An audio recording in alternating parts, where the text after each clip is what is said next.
Oh, it works.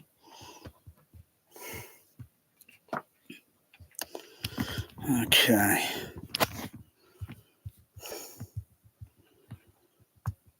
Didn't think I'd be in the room today.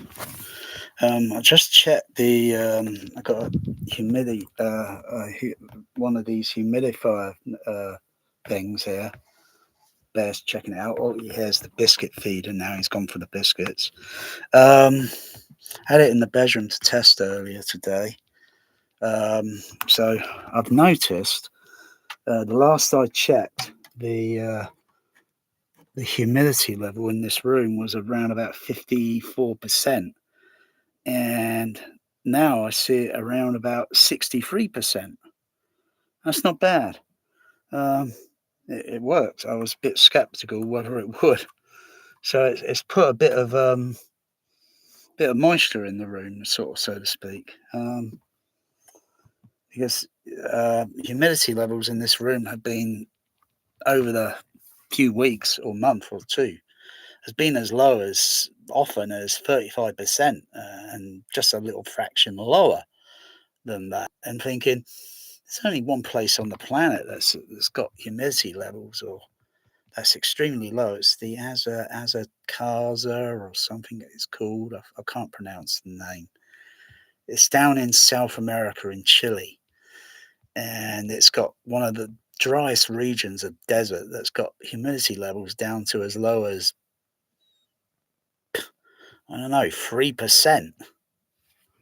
And NASA occasionally they use it for Mars simulation, because seeing how barrenless the desert looks and dry, and it's not had a drop of rainwater in 500 years. Yeah, so yeah, this humidifier thing works. Yeah, that's more like it. Now I'm seeing humidity level in this room a little bit comfortable, so to speak. Um, the actual reading says, yes, it says it's kind of wet level, kind of wet, so it's got a bit of moisture there. Okay, that's good. I'm going to do some frequency tests because I'm going to move this seating forward if I can. I'd have to tie something round the seat here, pull that side, undo it, tie it over that side, pull it, because this whole seating is just completely floating on the floor, floating. And if I wanted to push it back that way, I'd probably have to get a friend round and help, and kind of heave, kind of push it back. But it's not. It's going to come forward because of the way the bass frequency wavelengths are propagating within the room, and I just want to inch it forward a little bit. But it's not just a case of low frequencies. I've got to take into account all the frequency, as well as directivity of sound, because that changes. You only move a slight little bit, and bam, those frequency sweeps that you've taken are completely meaningless. You might as well just delete it, or just show it in real time. Just show the frequency sweep in real time. I've got to turn the system on. I've got to power everything up.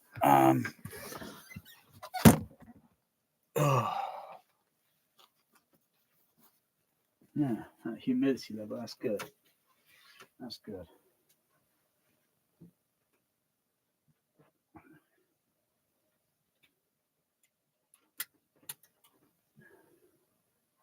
I was really beginning to think this room it's very dry, and I'm thinking I'm getting a bit more moisture in my hand, because my hands were feeling extremely dry. I mean, like dry as leaves.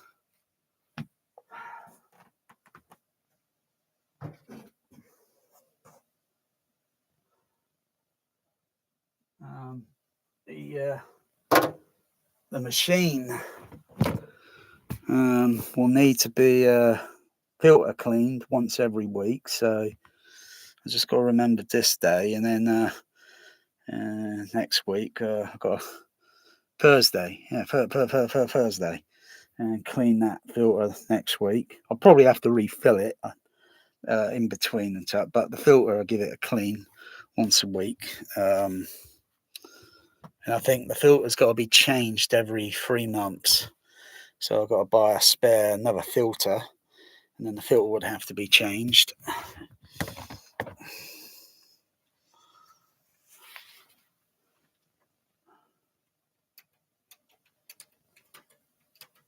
I was feeling a bit dizzy earlier after a little exercise. I was just feeling a little bit dizzy, fatigued.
I think the texture.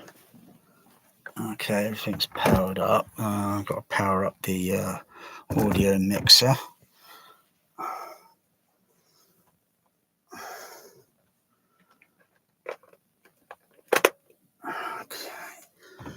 Power the audio mixer up. Get the computer turned on.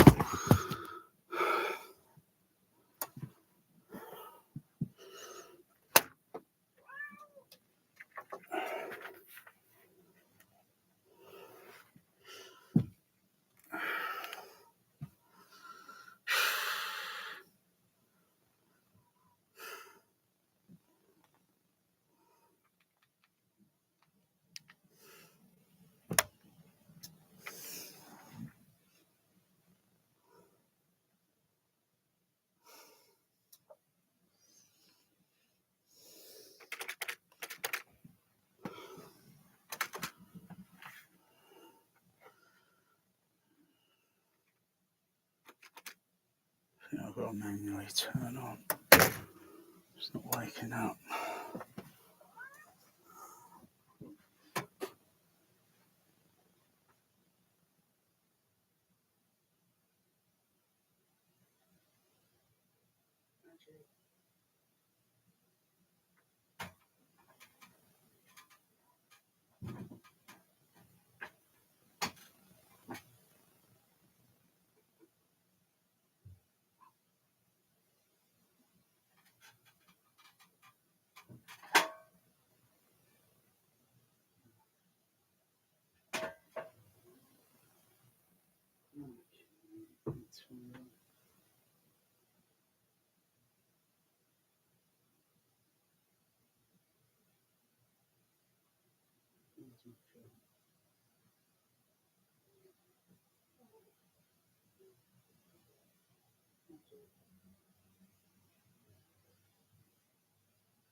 Let's see.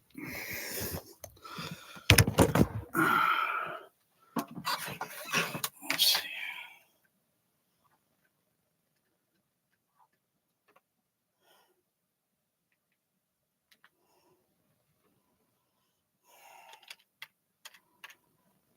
Does feel a bit cool in the room. Temperature 20 Celsius. Okay. 63%. That's more like it. Yeah.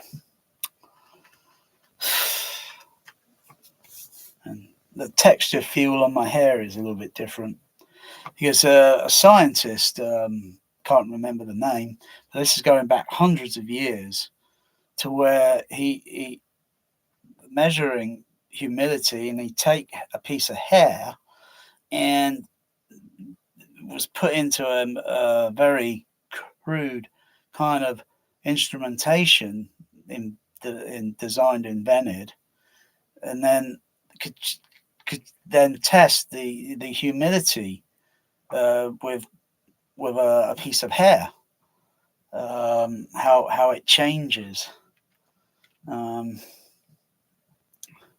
So yeah, texture is a little bit different because I've got a little bit more, I suppose, I don't know if it's oils, or it feels like oils in my hand. I've got some oils there or something that's not being totally evaporated.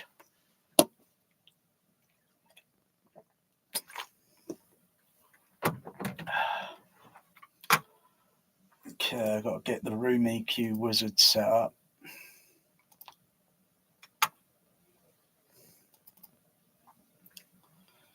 And I'll place the microphone at the front and one microphone behind. Take two independent measurements, and then take one measurement that's a whole measurement.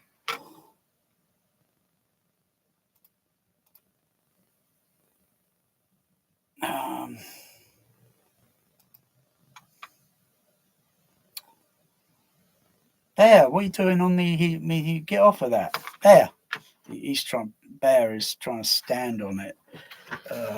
No, don't get on there, Bear. I think he wants a bit of humidity. Bear does. He wants a bit of humidity. Well, cats must need it. Dogs and pets must need it as well.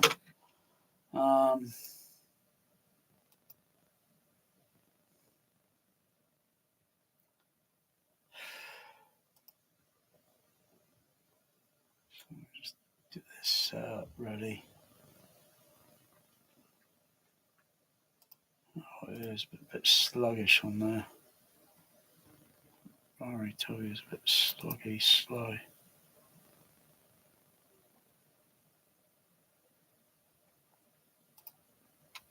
That's better. Okay.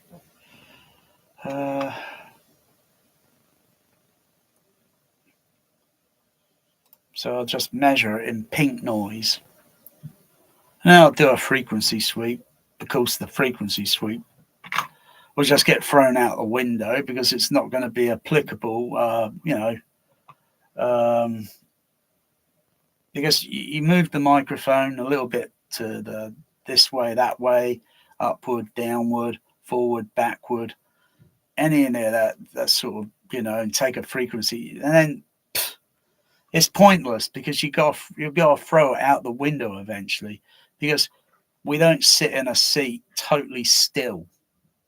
Well, some do, but most tend to move a little bit. I move a little bit around, and therefore, even if hearing a sound or tone or frequency in a sound effect and such, and it may come from a center position and moving slightly that way, and then suddenly you play that same scene sound effect again, and the position completely changes.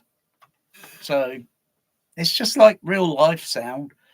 If you could replay it and then move position, you wouldn't hear the same sound in the same position as you heard it the first time. It would be in a different, because you just physically moved into a different positioning of XYZ three-dimensional space. And it's going to be different. It'll be similar, but it's going to be different. It wouldn't be exactly the same. You wouldn't get it's impossible to get an overlay. unless you put the microphone close to a speaker and take the measurements, and then you look at the measurements, and they should overlay, but they don't because they're different. Anyway, so I'll just set the microphone up, set the other one up at the back, and then take some pink noise measurement in real time, and then move the microphone slightly forward a little bit. So I'd have it in one position, and then I'll move it forward, and then see what that measurement is, like in real time. So then I think, yeah, I need to move then the seating a little bit forward by so much. I don't need to go too far, too close to the screen, with regards to where the seating is, to where the screen speaker channels are located.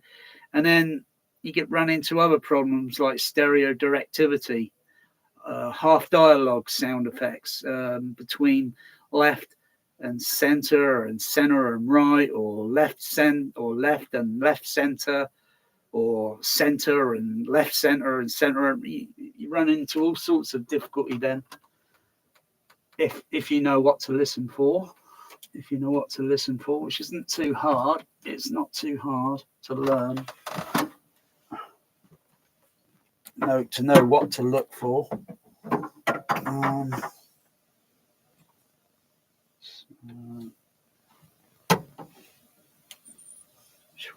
Turn it around there.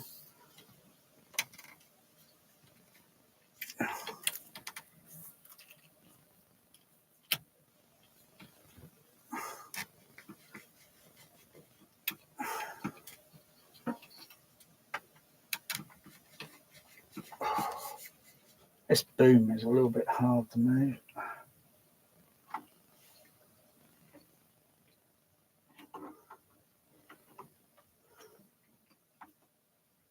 Okay. Move it back a little bit further. The seat's got to go back a little bit. Just get it as close to there.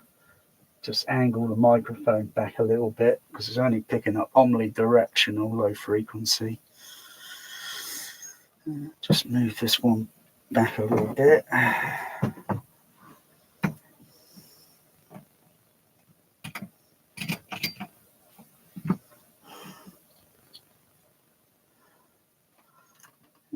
About there.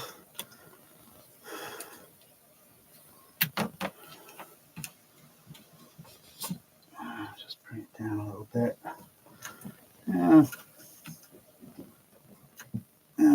About there is good enough. Okay.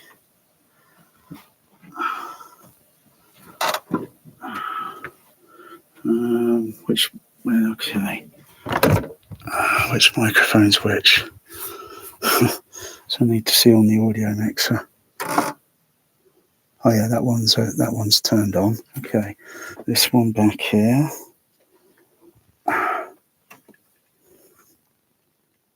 Gotcha. Okay, let's see where that one is. Okay.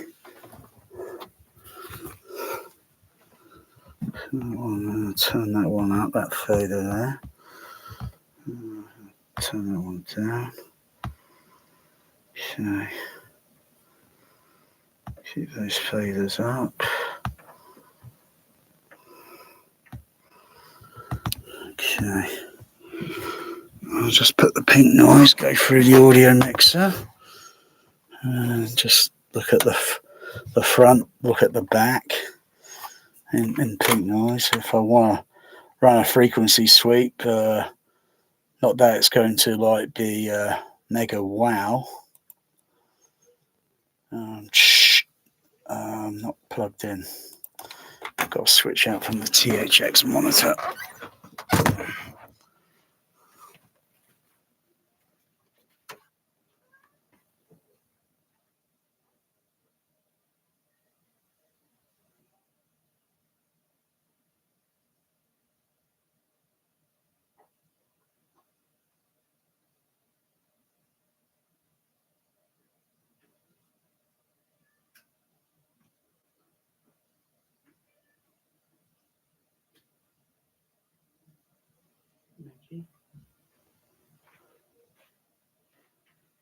Okay.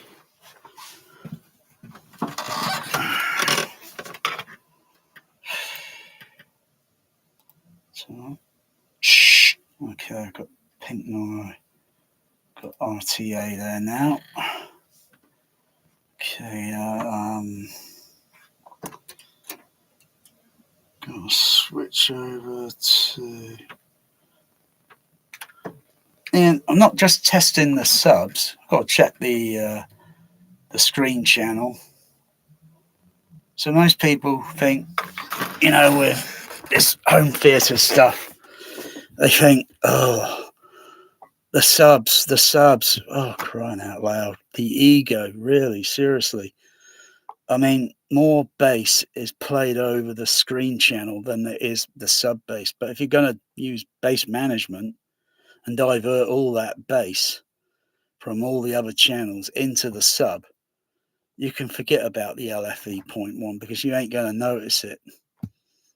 You just be listening to audio frequency masking effect. So it's completely you've used a sub, and basically I think the concept of the bass management thing over the years with home THX kind of thing that came in, I think, and I think that's kind of there. That's kind of I think really misleaded the home theatre market because cinemas don't use it. They got no reason to use it because they're playing sound full range. They could. It's not designed into the cinema processor bass management. They could fit a outboard DSP loudspeaker management system on it and then start doing that bass management sort of thing. But realistically, it's not really needed. Even if you're using small speakers, you can just get a proportion with some effort of EQing, filtering and such, but it's not going to be high sound pressure level. And then keep that sub or that speaker as it is, it's just a speak, and keep it just for LFE. Otherwise, bass management or bass extension is used for Dolby Stereo 424 mixes. Otherwise, the speakers, they still cover the same frequency range. It's whether or not that speaker is capable of reproducing. Oh, my cat Magic's being hounded by Bear.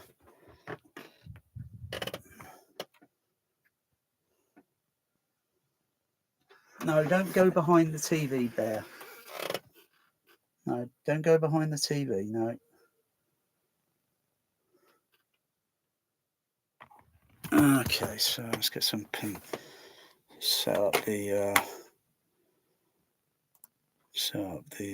processor. I need to divert some of the signal so it goes over because it's, you know, actually I could use the Storm Audio's own pink noise generator because it'd be doing the exact same thing. Bear, come on. Bear's being irritating. Oi, leave Magic alone.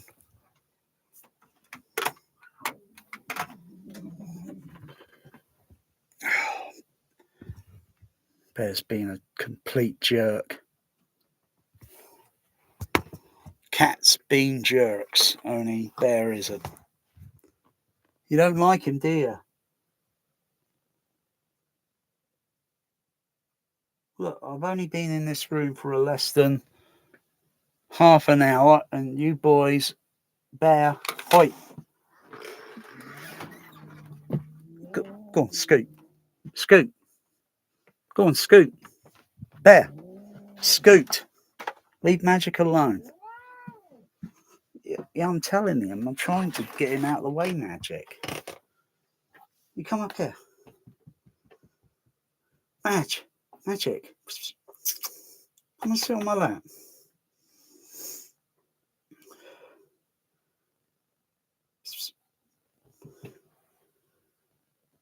He doesn't want to. Strange cat.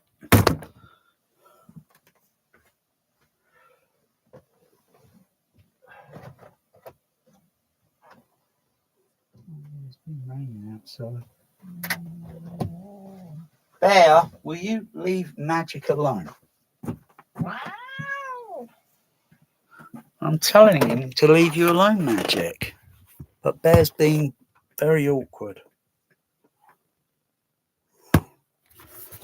Okay, let's generate some pink noise.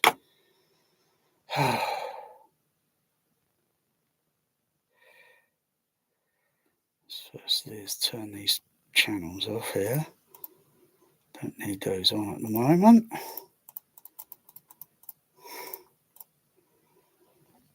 Save it. Turn the fader down. Okay, turn on the pink noise. Okay, let's look at the RTA. Turn up the fader.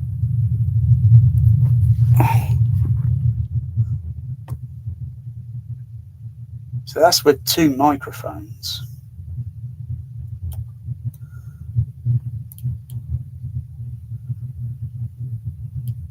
I got a bit of a dip between the between 36 and it fluctuates between maybe, for argument's sake, maybe about 68 or 70 hertz and down to about 36. So between 36 and 70 hertz, there is occasionally a bit of a dip. And so if I move the microphones a little bit more forward, or one of the microphones, because there's two running at the moment, one there and one at the back, so it's picking up the average. So there.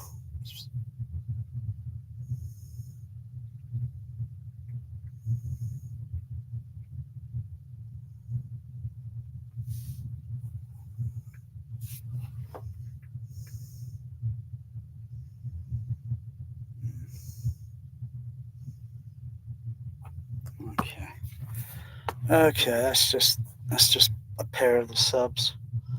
Okay. I need to look at that on the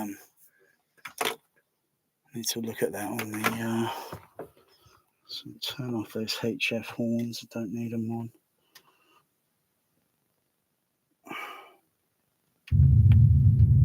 Just put one of the string channels on and get an average, a similar bass dip. It's just generally because where the speakers are located to where the seating is located. You know, you don't have to move the speakers, though you can move the speakers, but you just only have to move the seating forward.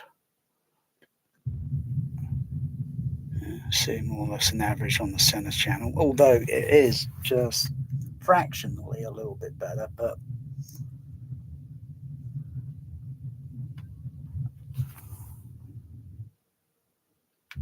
look at the stage right. It's not too bad.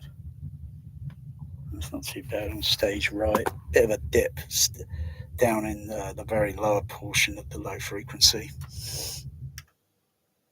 Look at stage left center. It's not too bad. And the right center.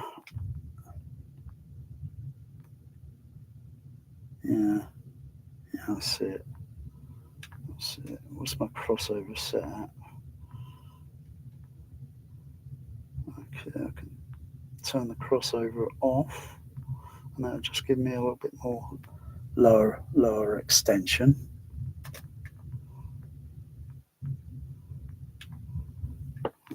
Go back to center stage. Turn off the filter on the. Oh no, it's set down at 20 hertz at minus 12 dB octave. That's not too bad. That's not too bad. Okay, maybe I'll run a frequency sweep because it just keeps it a little bit clinical, kind of. But I'll throw it out the window once I'm finished with it, because okay. So I need to come out of there. Go back to no, hang on. I need to go back to the processors. Turn off the generator. Exit that. I need to go to theatre mode number 3, I think. Theatre, sub-theatre number 3. That's it. Go on. No, I think it's sub-theatre number 1. Yeah, I think it's sub-theatre number 1. There it is. I'll go to an all channel that I use, that I can send REW into. Do a frequency sweep. Okay, that's ready.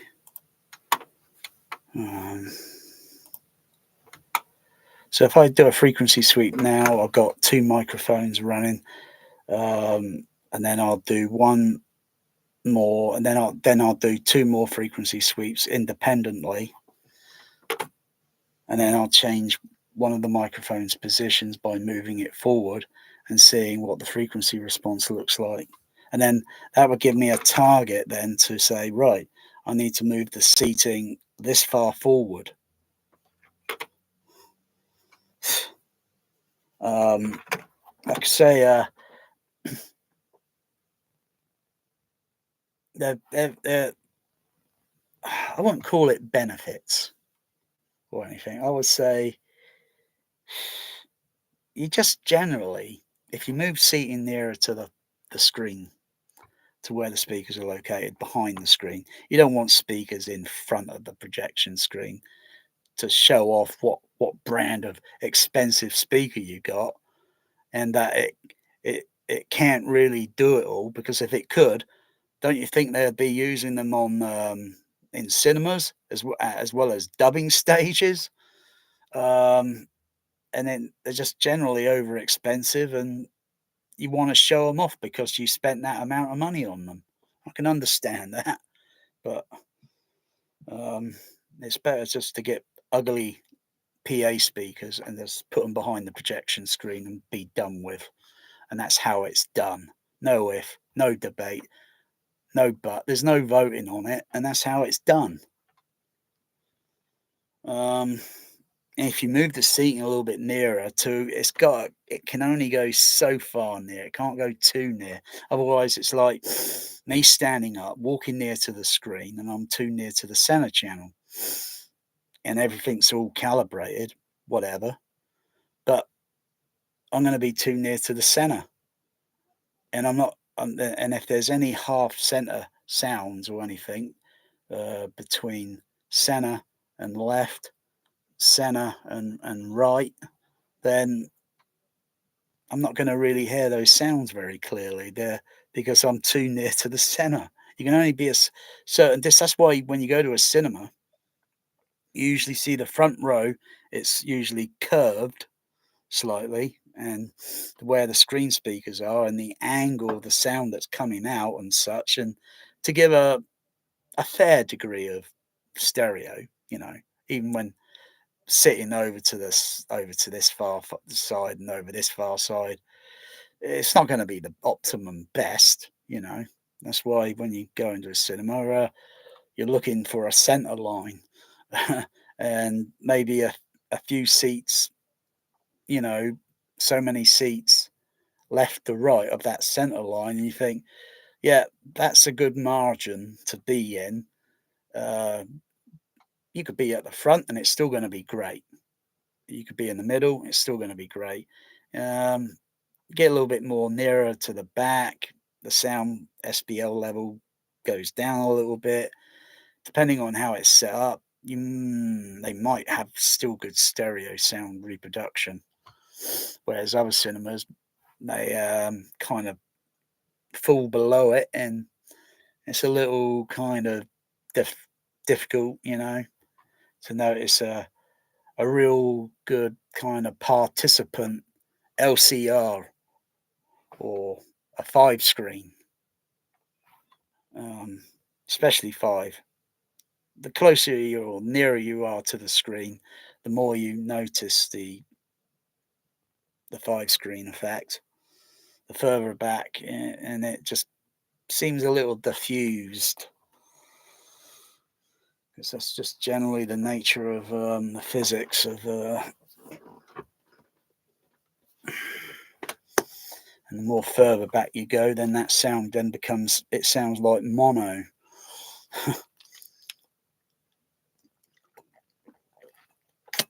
Depends if they're two people talking. If they're two people talking, and you stand between them, you hear them in stereo, kind of. Just different times in time arrival of frequency to our ears, and we perceive it kind of stereo. The further you move back, and then the voices become not like that, but they come like that. They sound like mono-ish.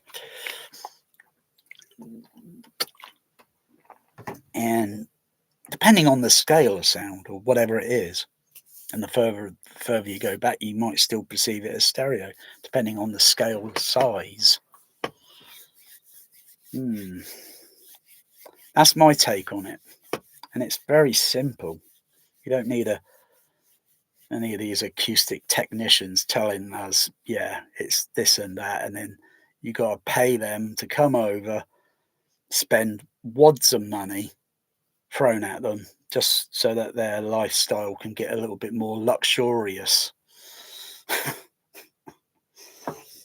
And we all got the capability to learn this, and it's simple. There's so many aspects of it to learn, and you can't take it all in all at once. You got to take it in. If you got all the aspects there laid down, A to Z, and subcategories, and then and just go over a whole 1 year and as learn as much as you can, as well as doing it in actual testing, because that's where you get the experience. If you don't actually test it, you don't get the experience from it, and you as well as you get then, what if I try this? It's not in the aspects of this testing procedure, but what if I try something like this, you know? And then you see results, because sound waves, they don't cooperate with, they are very unusual. So you don't have to buy expensive loudspeakers. It's ludicrous. Just some good XU's cinema PA vintage JBL on eBay, and you're set. You're set to go. Or just get some, I don't know, generally ordinary PA speakers. Get some a bass cab and a HF horn. Frankly, the combination of a two-way will suffice. You don't need a three-way. It's a little bit overdoing it, and it gets more expensive because you need more loudspeaker management crossover systems and amplifiers.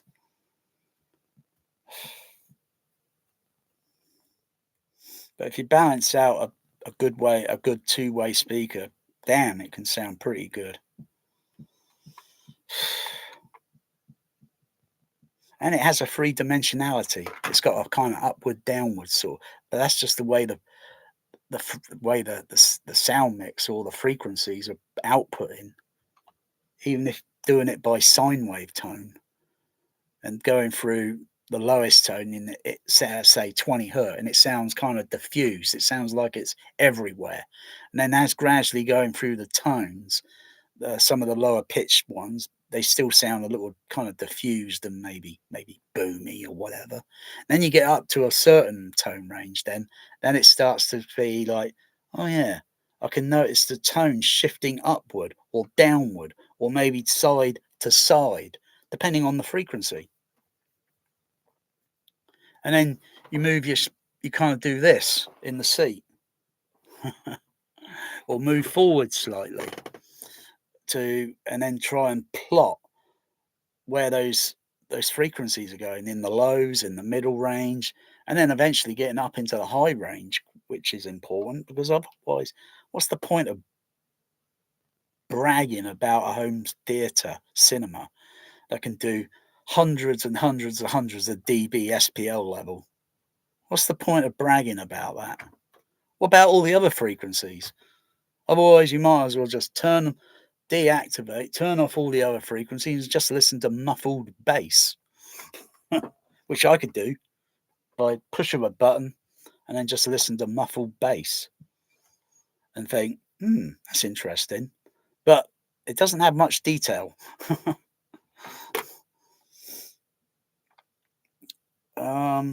Okay, so I run a frequency sweep. I'm not going to run it up to 20,000 kilohertz. There's no point going up there. I'll run it as much as maybe 500 hertz.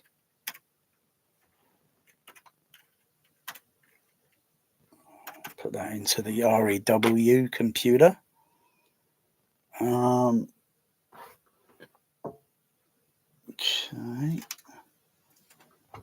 Do a sound check.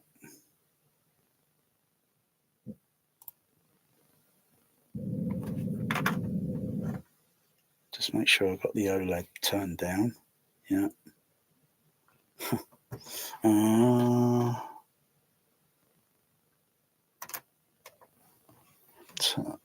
mute the fader there.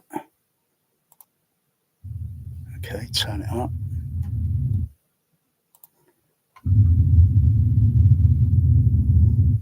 I need to make an adjustment on my microphone level.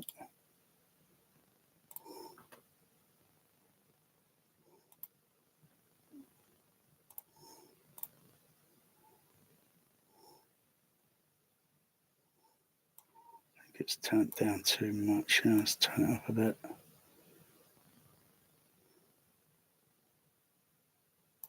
That's better. Okay. Test that again.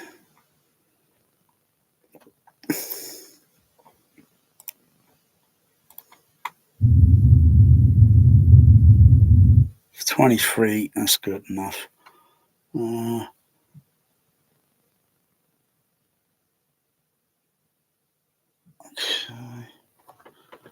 Okay. Test that again.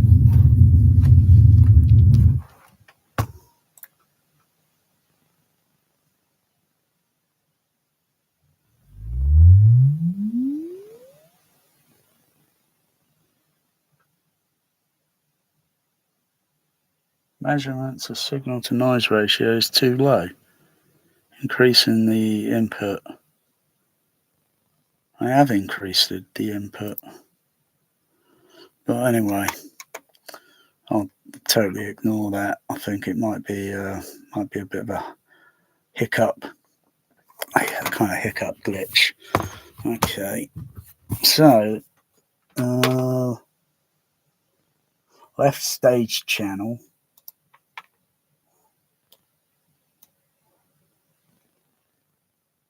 Just out a little bit. Yeah, so there's a bit of a dip. So there's a bit of a peak, which is every room's going to have a peak. Every room has a any room has got it's called gain level.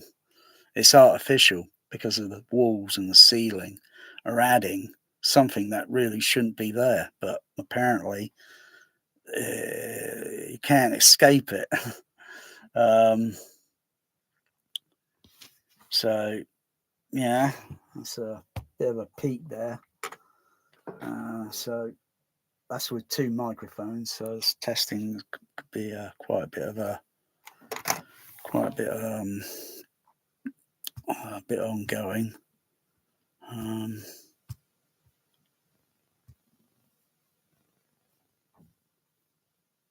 let's see. Let's go there. There's no point rushing it.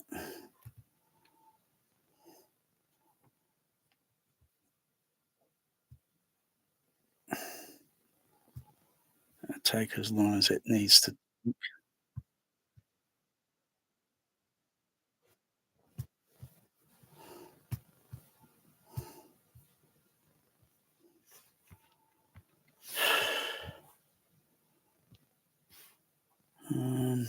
I'm probably only going to gain a little difference in the frequency. One, the wavelength in the room, the frequency wavelengths are longer than the room. It's bigger than the room itself. You know, of course, you do it outdoors. Outdoors then is total opposite because then you go and then realize you need more wattage, more amplifier power, maybe a few more bass cabs added because there's a lot of air outside. You know, it's like I was saying like earlier, like trying to get a decent humidity level in the room because the humidity, the size of that, the humidity is bigger than myself, bigger than us. You know, and trying to get it controlled and get it stabilized, sort of thing, with a decent amount of moisture that's in the air. Um, I hope not too much bacteria. Of course, the filters will get cleaned every week.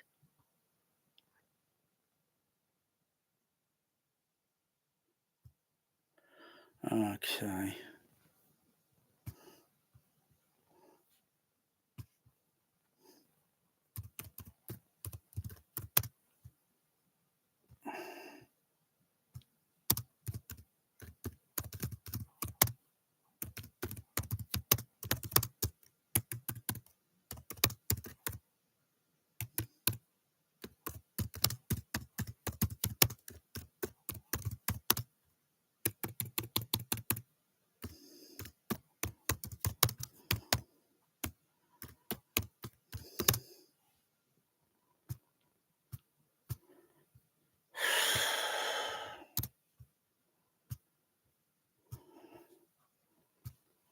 Mhm. Okay. So this is very slow. It's very boring. I haven't got a magic wand. If I had a magic wand, my first priority would be to make my health a little bit better than all this immaterial pack of electronics, if you get the understandable meaning. Um, so there's no real, like REW is not really a wizard. Like a wizard could do something like that, you know. Um,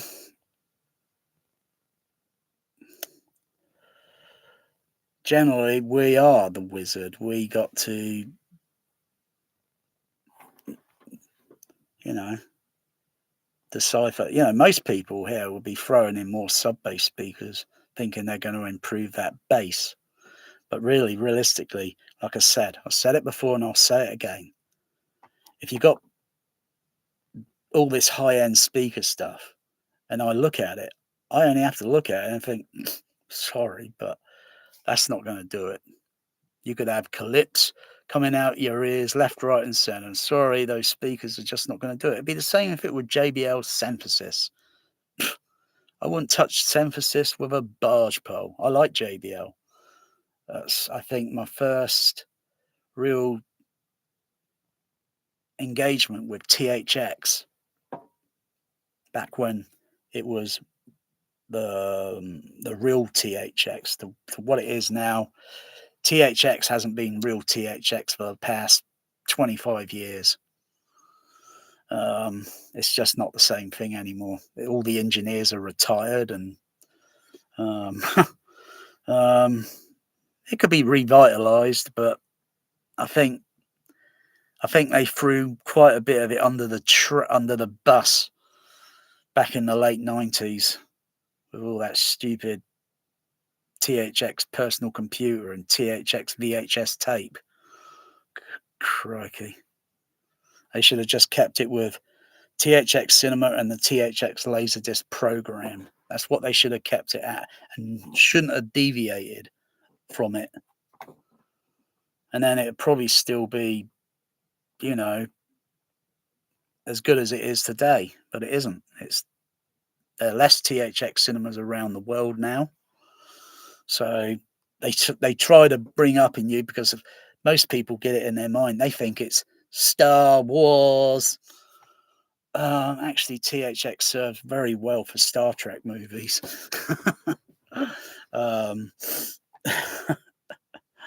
Or generally any other movie.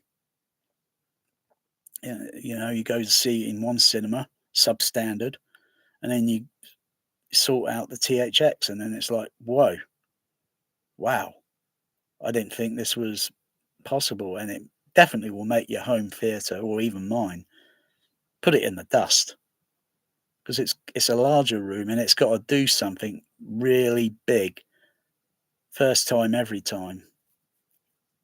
Not stupid SPL levels, but you can definitely feel it, which is usually exaggerated, because we don't feel that in real life. It simply doesn't happen. There's only certain key things that would where you can feel something, and it depends on the ground surface, the whatever. Oh crikey! When I was in the hospital, and I see people walking up and down corridors while I'm walking up and down to exercise a little bit, and I see vehicles moving around, little that carry laundry, or the food trolleys, or any of that. It doesn't rumble the floor. It's none of that stupidness, I just hear the frequency. I see the size of it. If I close my eyes, I can hear the scale of it. And you know what? Home Atmos and all that, or Atmos in the cinema, or dubbing, it puts all that in the dust tenfold. Boom. Doesn't come anywhere near or close, because you think everybody gets in their mind Atmos. And I'm sick and tired of seeing so many videos on YouTube where people just yelling out, Dolby Atmos, I got this brand new blimmin' Oh, put a sock in it. It's been around for over 10 years. They're yapping like it's only come out last week. It's been around, crying out loud, for over a decade.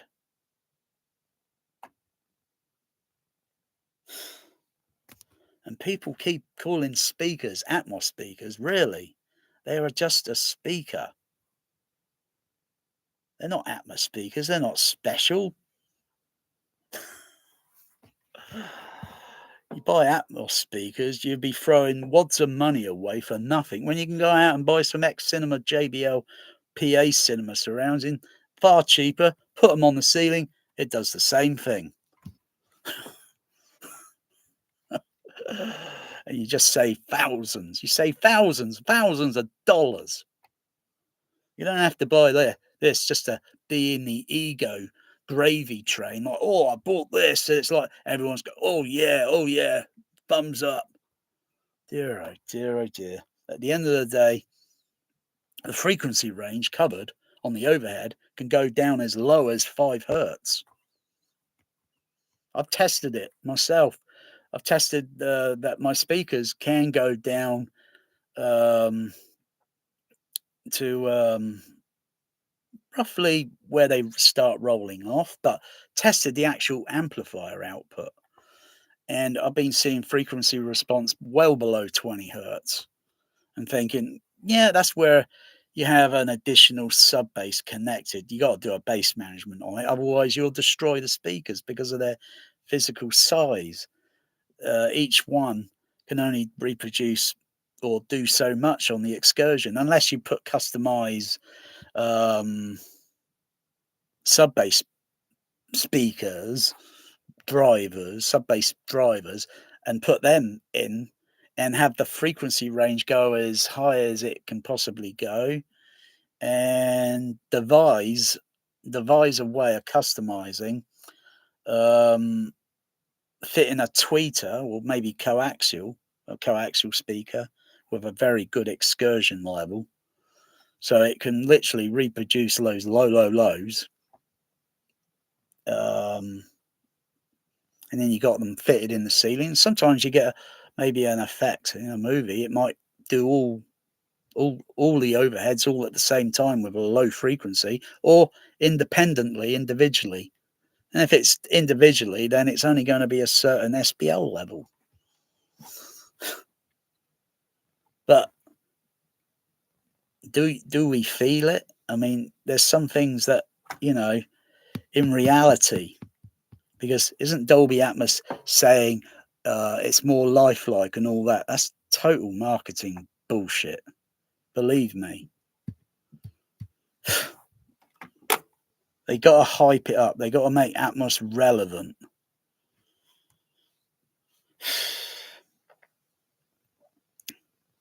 Anyway.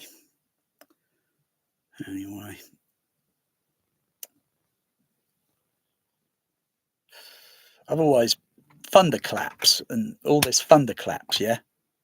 Right? Thunderclaps, in movies. Oh, you feel that and all feel. That's a total load of bullshit. I've never gone outdoors. Sorry. When I've gone outdoors and there's a thunderstorm brewing and so forth, and you hear thunderclap, very seldom do you actually feel it on the body itself. There's certain ways to feel it if you want to feel it. You can hold a piece of cardboard or plastic board, anything, hold it against your chest, and then you feel the thunder, because the cardboard or the thing acts as a diaphragm, and you feel it a lot better than we can on our body. It takes a certain angle and frequency, SPL level, to notice it. Otherwise, thunder in reality, we don't really feel it. We hear it. You may be indoors and you might feel it. That's only because the sound waves are coming down onto the building, reflecting, impacting, going through the woodwork and into the brickwork and into the floor, and you feel it. You notice it, but only teeny amount. But in movies, when it's played, I think, oh god, it's a load of BS, because that's totally unrealistic. It's totally exaggerated. It's interesting, to say the least. It's interesting, but it's really exaggerated, because there's just not simply enough channels on Dolby Atmos. It's really, they got 64 channels, and I think most of it is wasted. They haven't even upgraded or even improved the LFE since the baby boomers come around in the 1970s. They haven't really improved on it. They've only extended the frequency range and increased dynamic range as well, and that's just about as far as it goes. Otherwise, it's wasted. You need specific channels to do specific things at specific times in a film mix to kind of create psychoacoustic effects. See, you don't have to be one of these acoustical measurement engineers, as they go to college or university and they're throwing wads of thousands and thousands away. Okay, they're going to feel a little bit disgruntled after when they get their certificate, because if I got a certificate, I would be really pissed off, because I know that certificate, it probably only cost about maybe $4 or £4 because I'm British, £4 or so, and someone's signed this like past this, I'd be really pissed off. I'd be very offended, because you just throw money away for nothing, just so you can learn from someone else, their point of view, their own point of view of, when you can learn it for free. That's if you're interested. Anybody can learn anything for free. There are lots of aspects out there. Lots.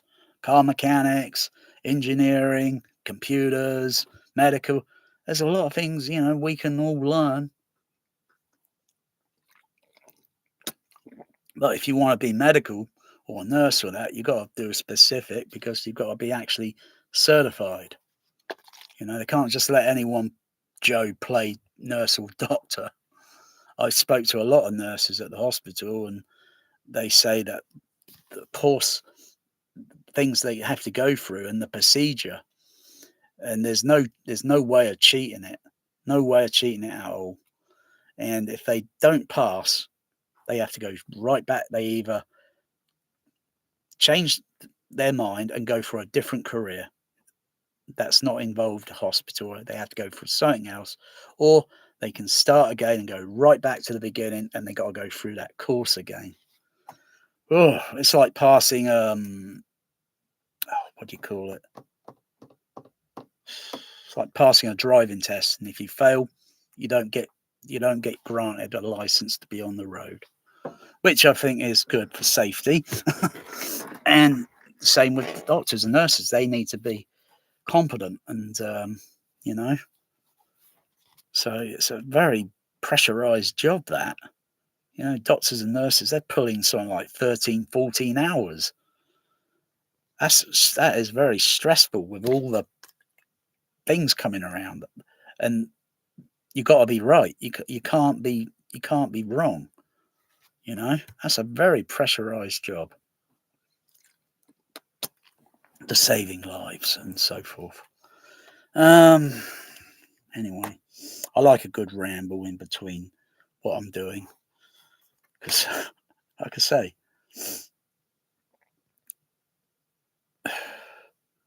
you could be testing a room, all this REW, the rack and everything. Oh, for crying out, the rack. And people are still seeing that, well, my frequency response doesn't look too good. Try moving the seating forward. Try moving the seating. If all fails, move the seating. Because I see most home theatres, and seriously, I mean, if I had a very long room, I would have rows of seating, and it will go near to the screen within a few.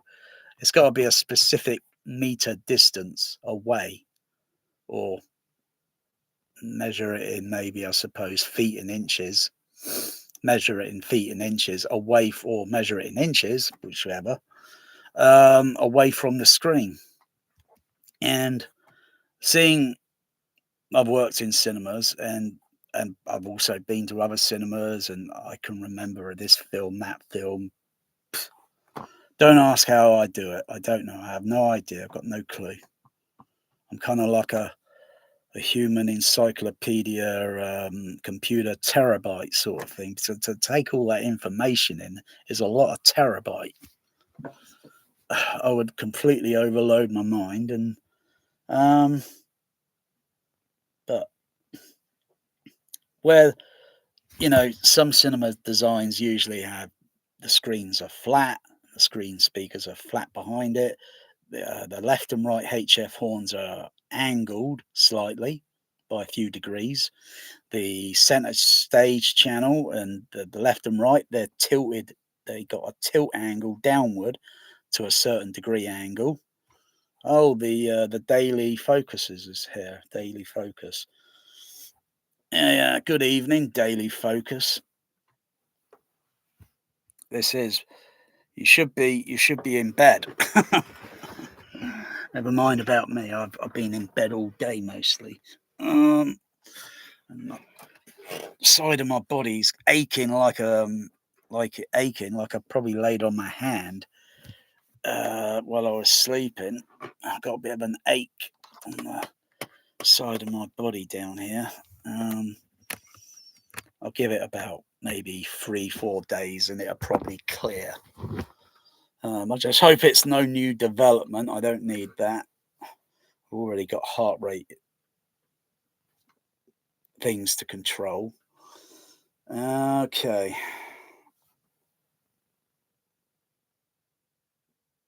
You've been to a cinema. You've been to a cinema. Okay. Tell me the name of the cinema and the site, what screen number you went into, what film you saw, where you sat in the auditorium. Come on, information. It's all about the information, Daily. Because I can tell you just about to a degree of about plus 90%, just about every cinema I've been to over the decades, where roughly I sat, what screen number it was, whether it was a good or bad experience.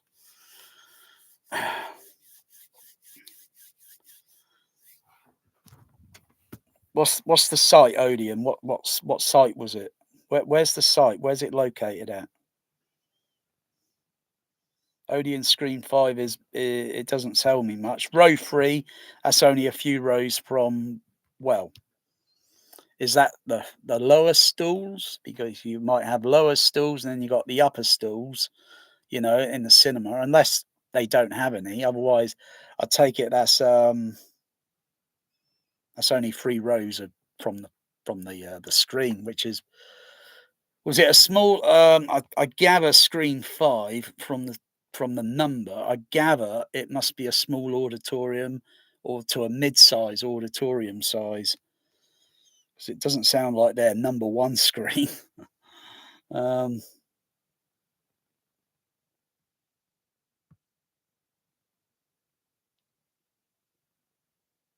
all right, small size, small size. What was the film that you saw?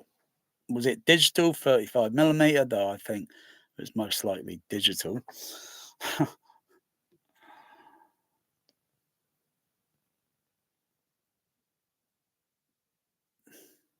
It's probably not a film I've even heard of. Oh, yeah, I've heard of that one. I've seen the trailer for it. Bob Marley. I've seen a trailer for it, yeah. Was it musically, good? Was it musically good?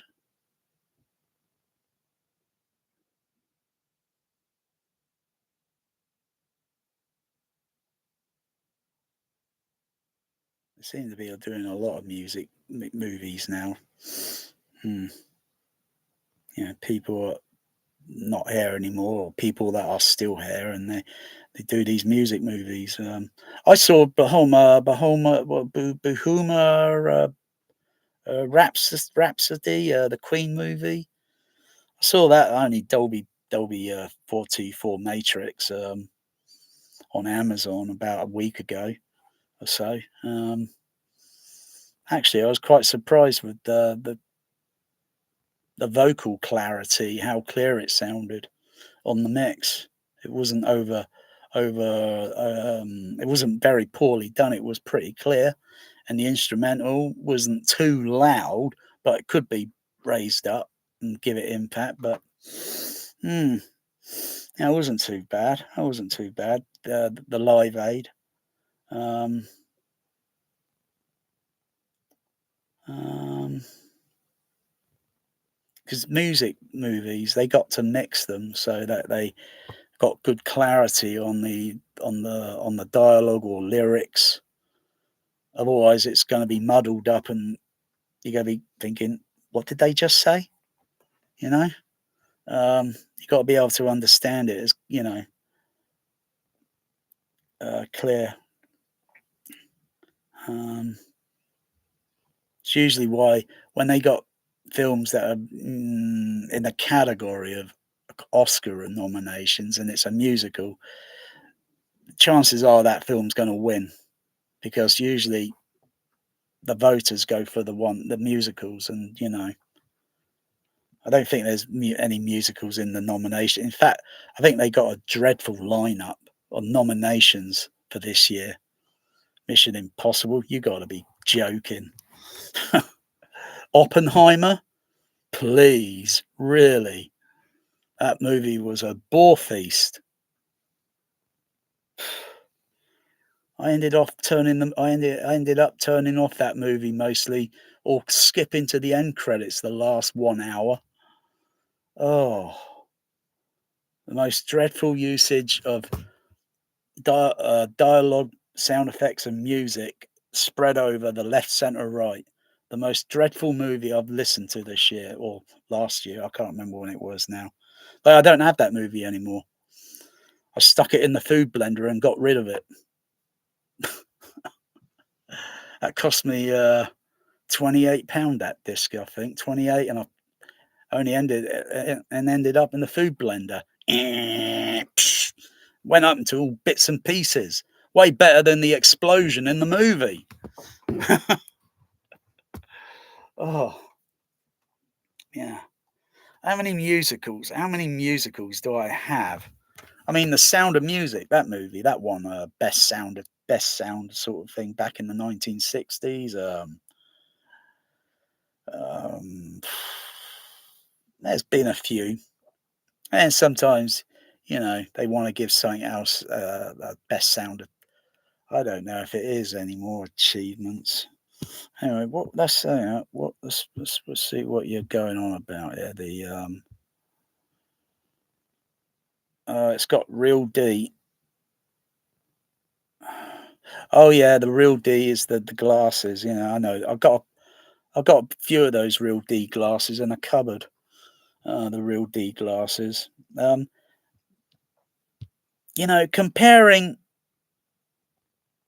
I'm not 3D. I'm not a fanboy of 3D, but comparing IMAX 3D to Real D or Dolby 3D, the IMAX, it sucks because it's using two pieces of film, and the problem there is if you do this diagonal angle, yeah, the 3D image comes undone. It comes all undone.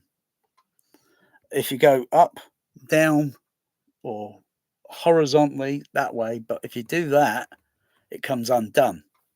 It's no longer 3D because of the axes of something to do with the axis, the axes. But with Real D or Dolby 3D, you could do a headstand and it's still three-dimensional. fake 3-dimensional, and it still stays, possibly because it's only using a single lens, or a single not a single lens, because I think the IMAX has to go through and they use two strips of film for the left eye, the right eye. So they know it's flawed. They know it's flawed. Otherwise, they're not expecting audience to lean their head side to side. But I did that in the cinema and I thought, whoa, what's going on? Did it again. All that 3D suddenly became blurry and undone and distorted. But then I did up and down and then did that, and I thought, oh, it still stays, but weird. Do that by a few degrees and it's completely a mess. we look at in real life. We see images and we could do a headstand, it still stays three-dimensional, whichever. Even if you close one eye and you still, it's, you don't need two eyes. You can just have one eye closed and go, oh, you do this sort of thing, oh yeah. They always do that in movies. It's so gimmicky. I mean, it's like one of those earlier 3D movies back in the 1950s or something. I think it was on TV one time, and they were promoting it coming on TV during the week, and they were giving away the red and blue 3D glasses, and it was a Western movie, and there was a scene in the movie where you got Indians, and they got this stick, and it's on fire, flames on it, and it's doing this sort of thing, like going near to the screen. Oh, um, which, mind you, if you see someone, an Indian or someone coming at you, you're kind of going to think, "Whoa," you know. You'll be doing that, yeah. And we always do that when you go. We start doing this for no reason. But if we take the glasses off and then think, well, there's nothing there, you know, there's nothing in front of me. It's up there on the screen. When you put the glasses on and bang, it's like, whoa, whoa, whoa. we start we start freaking out. Oh, but I'm not a big 3D fan. I don't think my projector can even do 3D. Um, oh, projectors. Talking about projectors now. They got those Dolby Vision projectors now. Oh, oh. And the starting price is just under £2,000. And yet all the high end projectors like JVC, oh my goodness, a lot of people wasted their money on that. That projector is going to lose its value completely down the toilet. They wouldn't be able to. They wouldn't be able to give it away to a dog cat charity shelter, rescue shelter. That projector is just going to lose its value completely, and all these new ones are just going to be like, oh wow. But why didn't they come out with that years ago? Why did they? Why have they been waiting this long? You know, I was thinking of buying, but I'm thinking no. The projector I have is got thousands of hours of lamp laser time left on it. No, I'm not upgrading. I don't play Dolby Atmos much. I don't play Dolby Vision discs much. I think no. I've always the projector itself. It's like a square cube, like a little square cube, like the Borg. We are the Borg of Vision. Dolby Vision is is futile. Uh, your collectiveness will be ours. Um, I just I see the projector maybe with maybe people that haven't bought a projector and they'll probably be buying it and think, oh yeah, it's got Dolby Vision, but it can only do so much at the end of the day, and it looks no, it just looks. Well, I'm just thinking maybe you could take the electronics out of it and stick it into a regular projector. I wonder if that is doable. You know, like you say, if you got a projector, I mean, there's got to be a way to take the electronics out and then put that into another projector. And then bingo, you got a Dolby Vision projector. That really, I think, is a waste of time because it's just a set of color parameters. It's just color parameters. You might as well just use a regular and just adjust the the parameters until it looks as makes the image detail look pretty startling. Wow, good, whatever. Uh, anyway, they wasted it. They wasted. They waited too long. 10 years or so, I think, when Dolby Vision came out in the home. But, or no, or less than that. I think maybe less than 10 years, and it's only been available on TVs. and and there are some discs that do have snags or issues with certain certain players that played onto the AV receiver, and some discs tend to lock up, or and then you can't play Dolby Vision. You got to turn it off and go to HDR. So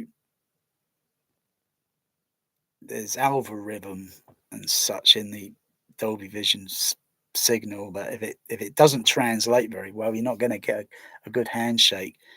But it's not on all movies; it's only on some.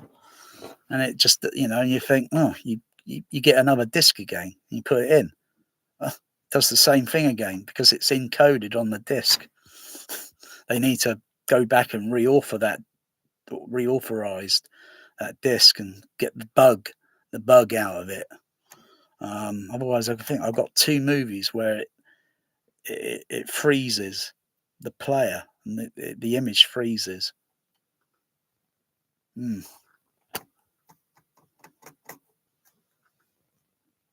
Midway, I think, is one movie, Midway, and it's on a big dramatic scene where the planes are coming down and going boom, boom, boom, boom, boom, and suddenly it stutters a little bit and then it freezes.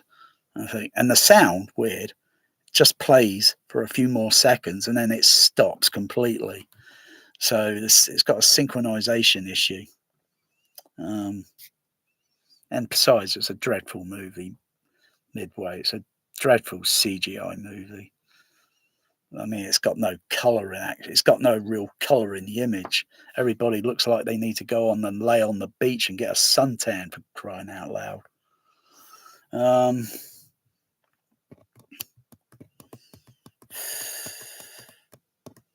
Yeah.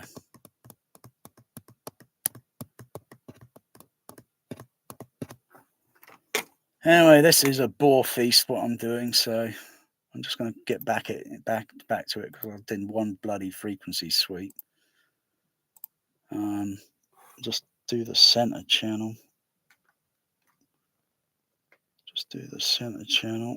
Do a frequency sweep on that.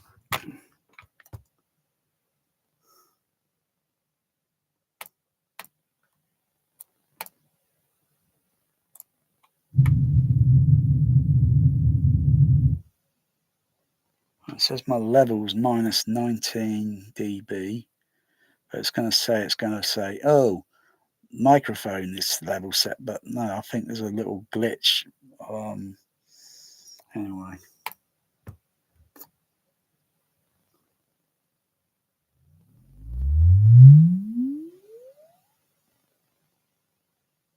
Yeah, that's in the green, 9.4 headroom, but the measurement distortion is very high.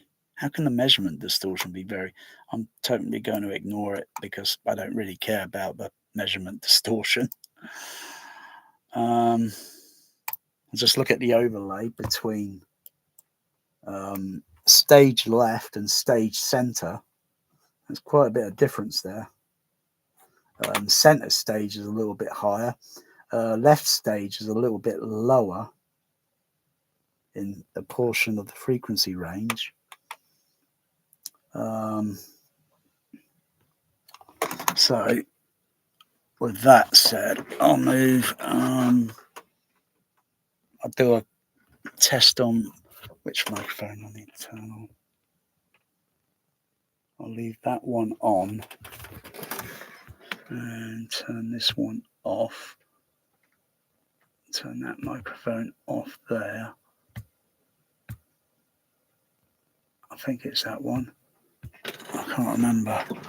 Let me see. Where is it?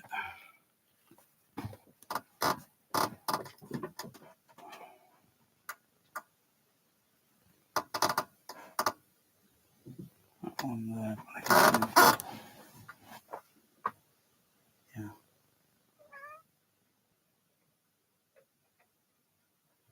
Okay, turn that one down. Right, turn that one down. Do another frequency sweep. Now I'll move its position a bit, a few feet forward. and take a measurement and see. Then that would tell me, okay, I need to move the seating so far forward. But I've got to do simulations. I've got to sit a little bit nearer, though I won't be in the actual seat. I've got to kind of sit kind of a little bit nearish and check out frequency response, check out some RAM, some very top end movies that I'm familiar with, and then just make sure the frequency response is okay with directionality, as well as a good center stage.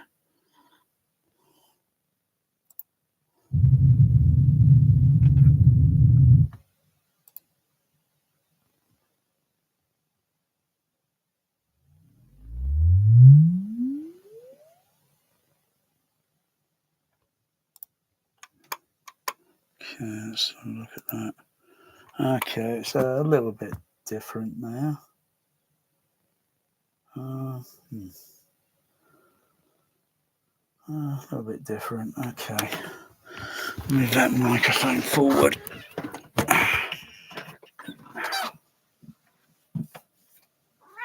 Wow. What time is it, Magic?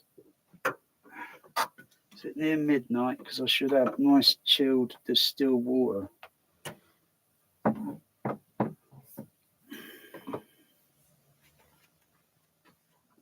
God, the side of my body's aching. The blazers.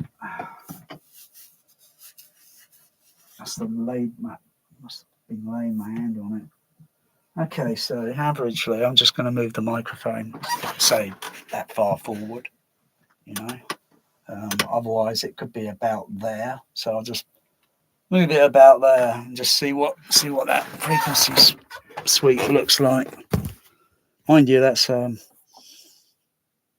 than 1 foot forward. That's at least 15 inches or so from guessing.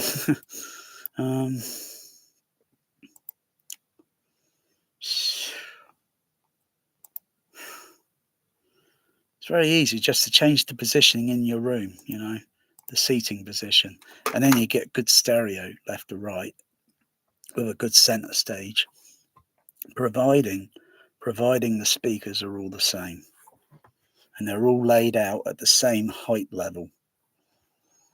You can't put left and right up here. You know, left. You can't. I'm trying to say. You can't put left and right here, and then the center channel down here, or the center channel way up. It just doesn't work, because then the sound panning would go across and then go upward, or it would go across and then it would go downward. And I think, you know, that's not what you hear on dubbing stage. That's not what you would hear on a dub stage or even in a cinema. It tracks across evenly.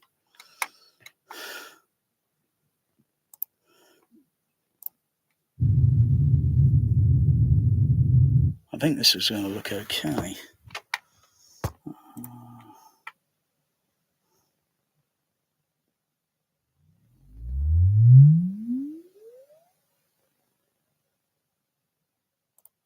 I think a bit of a high peak there. Got a bit of a high peak, yeah. Okay, look at that. And as they say, the proof is in the pudding. But there's a bit of a trade-off. There's a bit of a trade-off on the low frequency.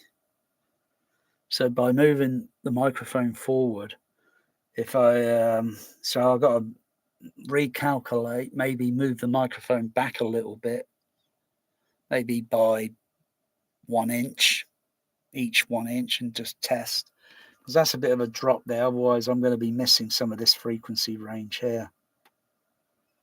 I'm going to be missing some of that. Otherwise, the dip has gone up. So you get a good bass range there, usually typical. So it's gone up a little bit, but it's still a little bit shy. Still a little bit shy here. You know, It's raised up a little bit, but not by a lot, not by a great deal. So the rooms are just basically, they're too small. So I'll just move the mic back a little bit, probably gone by 2 inches actually. I'll just do another sweep and see what that looks like.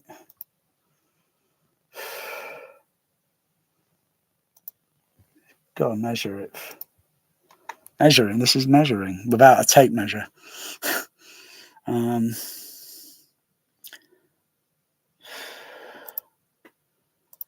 another check on that. Okay.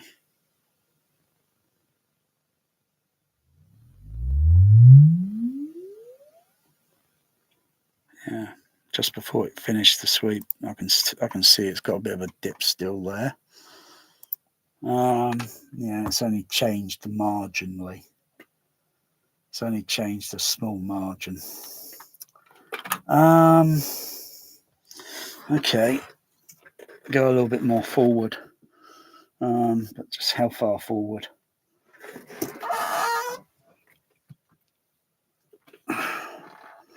I'm going to need a tape measure just to do a guesstimation on the seating position.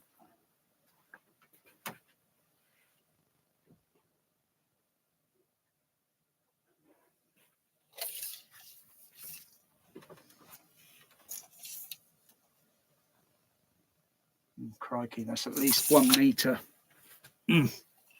Come back. That's at least 1 meter difference if I go that far forward. I won't be able to reach the controls on the system here. This front row would be out of range.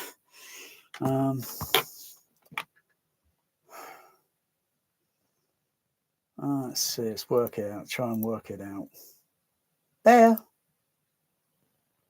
what are you doing, Mr. Bear?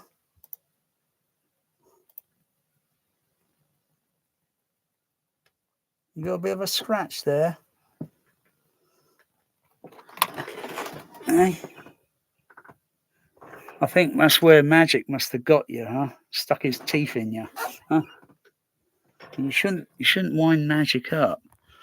You know, you shouldn't wind him up. You know, and then he won't get into a cat fight. You know.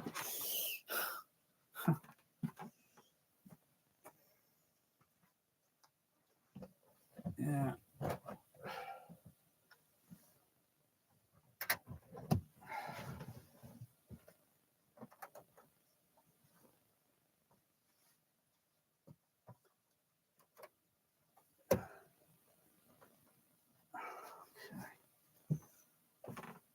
Okay, let's see what this does.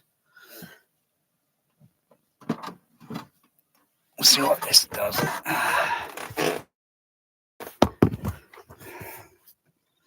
See what this does, eh?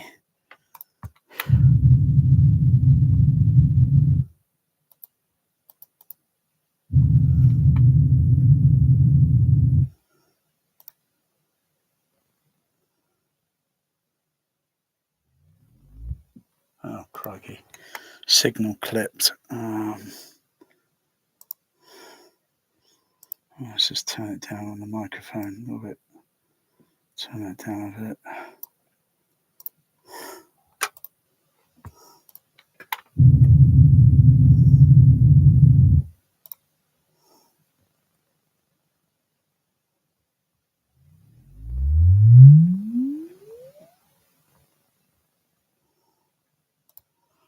Okay, that's a bit of a peak. Could be a room gain. That could be some room gain on there that I'm observing. Okay, there it is down there. Got to raise the level up.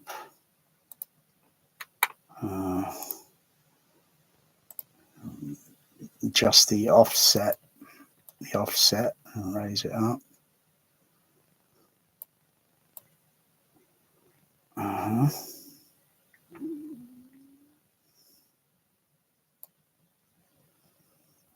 It's not too bad. It could be a natural roll off. Could be a natural frequency roll off. Let me see where the crossover slope is on the center stage. I'll just turn that Lynx Riley off on the lower frequency. I'll just raise it up a little bit, do that sweep again. But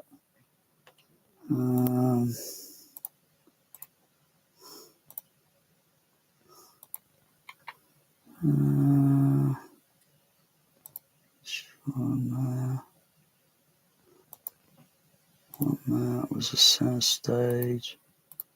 That's center stage.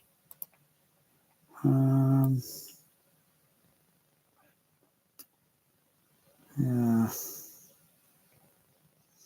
Could possibly some room gain involved there. There could be some room gain, but probably have to put it through the REW, the Room EQ Wizard's room simulation, and then move the seating, the simulated seating, to see if there's a peak up there.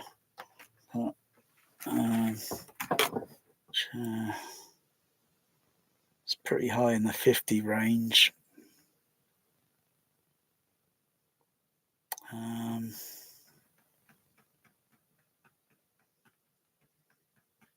It's trying to determine whether that is partly some bit of room gain involved. If I took the speaker outdoors and did the frequency sweep at the same microphone distance, I'm going to be seeing the complete opposite, and I'm going to think, oh, that's good. But even outdoors still, if put false barriers up, walls around the sides, make it like a room that's actually the same dimension to the volume that's inside, and then put a ceiling on top, okay, which is doable to do a simulation test, and then the frequency response will probably change. But you got to make sure the walls, they can't be just flimsy bit of plasterboard and just stick them up and then put something on top and then think that's okay, because bass waves will still be able to get out of that. And you got to make it more or less the same density, and then and then set it all up like a movie set, and then do the repeated frequency tests. I think there's some room gain involved. Just how much room gain, I just don't know.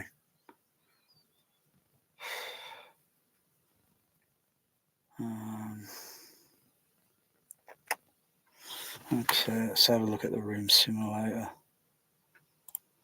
Okay. Still got the dimensions. Okay. Use a single speaker here. So use a single speaker.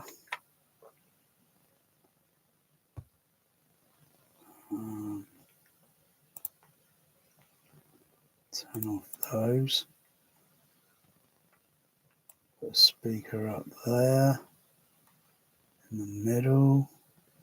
I can see the frequency range here on the simulator to where it's located in the room, showing a peak of 34 hertz. I'll just move forward a little bit and you start seeing the gradual change. That position there, that's not too bad. That's almost flat. There.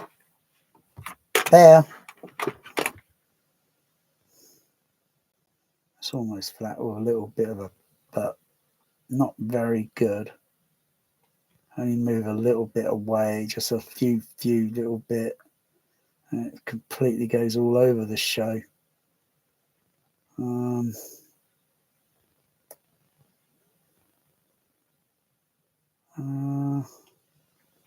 Go a little bit nearer, closer, really close. It's still got a peak there at about 34 hertz and showing a gradual dip in the frequency.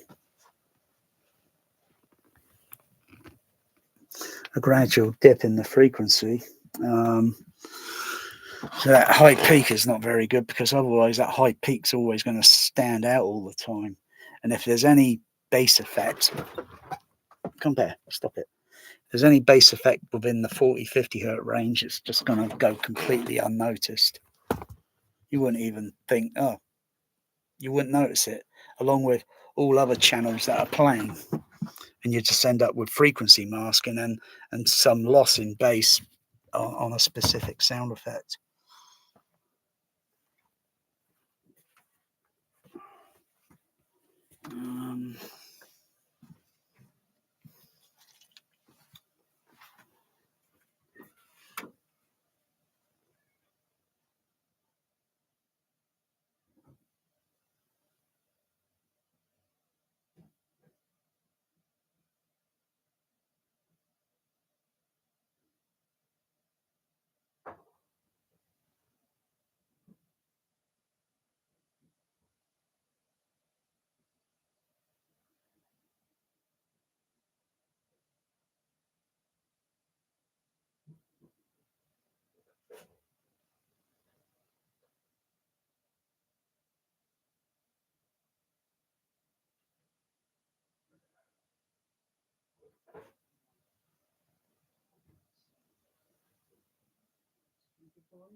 It's not 100% chilled. Crikey, it's been in the fridge hours, and yet, you know, because when it comes out boiled after it's been distilled, and that water's got a TDS reading of about reading of a 003 reading, which is better than what it was when it came out the tap. Anyway, it doesn't really matter, because you could have chilled drink and be in the room temperature for quite an hour or so, and it warms up. At least it's wet. I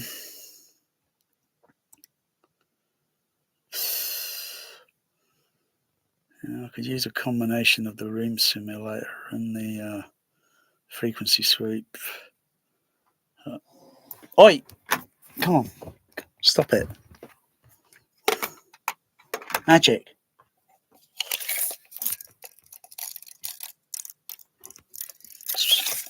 Magic. Want to play with that?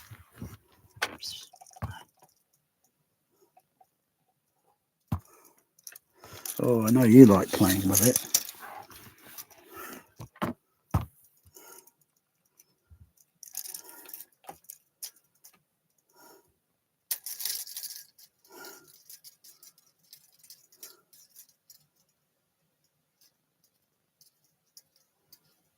Watches and focus it and then runs attack.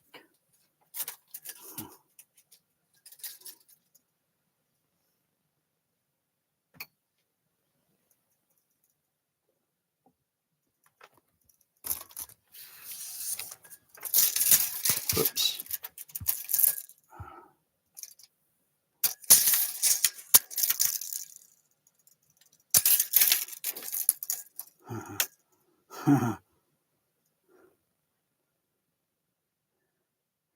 He's judging the distance.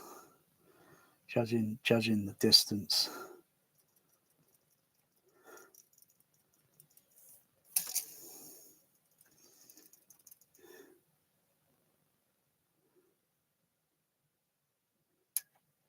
Boy, just about touched it there.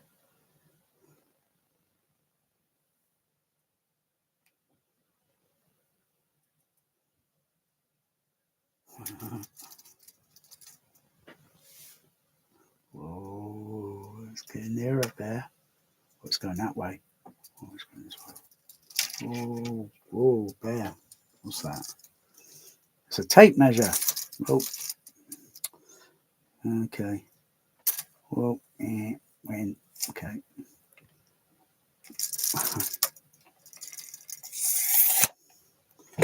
Okay, so room simulator. Room simulator is not too bad. I mean, it gets it pretty close, but if I bring the microphone to this distance, which is about roughly 8 feet away, prox there. Oh, you're not sneaking behind the projection screen or the OLED. If I put it there. There! Oh, you are sneaky.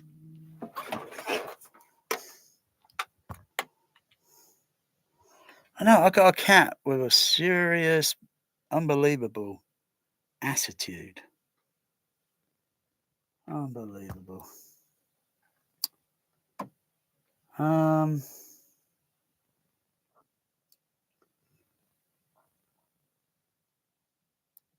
let me move the speaker position. So if I move that speaker position, so if it were the center channel. Oh, hang on, it's a little bit on the floor there. I forgot, I've got to raise it up.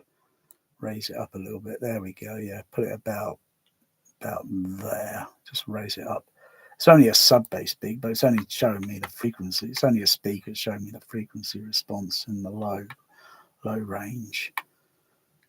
And then move it side to side. So I can see what it looks like over there. But it looks even. But the one problem with Room EQ Wizard's room simulation is you can't put in angle walls or anything like that, ceiling or anything. You can't put any of those calculations in to get a different type of frequency. Otherwise, the walls are all perfectly symmetrical. And what thickness of type of walls are they? Are they brick, concrete? Layers and layers of plasterboard and rock wall in between with a bit of air gap and all that. Doesn't even show you where the blimmin' door is on the room simulator. So I think the room simulator needs to be upgraded, needs to be improved. So it doesn't know I've got a chimney breast in this room. It doesn't know that. Bear.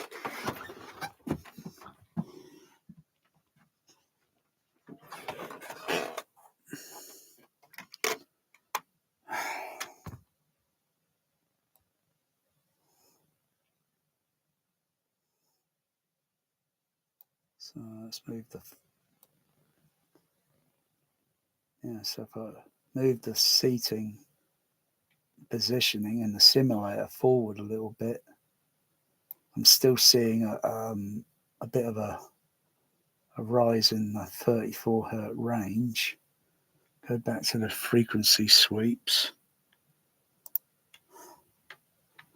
Go back to the frequency sweep. I'm not seeing the sharp frequency sweep there. I'm seeing the 34 hertz is rolled off. So either the REW's room simulator has given me maybe a false. Let me check. Let me see. Let me go through and just do another check on that, because there are parameters on there, sealed and ported and all this stuff.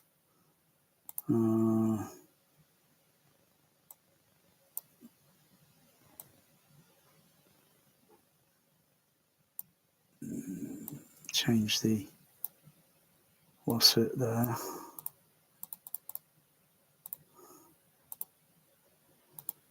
Still showing. I'm still showing what's it. Okay, let me move the microphone a little bit nearer. That's obviously too close to the screen. The seating where that microphone is now. That'll be way too close to the center stage. course, the angle of sound and everything would have to be all adjusted and carefully adjusted. And listening to so I can listen out for any half dialogue panning, hard dialogue panning, sound effect panning, the clarity of the music score across an LCR, atmospheric sounds.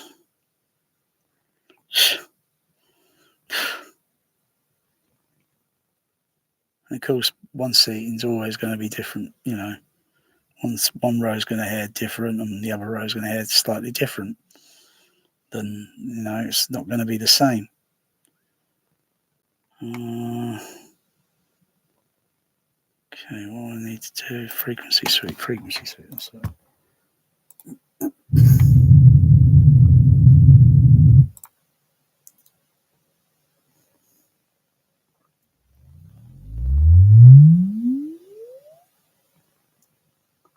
That frequency sweep's got a bit of dips and peaks in it before it even finished. I saw that. Yeah. So bit dips. Again, it's not too bad in the lows. It's roll. It looks like it's naturally rolling off. Maybe naturally rolling off there, kind of. Yeah. And then it goes along, and then it dips downward to a dip in the frequency, and then goes back up, and then comes back down with another dip in the frequency, and then up. It looks like my ECG reading of my heart, my pulse rate.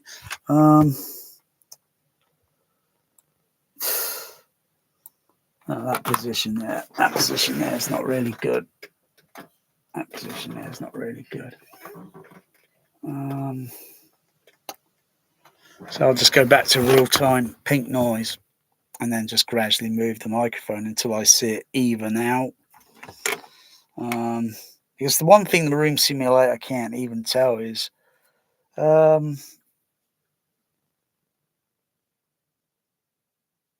what crossover settings the speakers are set at, or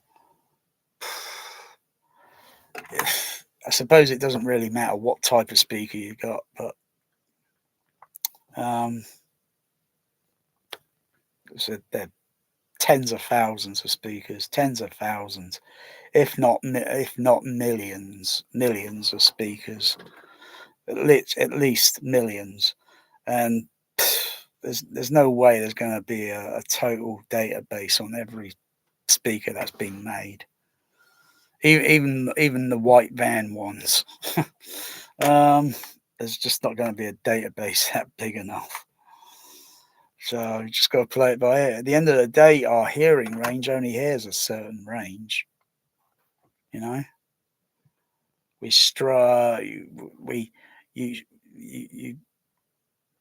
adjust the system to go as low as it can possibly go, but into the infrasonic, but you can't hear it. You can sense there's something there, but you can't really hear it. And if you start hearing anything, then it's got to be some harmonic frequencies, or it might be reproducing or playing back the fundamental frequency, but there might be some artifact. And because really, generally, we shouldn't hear it. We should only feel it. And to feel infrasonic frequencies and all that is you would have to have the system adjusted so that a lot of the bass range going from 20 hertz and going upward, you'd have to have that lowered. Otherwise, you ain't going to notice any of this infrasonic frequency. Even though it's present, you just wouldn't hear it because you get an audio frequency masking effect. It's that simple. So you got to take the other frequency ranges down with a filter. or big filter and just place it somewhere, zero it somewhere, and then just completely bring it down. But then you risk the damage of damaging the amplifier, damaging the speaker, because ego comes into play, and then you'd overdo it without realizing you're going to do some serious damage. Seeing the sub bass doing the excursion, I think too much is going to, I think generally it's going to produce some things that shouldn't be really there. It's going to produce some artifacts. And it'd be the same with a tweeter if it's going too fast and something, and you're trying to get specific high frequency pitch frequencies. You might be pushing it too much and it generating some distortion. And got to be very careful that you don't do the testing too long, because then you could damage the voice coil by overheating it. As well as the amplifier, you got to keep an eye on the amplifier. Amplifier's got to have a clipping level so that you can see, oh yeah, I'm near clipping, that's bad. So you need to back it off down.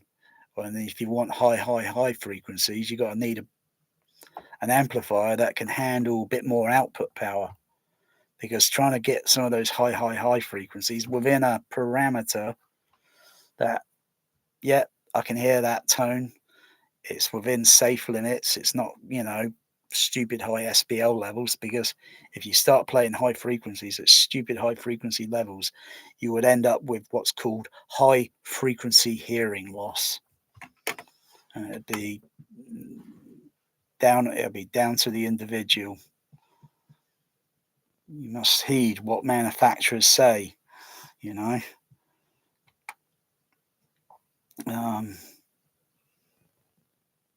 otherwise our hearing just rolls off, boom.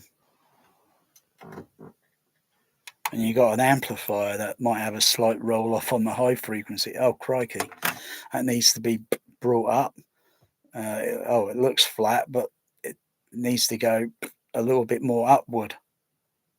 And the other frequencies that are below it, you need to make them a little bit less louder, because those frequencies are going to be easily heard. You need to make them just a little bit less, but then you got to check the frequency of a film level, film soundtrack. Some film soundtracks tend to push it a little bit too loud, a little bit high, loud. Others kind of normalized. Some might be a little bit less, or they, it depends. And you got to check that. I think this is going to be a bit of a problem where to move the seating forward, and just how far forward. At least I've done the test. There. Rather than just pull the seating forward and think, oh, that's great. It's got to be like great for many things. Clarity of the LCR, or even the 5-screen, and all the sound effects and everything. Music score, and I just don't know how much room gain has just been added here.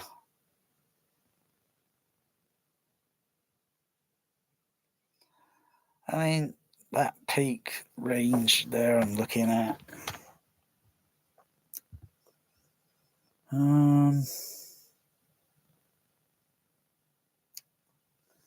I can easily see if I bring the Wasset here, this thing here, lower it down to about this range. So I've got this hump of frequencies, multitude of frequencies. So it's a bit of a hump.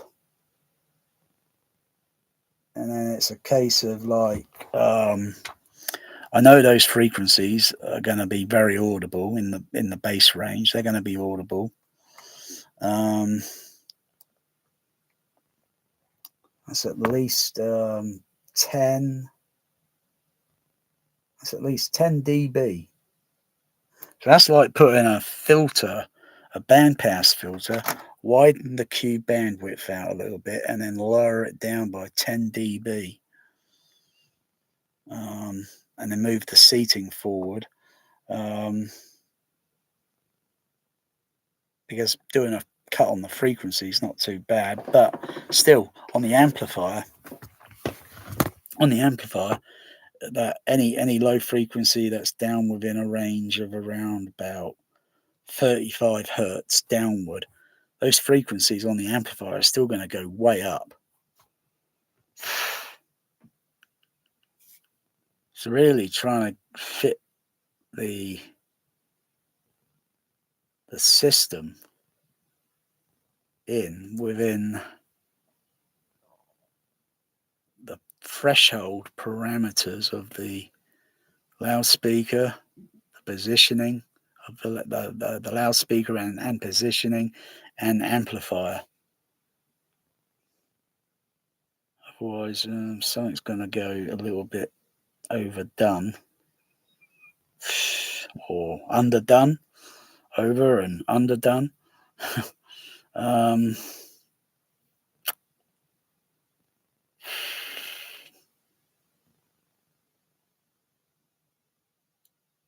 See, the weird thing is you can move a sub-bass speaker and put it way behind the seating, you know, put a sub right behind, thinking you're going to get great 20 hertz and all that. You're still getting a lot of wasted power thrown out the window. And other frequencies, oh yeah, you feel that a little bit acoustically. But when you put a bass shaker on and turn and play a sine wave tone from it, you think, oh god, that sounds a little bit too boomy, you know, it's a little bit too much. That's like being on a bus with an engine that needs to be recalibrated back at the garage because it's booming too much, and they need to put isolators on and get the frequency SPL level down on that engine because it's way too much for passengers to. I don't know how passengers can even stand it sometimes without moaning that engine's a little bit too loud, isn't it? What's going on? I've been on another bus and the engine level's way calmer.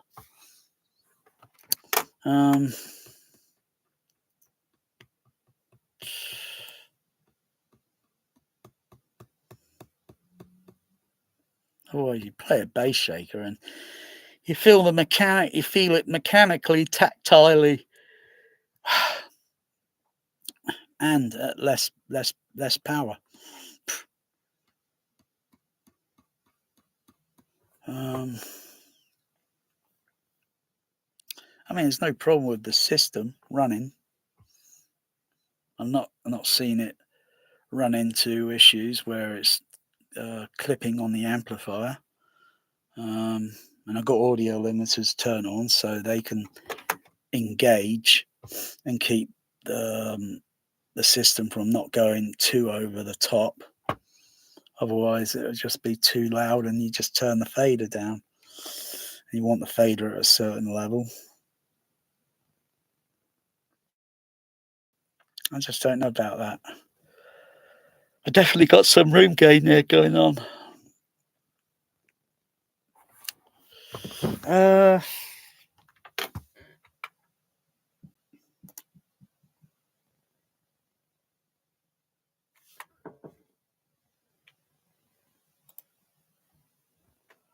Okay, let's have another look at the frequency. Let's have another look at the frequency. Leave the microphone position. Just move it up to that position.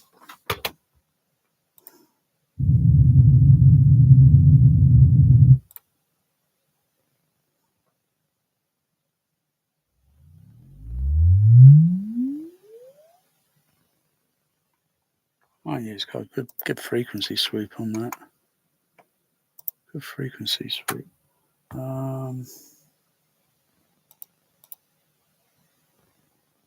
Okay. Turn that one off. Turn that one off.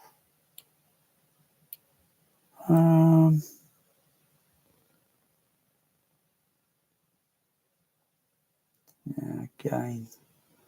Looks like if I were to, yeah, and then put a filter in. I don't know if I got any filters left on the DCX that are usable. No, oh yeah, I got a bit of percentage. I got a bit of percentage there. I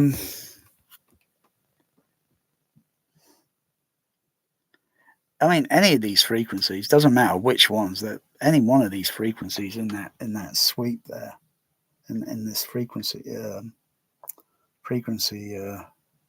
suite, any one of those is going to have a room gain. Doesn't matter which one. It's going to have a room gain. This room is going to emphasize some of those frequencies and take them up a little bit higher when they really should be a little bit lower. And of course, you've got the sensitivity of the speaker. It'd be okay if there was a wizard that can make a passive filter, passive filters to lower the frequency rather than doing it electronically, because if you do it electronically, you're subtracting on the amplifier generally. There are techniques that you could do, that you could put things inside a speaker cabinet to change the volume size of the speaker cabinet, and some of that frequency it will, it still maybe have that same sort of similar peak level, depending on where the microphone is. I could put the microphone closer to the speaker and measure it there.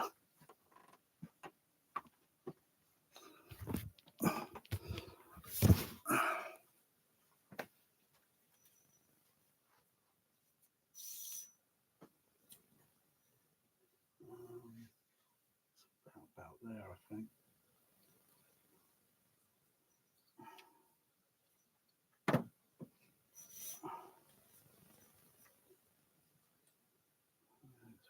About there. Okay.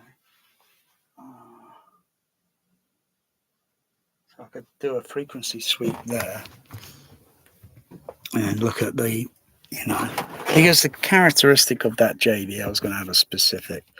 It would have been tested in an anechoic chamber, or JBL might have tested it outside or whatever, where they have done some tests outside with speakers to see what their range capability is capable of. I have to do this, readjust the microphone gain level, because I'm a bit close to that. That microphone's a little bit close to that speaker.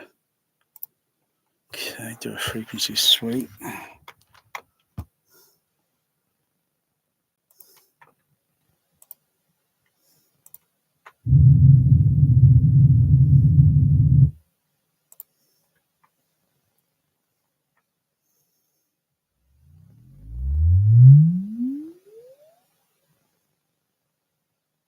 Oh, I didn't have any distortion problem there.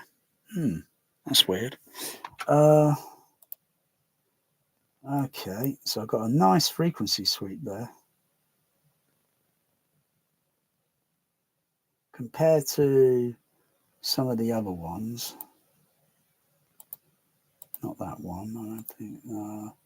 Might be that one there, and that one there, and this would be mostly testing the center. But yeah, that's got a bit more smoothness upward, and then comes downward. Of course, I've got the crossover set out a specific frequency range because I'm just using it experimentally. So I've got I'm rolling off the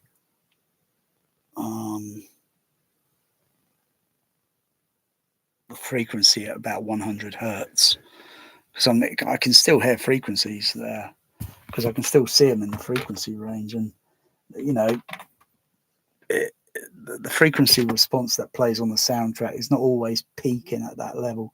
Maybe some sound effects occasionally or what, but actually, I don't kind of like that frequency sweep thing there because on the amplifier, it's the complete opposite. It doesn't have that. It doesn't have that slope. You know, going downward and upward. Doesn't have that. It's electronically. If I do the frequency sweep electronically on the amplifier, it's I've got more low end frequency response. So how do I gain some of that?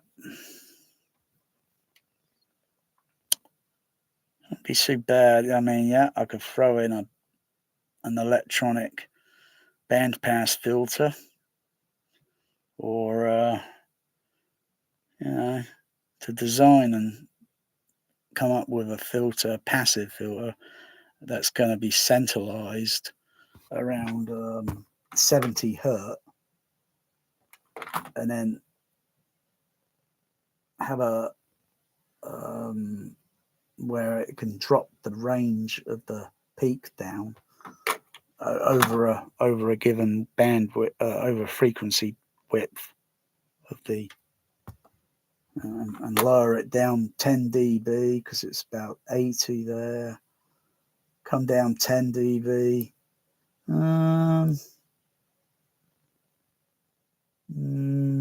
Nah, maybe 15, maybe 20 dB.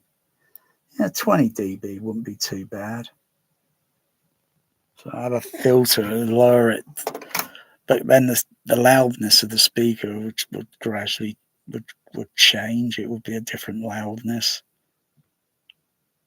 Let me see. What can I do there? What can I do with that?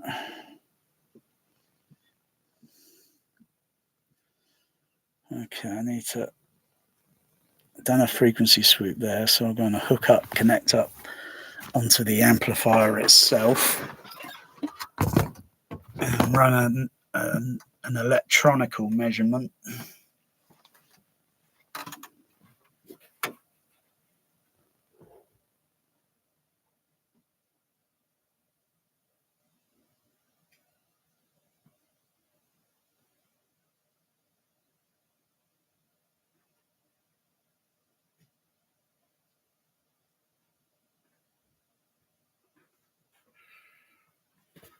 Okay.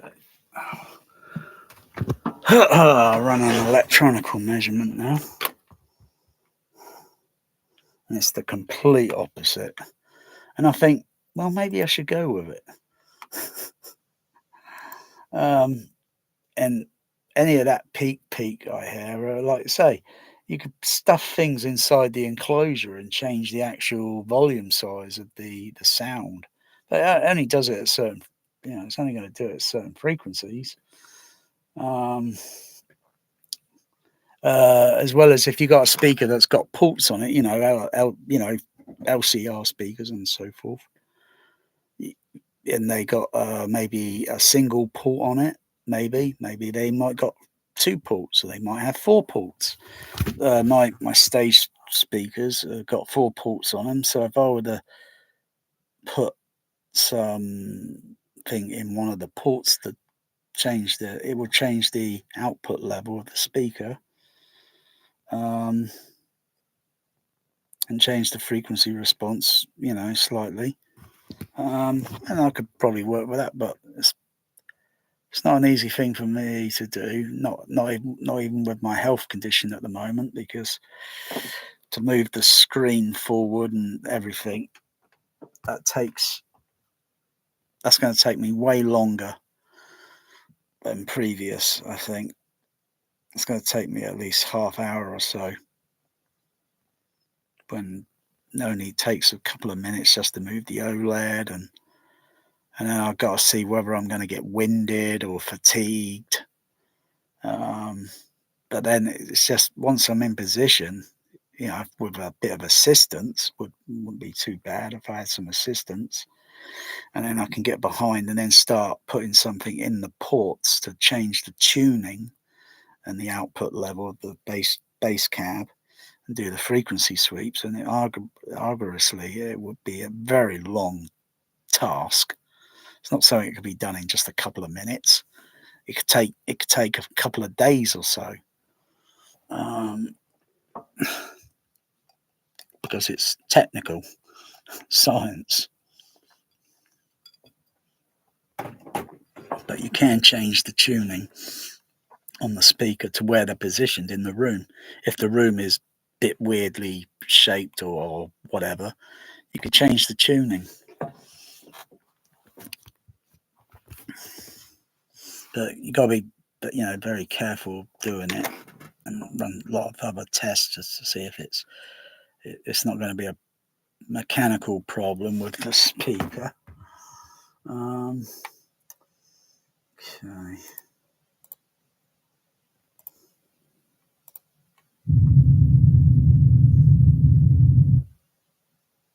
I should be connected to. Oh yeah, did I switch the THX to center channel?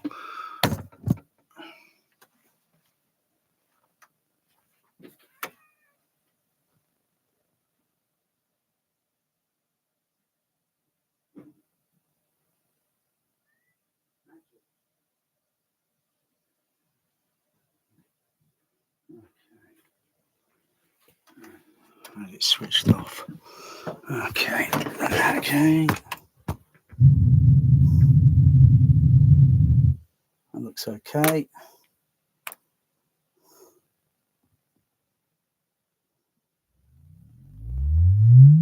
Oh, look at that frequency sweep. Oh, that's nice. And how does that look? Oh, wow. That's like I said, it's the complete opposite. It's the complete opposite. Oh, wow. And it lined up on the first frequency sweep. Lined up there almost. So that's the speaker, and the trade-off. Look at the trade-off here. Crikey. Look at the trade-off I've got. I don't like that. I think I'm going to have to make some alterations to the frequency deal, and pray I don't alter it any further. But otherwise, electronically, look at the frequency response on the amplifier. My goodness, it's running all the way down into infrasonic. And it's nice and smooth and perfect and ideal. Yet you look at the frequency response on the speaker, and it's still going it's going wobbly. It's going all over. It's wobbling up and down. It's not even perfect. That's perfect because it's electronically. There's nothing there to interfere with it acoustically. There's no real boundary restrictions, other than there's probably an additional filter somewhere on there on the system, because it's still got a bit of a roll off. But ideally, crikey, that's quite a few octaves in the low frequency I'm missing there. I think that could be changed, but it'll put the output power then going to the speaker will raise the excursion level up, and got to keep it safe. But realistically, that JBL can still play some. It'll just be a little bit lower down in the level, but it can be adjusted, but not a great deal. Look at that. That is just wow. need a speaker really to fit that frequency range on the amplifier. um, and then of course you can use something as simple as a Behringer DCX to then customize the frequency response. If you feel okay, I want to put a crossover filter there.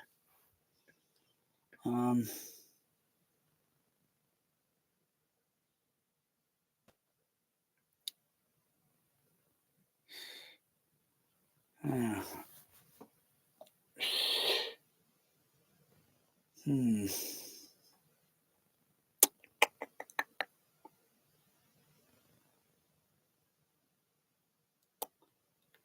So, what can I do there? What can I do? A little.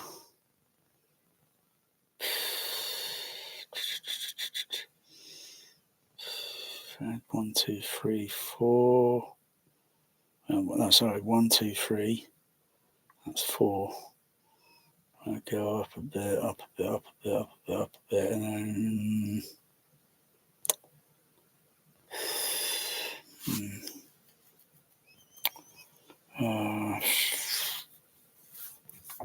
Frequency range, why is it get restricted? I mean, I could pull all the, no, not seal all the, I could seal all the speakers. I mean, the subs I'm sealing. I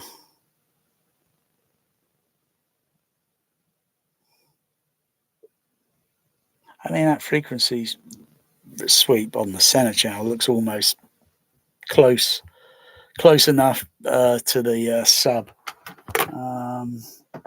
The sub at present has got a few filters on it. Where is it? I've got a couple of filters added on it. I think it's this one here.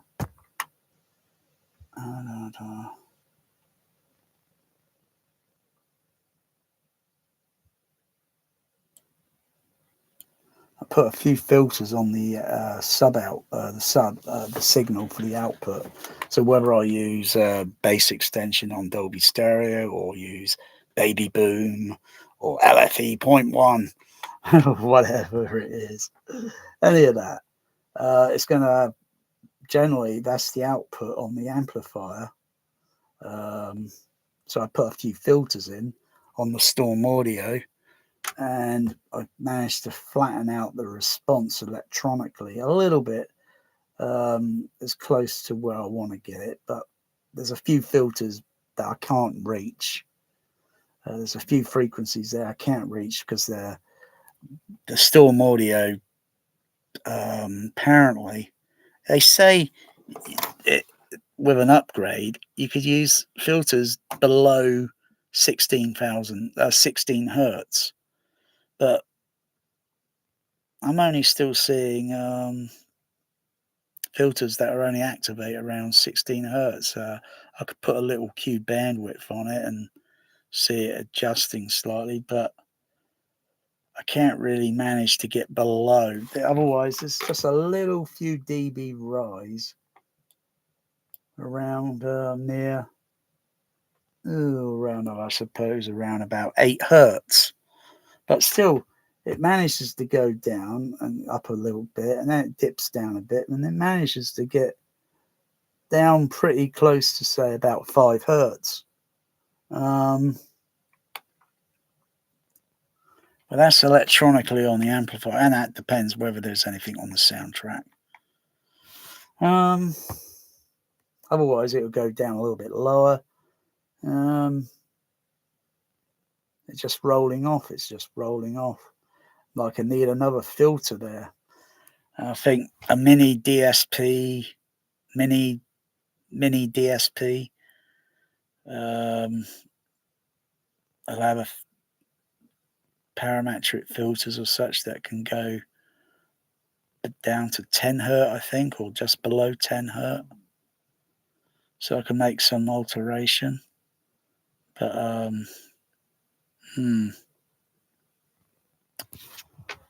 Otherwise, that frequency sweep there on there is almost not bad. It's almost similar. It's almost similar there, but so 5 hertz there. I'd have to put a filter in. Maybe I could use a few filters on the Storm Audio. They have to be the same equal filter across the 5-screen speaker. And just use a few other filters on the Behringer DCX.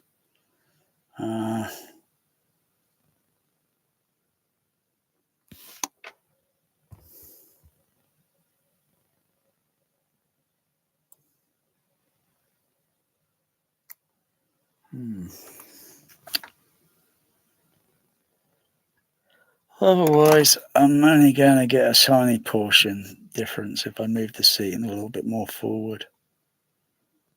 I'm just going to get a tiny proportion. If I do the room simulator and make it maybe the same volume size of some cinemas, and then compare what the frequency looks like, it's going to be, it's going to be a lot different.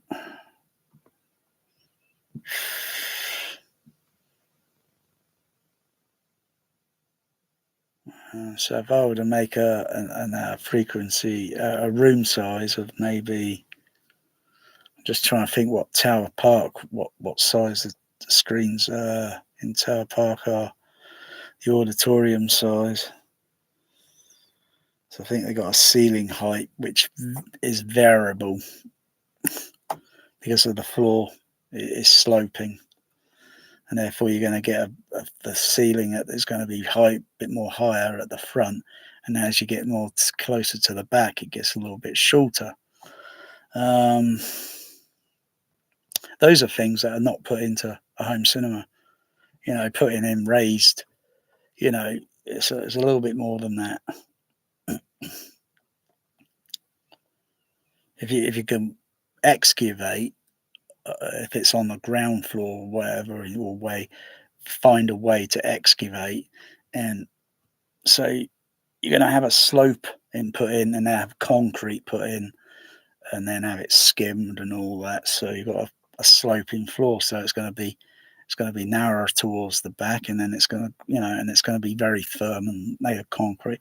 And then on top of that, you could put an artificial wooden floor, which would probably help in some part of the feel of the bass and whatever reverberation. It's not cheap.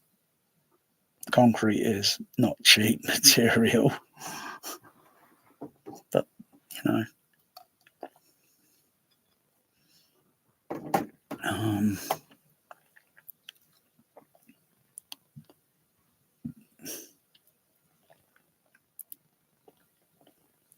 so I suppose maybe,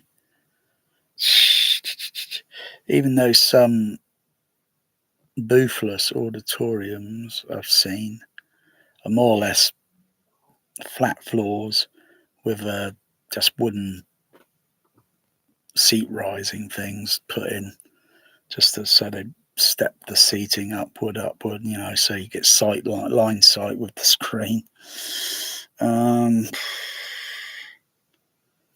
Just trying to think of anyone in the auditor. I think so. It must have been about 25, maybe about 25 feet wide, maybe by 25, maybe 25, with a ceiling height maybe no greater than probably 11, maybe 11 or 12 feet. 11 or 12. Let me do a simulation on that, see what we'll get.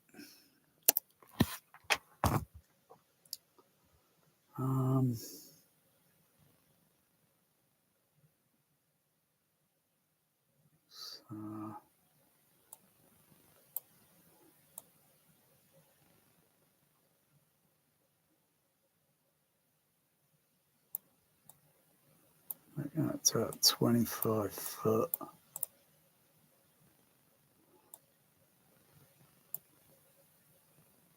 $25 on the length. Widen it out a bit.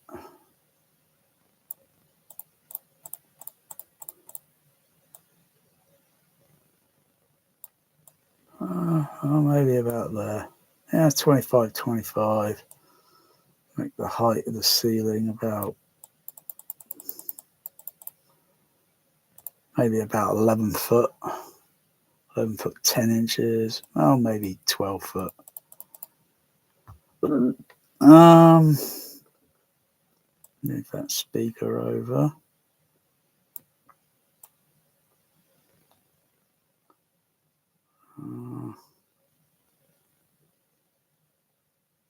Yeah, now I see a more or less a peak resonant frequency, depending on where it's located. It's shifted away from 30 hertz, 36 hertz or so. It's moved away, but it's a little bit more peaky, a little bit more boomy at other frequencies where it's peaking. Yeah, because of possibly the room gain and the and the size of the room. Yeah.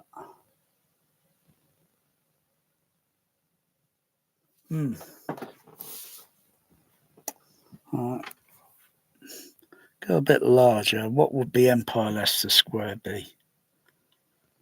I think it's about 80 foot. I think originally that auditorium, before it was butchered into a Limax, I think it was about something like 80 or 90 foot long. Okay, I'm not too sure on the, unless I get the measurements online somewhere. But I'll go with something like 80, 90 foot. And the width of the auditorium, well, that varies, because even the width it's not straight, it's angled.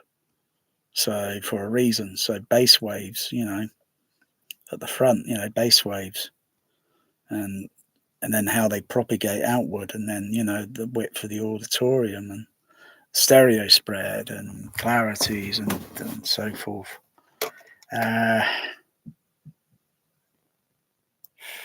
Just keep calculate the virtual. I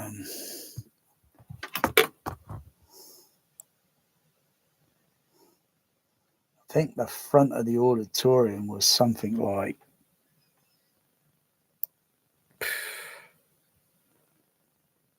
well, not measuring the screen, but the actual front, I think, was probably around 50, if not over 50 foot. And then as it gets toward the back of the auditorium, I think it's the width probably gets greater to about maybe 100 foot. And like I say, as it goes in toward the middle, it narrows slightly, and then narrows slightly more when it gets near to the front. But the room itself it's only artificial walls. The actual room itself is just brickwork. It's just And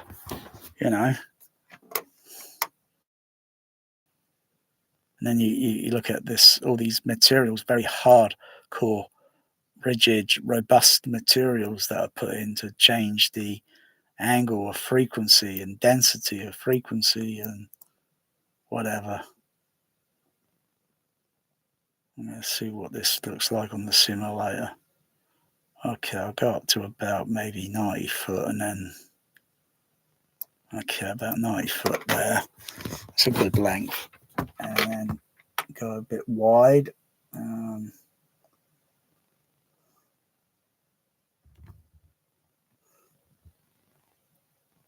Obviously, I've got to go a bit higher on the ceiling there, because I think even the ceiling, even though it's got an overhang in the Empire, used to, I think at the back to the overhang. Oh, it varies. It varies. I think right at the very back, it's probably about just over 10 foot. And then it goes, you go a little bit further towards the back row seat, and then it goes up, and then it goes up a little bit more higher. So until it actually goes up to the ceiling, it's probably about 40 foot, if not around about near the back slightly, just where it goes over the overhang where the projection room is. And then I think probably go, if not, no.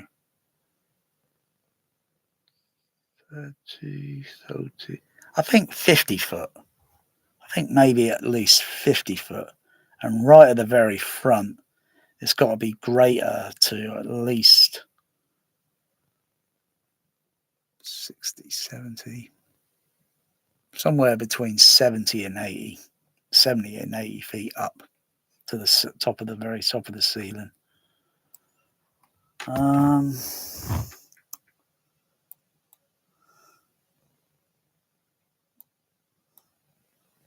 So I'll just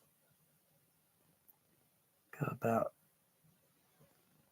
maybe about 70 feet, or about 70 feet, 70, 80 feet wide, maybe about 70 foot,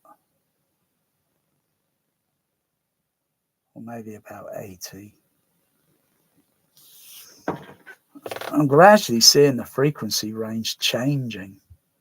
So as I'm gradually changing the room thing to where the little, virtual figure is located, and I'll just put a speaker over here, and I can see how the frequency response looks. It's got quite a bit of up and down, up and down, up and down, up and down. It's not kind of all 100% smoothness.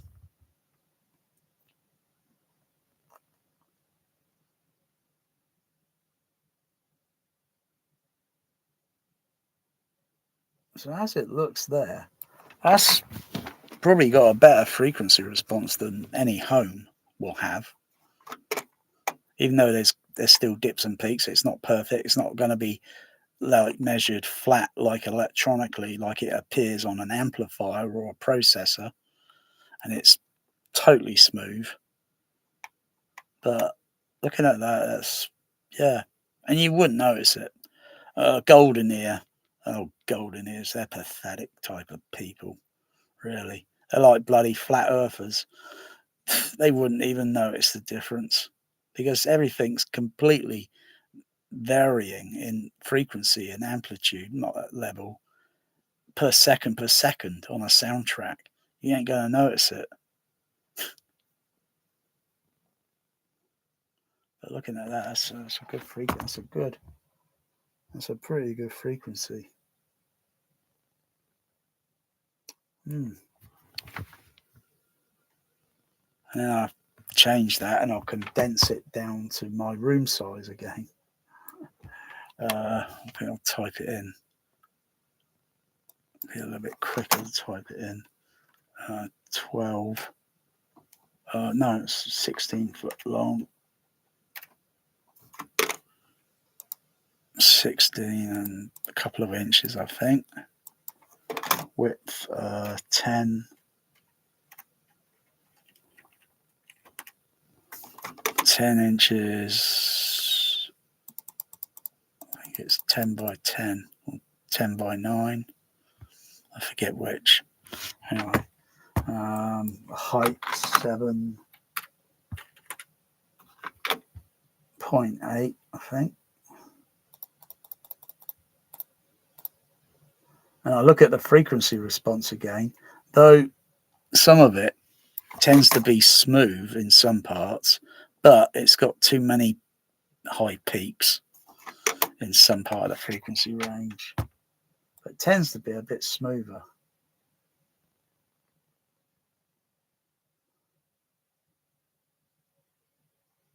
But I move in certain other parts of the room, and some of that frequency response completely plummets all the way down into an abyssal trench, a black hole, where not even the watts can escape it. I mean, you can have 1,000,000 watts on the amplifier power, and it's not going to make an improvement until you just change the positioning. Yeah,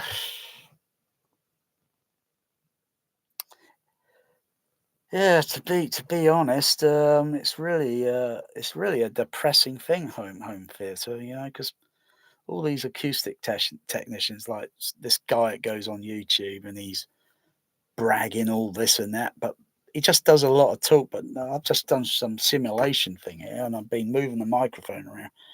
I don't see any action, you know. Blimey, he's got all the test equipment, and I don't see action.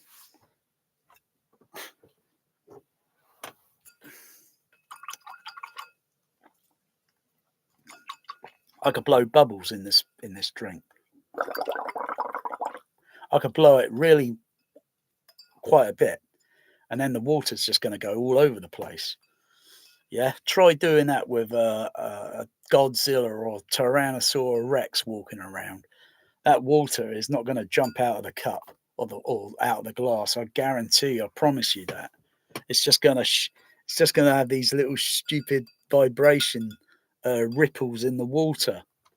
And I don't think dinosaurs walking around, roaming around, are going to make water vibrate from a distance of maybe less than a quarter of a mile away, and it's getting nearer. Bullshit.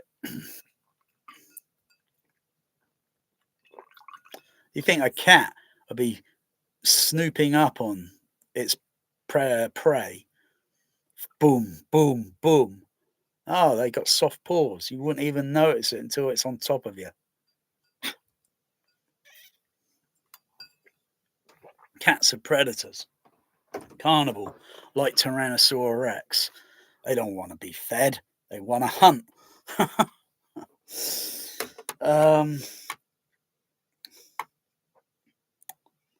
Yeah.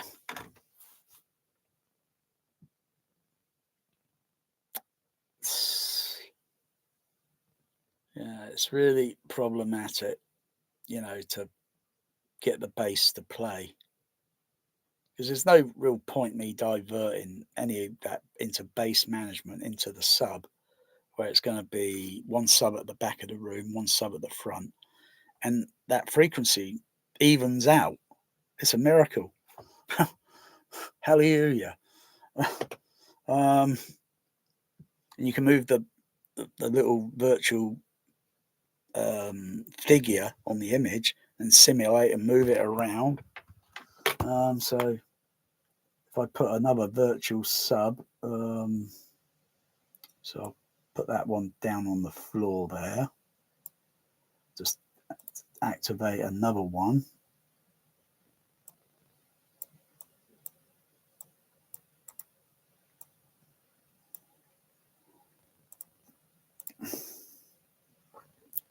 Move that.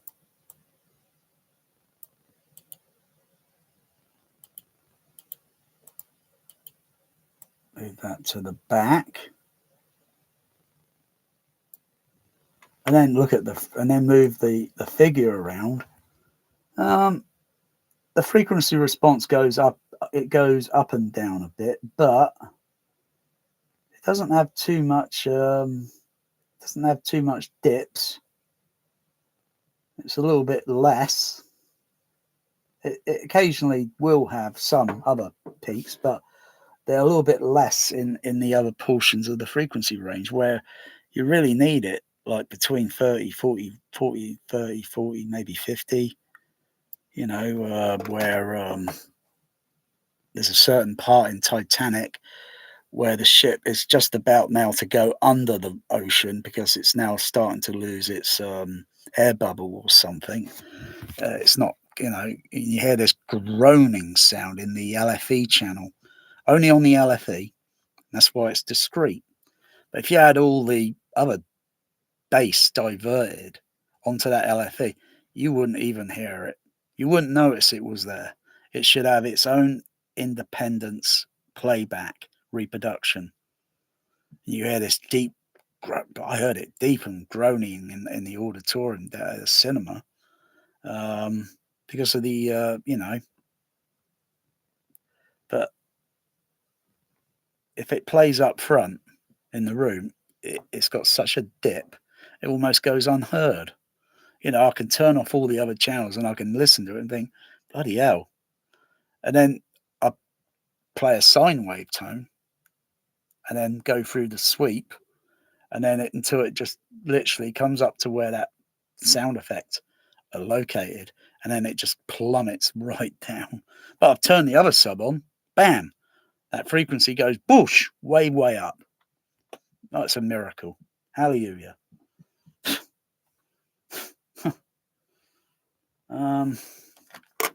Yeah, big deep droning sound just before the Titanic just goes under the ocean. Yeah, this big deep sound. But most people in their home theaters, you got your home theaters set up completely wrong. You think you want to duplicate cinema in your home or duplicate that auditorium that you often usually go to. You have a cinema that inspired your home cinema. What inspired mine? I would say the Odeon screen number 1 downtown, screen number 2, ABC screen number 1, Empire Leicester Square, UCI High Wycombe, the 8th best THX cinema on the planet. It used to be.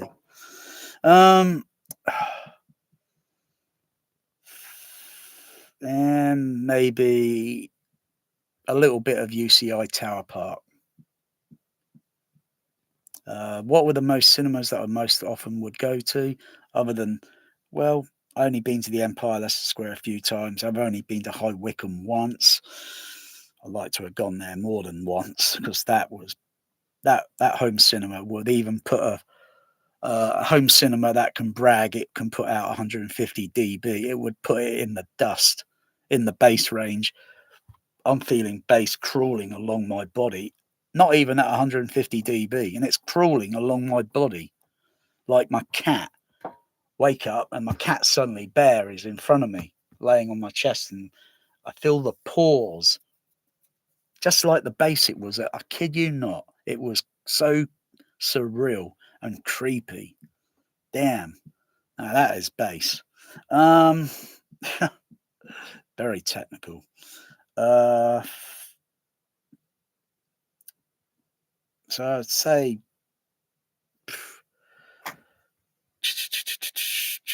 I was always fond of Odeon screen number 2 downtown and wasn't quite fond of screen number 1, even though technically that was used to be a Cinerama screen and it's got overhead surround in it.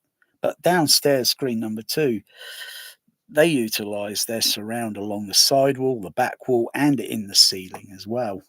So when it's just playing Dolby Stereo Optical Soundtrack 424 Matrix, the mono matrix surround will be completely encompassed. Oh, immersive storytelling. And that's before decades later, where today you just keep hearing people talking about immersive.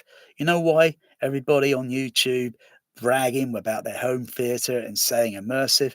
Because they've been brainwashed by Dolby Laboratories and all the bullshit going along with it. Unbelievable. Brainwashed. I thought brainwashing was a myth, but it's not. Because I don't seem to remember hearing in videos of Premier Cinema showing a movie going back decades, and anyone saying the word immersive. No, never heard that word. It's just a word that's been invented and marketed by Dolby Labs, and everyone's synced on that bullshit. Fucking hell, I can't believe it. I can't believe people are. It's not a case of opinion, brainwashing. Unbelievable. Can't they find another word to put in the vocabulary that's maybe Latin or something, and then translate it into English? Oh. But otherwise, yeah, that cinema was. I'm hearing sound there on the sides and the back, and they're all playing at the same time. Yeah, eat your heart out, Dolby Atmos. Actually, you could say eat your heart out, Dolby Labs, because they were tinkering around, even though Tower Park, UCI, exclusively in all the auditoriums, all 10 screens used experimental overhead surround in every screen. The larger screens had 8 speakers on the ceiling. They were Electro Voice or EV, the speakers in the auditorium. In the smaller auditoriums, they were only 7 speakers, so 1, 2, 3. So as you go further into the auditorium, it widens out, and you've got 1, 2, 3 on the ceiling. You go right towards the back of the auditorium where the floor height gets narrower, and there's only a single one on the ceiling, and it worked. It worked, though I wouldn't sit at the back because the stereo front image on the front of the screen is going to be a bit narrower, but you still hear sound. And, you know, most people, if you ask them, oh, I don't care as long as I hear sound. And that is so true. You got to go a little bit further in until you get about a decent stereo, which was not too bad considering where the screen speakers were located. They were a bit high up on the screen because the screen height was a bit higher up. And you got to really get trained listening. I'm not golden ear. Golden ear is a load of bullshit. You just got to get trained and familiarized with the auditorium. But then when going into larger auditoriums, 5 and 6, their screen height is a little bit lower down. It's a little bit more middle of the auditorium where they got side seating rows and middle seating row. And the stereo spread across the LCR worked pretty good in Dolby Stereo. Very good. And even good with DTS.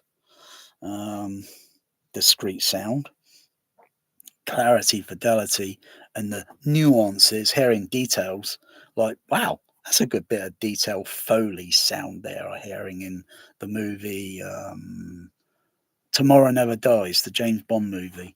I actually heard that with stereo overhead surround.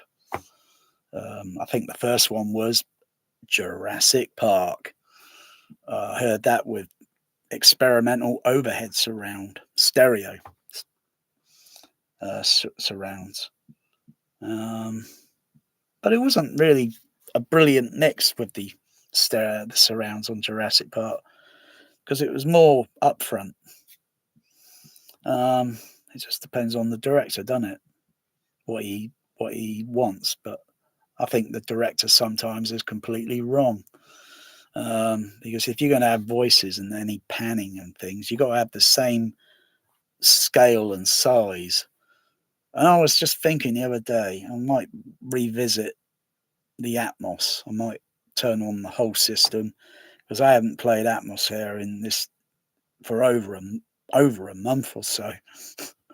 And I'll just reach for Gravity, and I'm going to listen to some of the dialogue panning that's moving around, like compare that some of the voice panning, say like whether it be George Clooney or the Sandra Bullock or maybe Ed Harris, and just compare.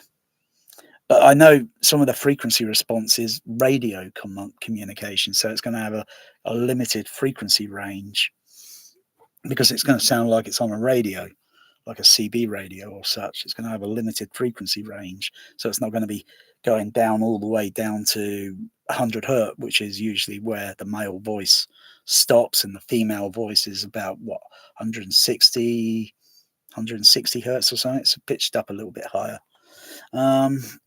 So I'd have to listen to the other.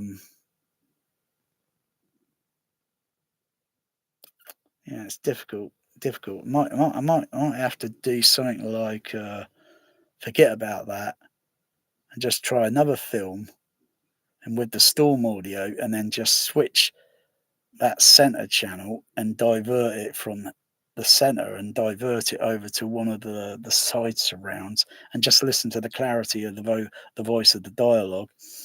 If it sounds a little bit weakish on my surrounds, then I'm going to adjust it to get it almost to be as similar as possible. It will never be the same, but get it as similar to the center stage or any of the screen channels across the front.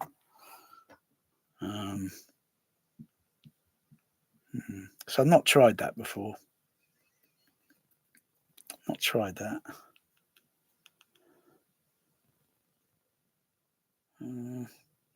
Otherwise, Gravity's a brilliant movie.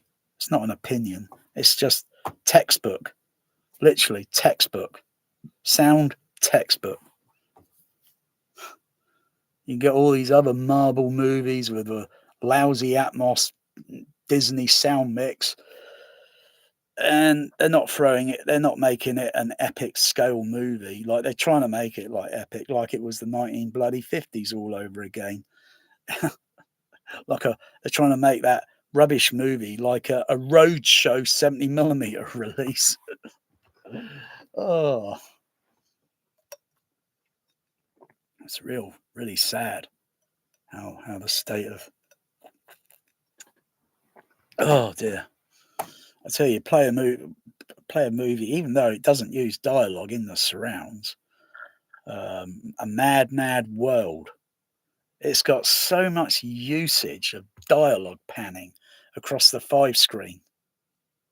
Unbelievable. It's like, wow. It's like I'm standing only about 8 foot away from.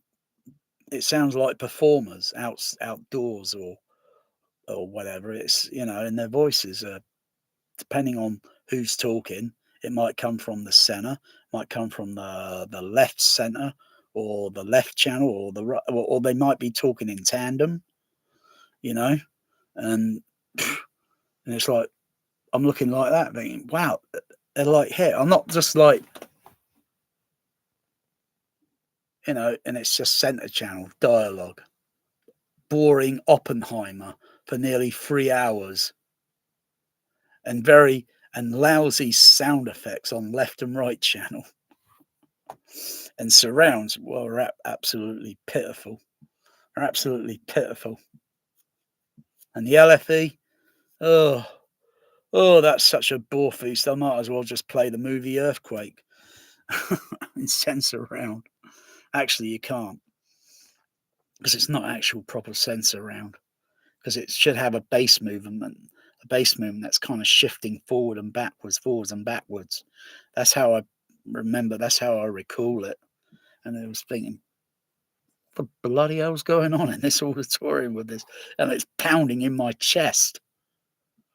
Oh. But when you play it regularly in the home, they say it's not. Because if it were, Universal Pictures would have made limited edition that same thing. But it's only going to be, that really is only going to be, I think, applicable to those that experience sense around. And you don't necessarily have to play at 120 dB. That's a bit unnecessary. And like I say, sub bass, Earthquake, total bullshit. You'd be feeling more the bloody ground moving and less of this. Otherwise, is it airborne outdoors? If you go outdoors, if it's a real earthquake, I don't know. Does it sound like it does on indoors? Because indoors, the earthquake's under the ground. It's coming up through the building, through the walls, and you hear it. It's like, ever heard that expression? Shh, these walls have ears. and you hear that coming up, and it gets amplified. If you take all that away, it's going to be the total opposite. Surely. Whether it goes at that, or that reaches levels in the 100 dB range on the indoors, I don't know. I don't know. I don't think anyone would care to be using an SPL meter and test equipment. I think the first thing they'll be doing is grabbing their wallet, their pets and that, and getting outdoors. That'll be their priority. You know, not waiting for the roof to come caving down on them, top of them. Earthquakes, I think, it's complete bullshit in movies. Otherwise, try and reproduce it through base shakers. So you're mostly only feeling it, and have some of it playing on, say, a bit of sub, and other screens and screen speakers and surrounds and screen speaker at a slightly less level. So you get the kind of the acoustical sound, and you can still hear people running around screaming, and yet you'd feel this mechanical hard vibration, you know, but it's not going to break the house, you know. If it did, then you're overdoing it. That's the purpose of an earthquake. The whole purpose is to stretch the floors this way, that way, unbuckle it, and cause absolute devastation. That is the purpose of an earthquake. Otherwise, bullshit. Sub bass, 130, 140, 170, whatever dB. Bullshit. You wouldn't hear them at that level. Maybe if you're under the ground many miles, maybe the pressures and that will be a totally different sort of thing. I don't think anyone cares unless you're a complete Looney Tune. I couldn't care less for it. Couldn't care less for it.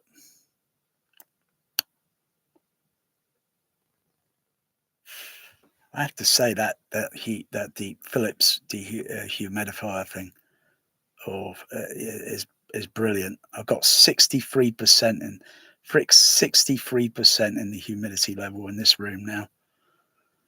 Yeah, that's more like it. Of course, temperature climate's going to go up when it changes, and then of course I'll turn it off because there'll be, depending on what sort of amount of moisture there is. But wow, that is brilliant. That is brilliant to see that level again. Otherwise, it will. If I turn it off, it'll drop. It's going to drop down into the 50, maybe into the 40% range. And gradually going into the month, we're gradually changing climate. So, you know, that's amazing. That little thing there, a little tiny little thing there. Amazing. That's better than a sub bass speaker, huh? That is better than a bloody sub bass speaker. I think they should make that a sub bass speaker because it's designed to do this room size volume. So, wow. That's amazing.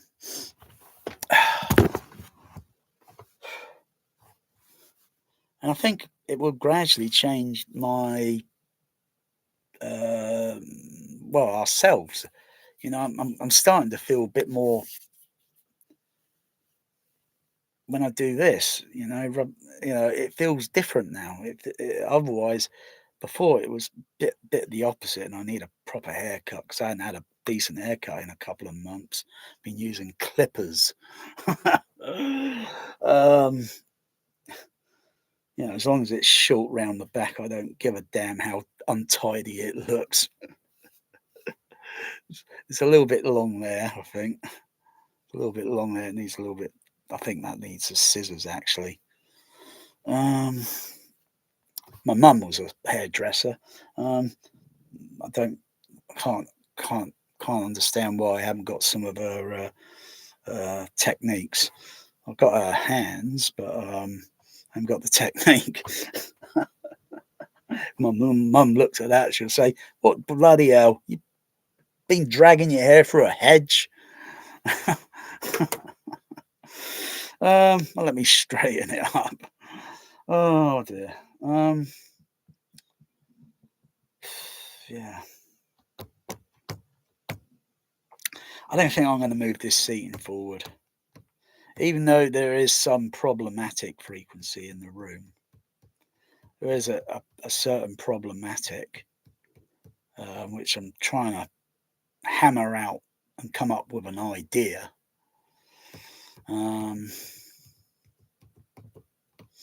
But it's something that most people in home theatre wouldn't even notice. You can have $1 million home theatre room, and I bet that person's not even going to have a clue how those speakers work. How because he didn't install it. He got someone else to do the install, so he's not going to be really familiarized with his investment. And the same goes even with cheaper home theatres that might be 50 grand. You know, they're not going to be familiarized with the equipment. They get the remote handed to them, and the most few things they're going to use are a few Dolby code modes or whatever. Mostly the processor just is wasted.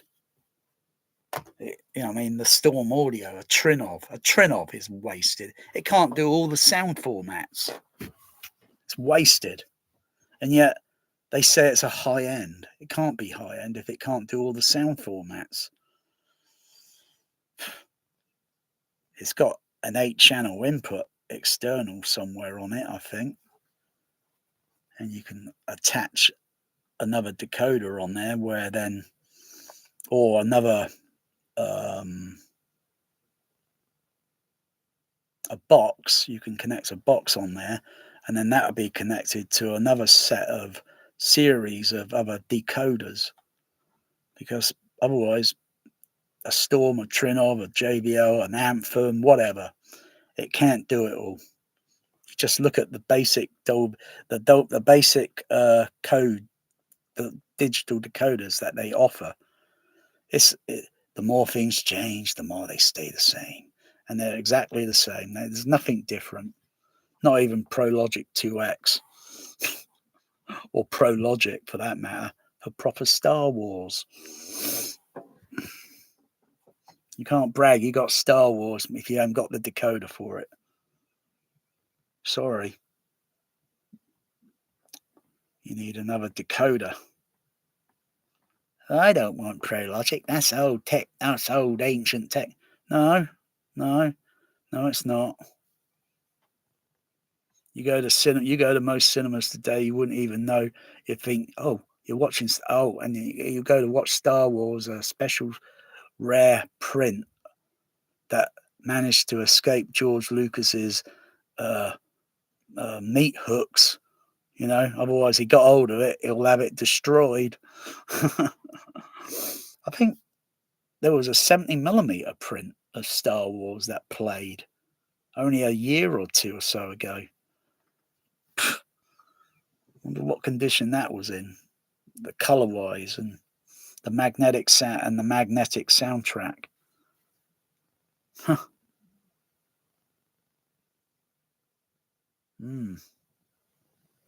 So I'd like to hear the original on 70mm or the Magnix. I like to hear the magnetic version. I'm familiarised with the 35. Well, we mostly all are, because that's mostly what would be distributed to cinemas.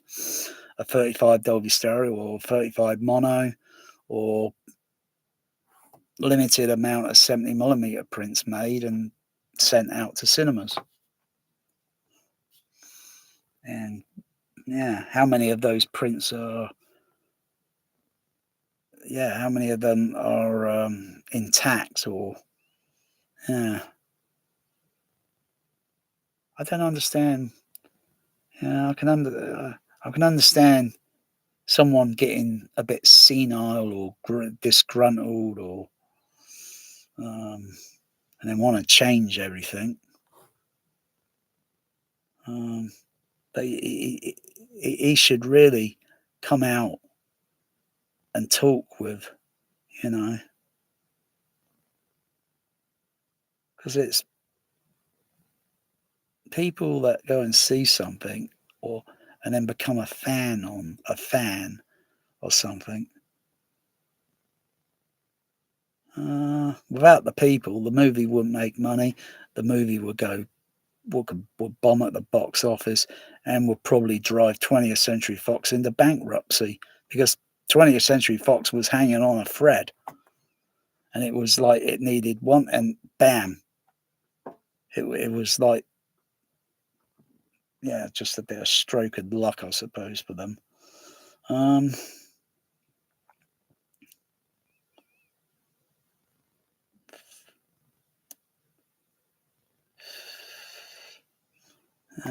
so it's really the people, and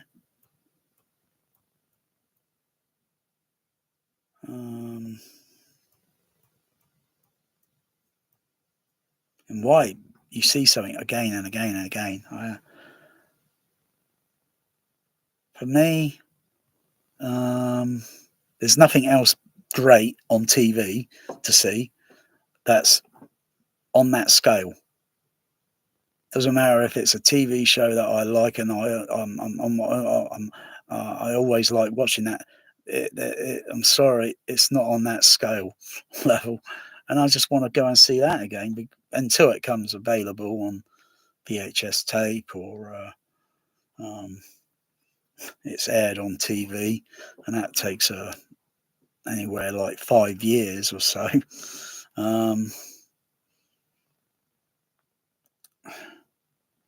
Back then, it took quite a while. Today, a movie could be streaming on the internet. You got to pay for it, about the same price as what it would be at a cinema for a single ticket. 16 or £18. Daylight robbery. Because you're getting a near field mix in the home. Oh dear. That's like going down to a crappy Odeon downtown, watching basically the final straw for me, some Disney Atmos trash called Internals. Don't know what the bloody hell that movie was about. It was a load of rubbish. And they got an earthquake scene in the movie where everything's shaking and all that, but it wasn't actually doing the auditorium. It's shame on the JBL speakers they had, because I was expecting the Dolby Atmos to do sensor round THX levels, not even near or close. And it pissed me off so much. I just got out of my seat and walked out the auditorium after probably about 15, 20 minutes into the movie. And never looked back. Never looked back. That was 2021, I think. I was really angry and pissed off because I could have paid 79 pence to see Earthquake that was across the road at the ABC in screen number 1. 79p. And it bloody, I was feeling it pressing into my body and noticing this bass shift moving and other sound. And it was 70mm. Yeah, you get to some rubbish digital Atmos iSense in an Odeon, and it's like bloody hell, it's bloody like 16, £17 for a ticket.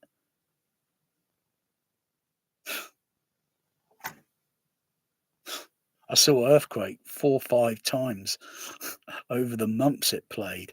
That stupid Disney Internals only played a couple of weeks, and then it was gone and, thank goodness, forgotten about. Load of rubbish. Load of Atmos rubbish. You see, You get all this new digital technology, you're thinking it's great, it's going to do brilliant things. There's not hardly any auditoriums around this country, I don't think now, that can even be as similar to High Wycombe. Not even near or close.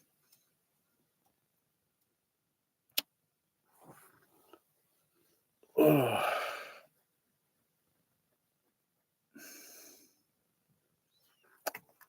Yeah, I like a good rant. I like a good ranting.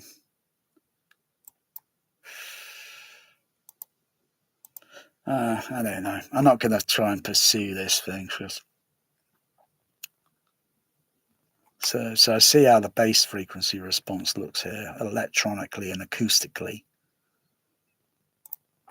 I have to say, I'll delete the other frequency sweeps because they're not really applicable now to me. Delete that. They're like old news. Yesterday's old news.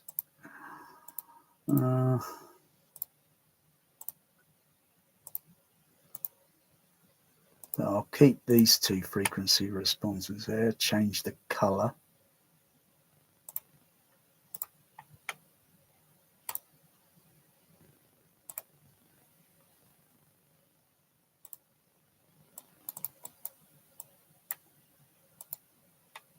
And that looks brilliant.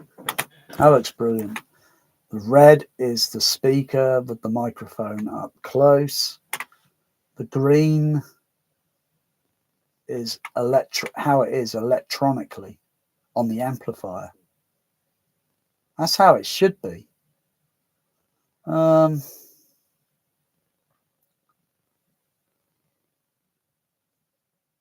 raise that frequency, to raise the actual, I'd have to put a few filters in, do a few little adjustments, and then probably be able to raise the probably put a filter in somewhere, an additional filter,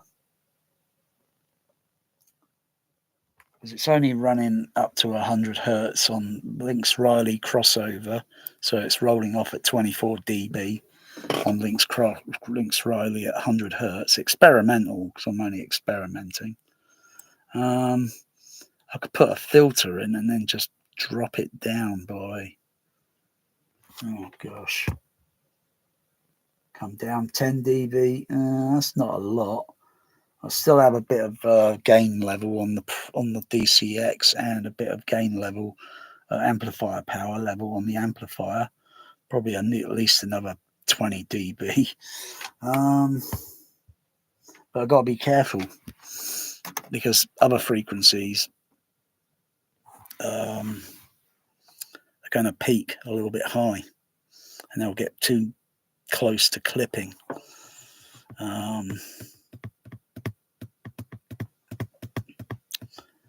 If I had a passive filter that I can put in on some of that, put a passive filter on the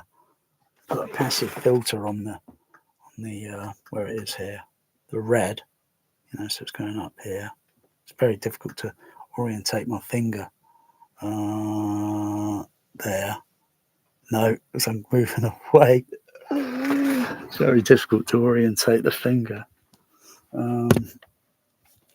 So up here, put a filter in somewhere.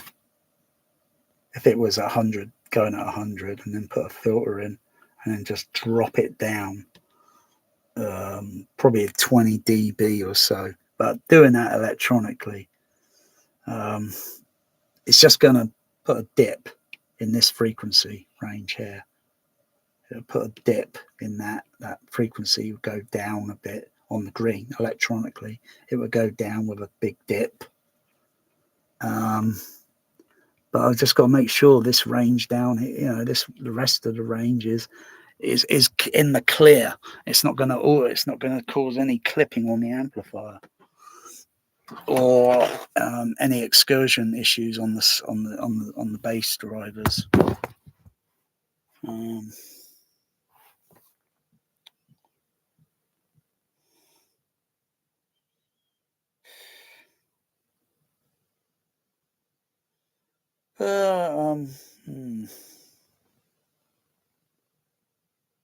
kind of okay with that. Back here, move the microphone back here. It's the total opposite. It's the complete opposite. And then I get dips. Any room's going to have it. Any room. You just don't know how thick the walls are and the ceiling and all that.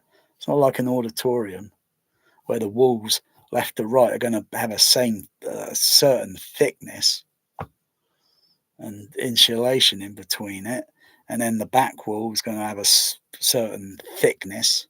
And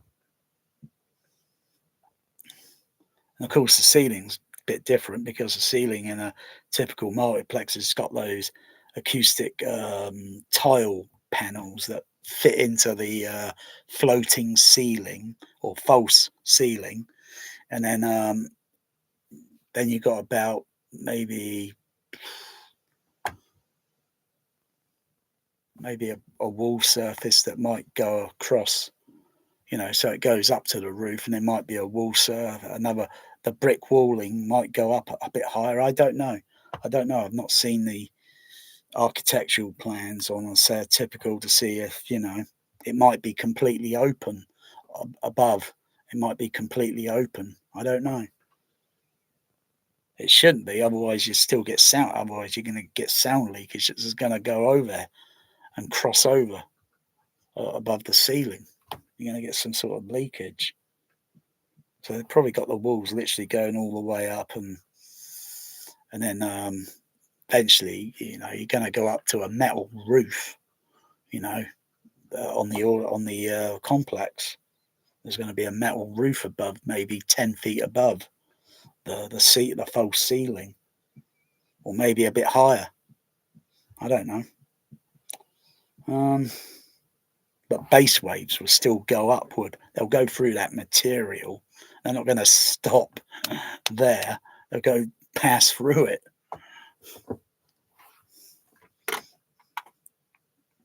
On certain frequencies.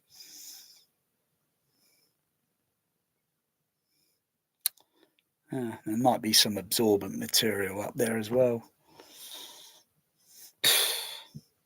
Same with any home and the ceiling.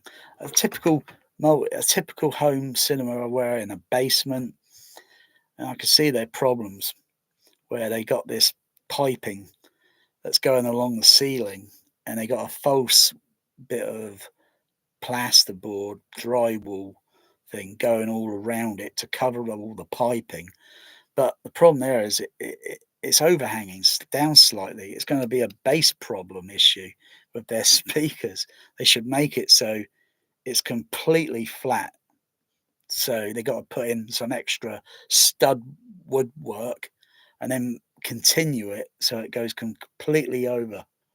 Otherwise, when the bass waves or middle range frequencies hit that ceiling, they're going to hit it too early, and the other part, they're going to hit it later in time by milliseconds, and it should be all even the same. I see a lot of home theaters like that.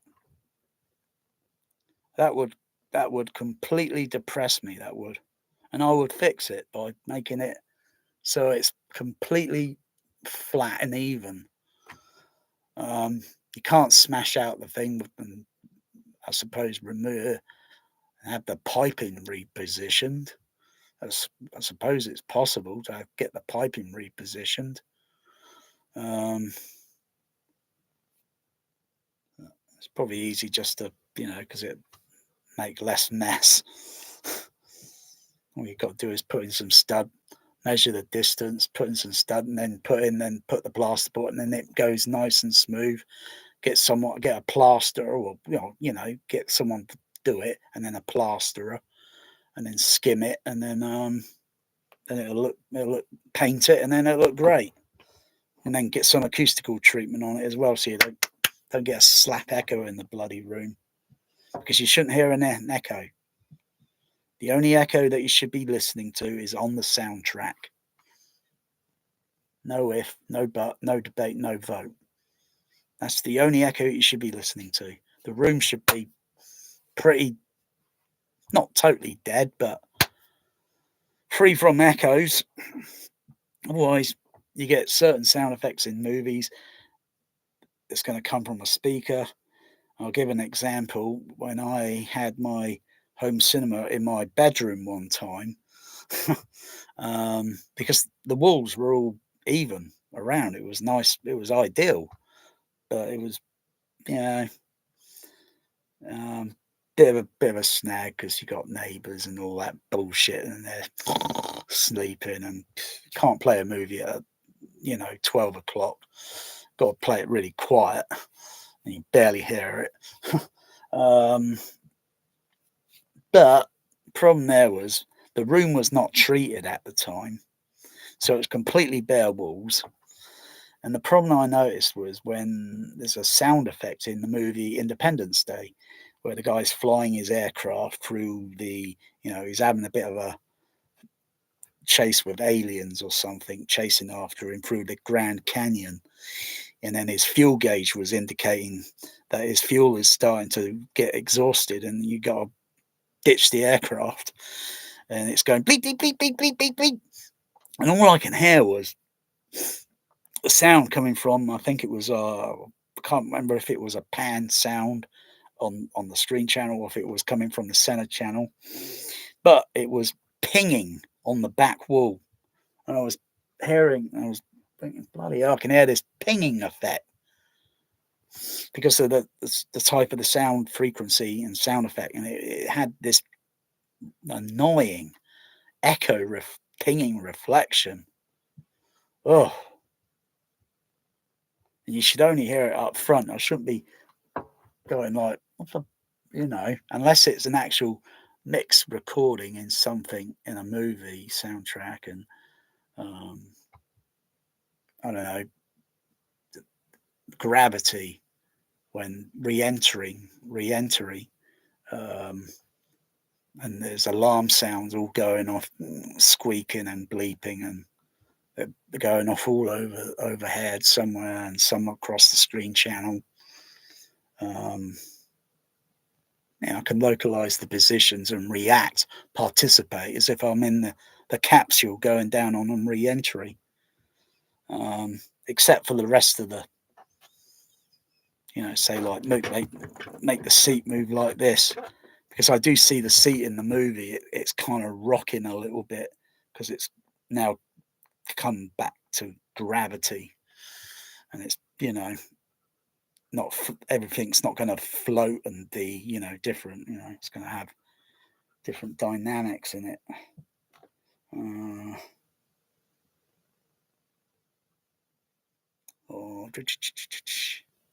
Or think of other movies like got great sound effects, great movies that are coming out on 4K.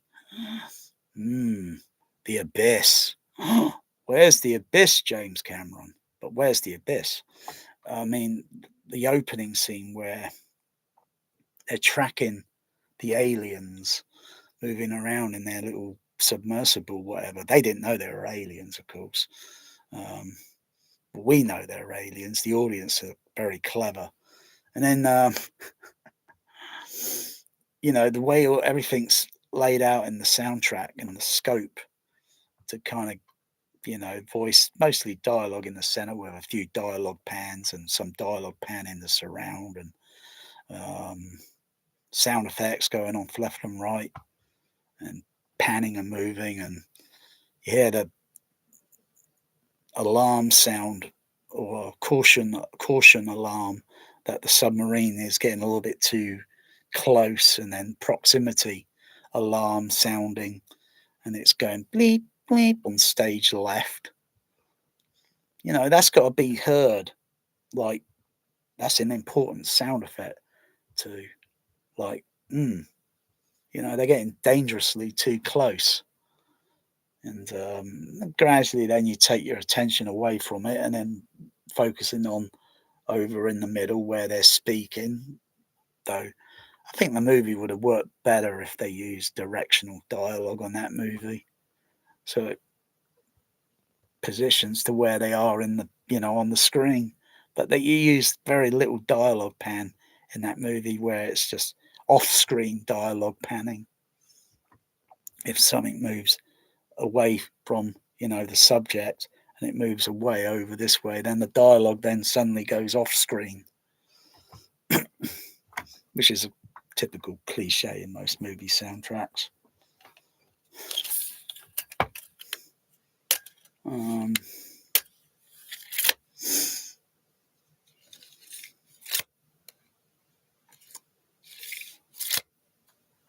Just check the humidity. Still holding at 63%. Wow. Of course, I'm going to have to turn that off when I go to bed. I have to turn the humidifier off. And then I'll check the humidity level in the morning. See what the levels look like. I'll probably go down low.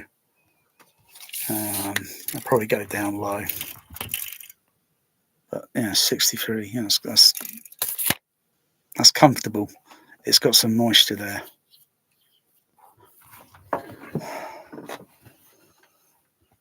I was very skeptical whether it would work or not.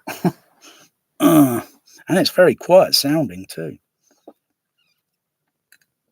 It's not very loud. It's on a medium level. It's pretty quiet from a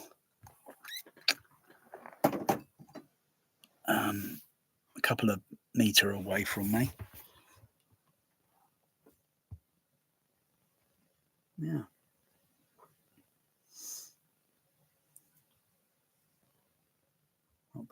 Not bad. Temperature is going up and down a little bit, but it's not too much. It only goes up by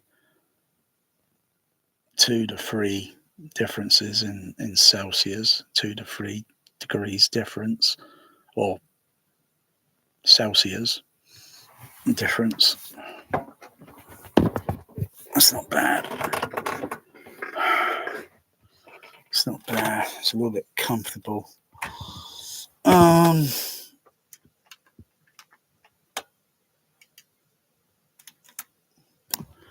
Yeah, I just don't know what to do. Move the seating forward. It's not going to change much there in the bass range. It's marginal. It's going to be marginal.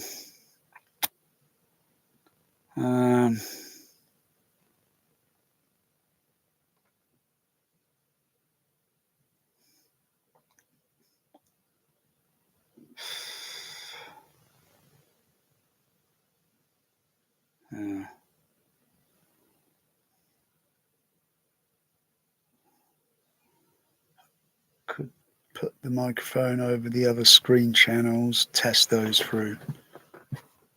Test the other screen channels, and then see if I need to make a little level or maybe a minor adjustment. So I'll set that up now. I'm just trying to remember. Am I on the THX or am I on the? I think I'm on the THX. Yeah, because I last did a frequency sweep. It was on the THX. So I need to switch over to the microphone. Wow.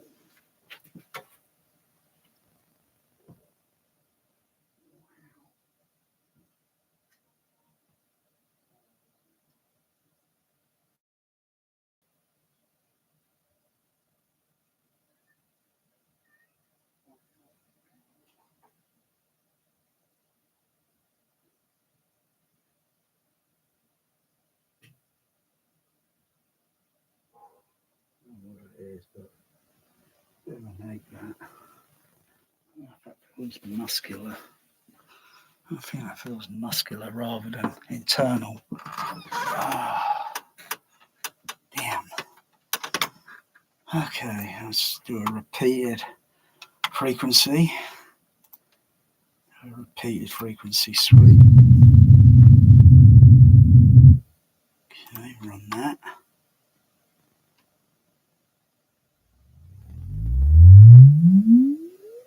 Wow.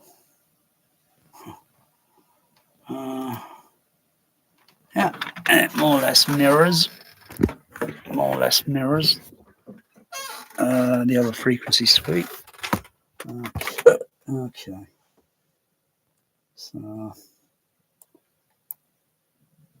okay, I don't need the blue one there.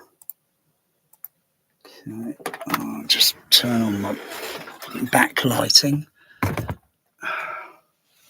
so I can see where the microphone is placed.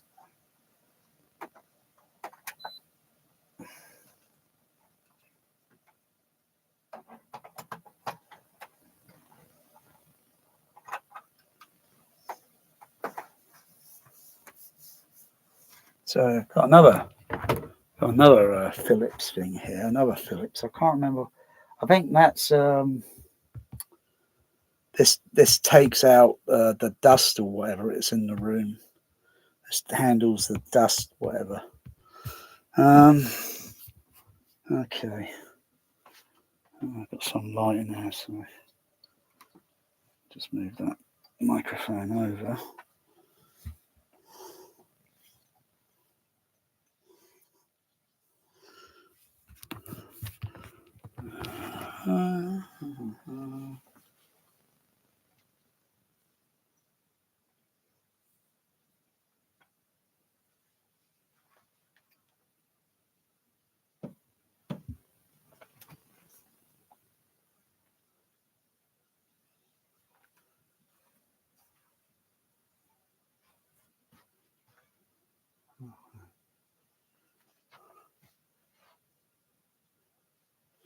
Run a sweep on there and compare it with the center stage.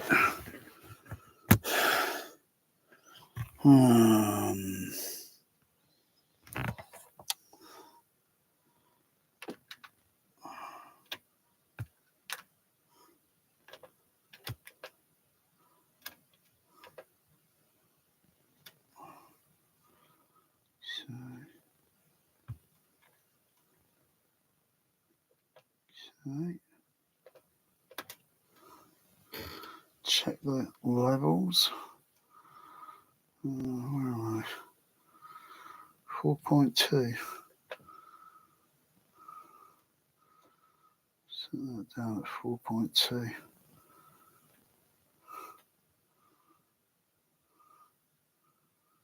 Set that one at 4.2.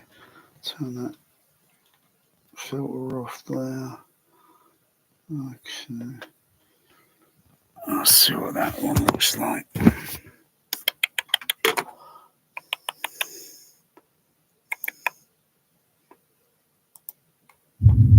Wow. On the sweep.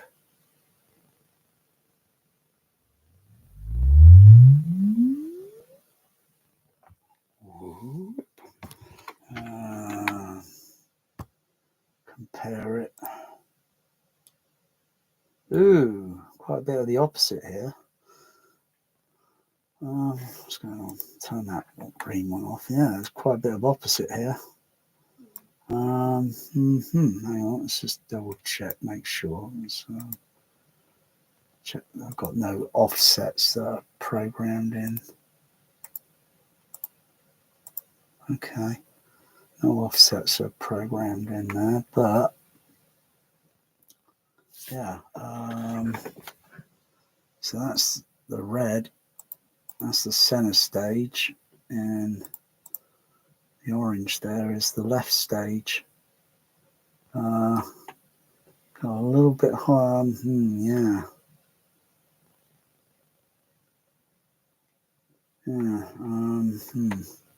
Let's see. So I've got to lower the center stage.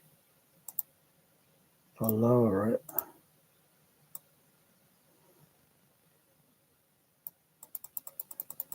that level falls in yeah, that level falls in there, but okay.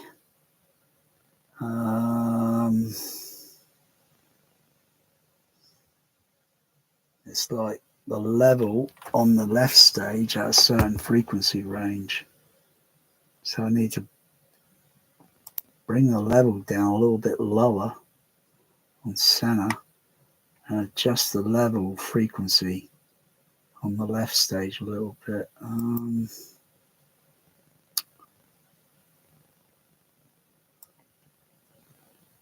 That's true. That's probably 2 filters maybe I've got to put in there.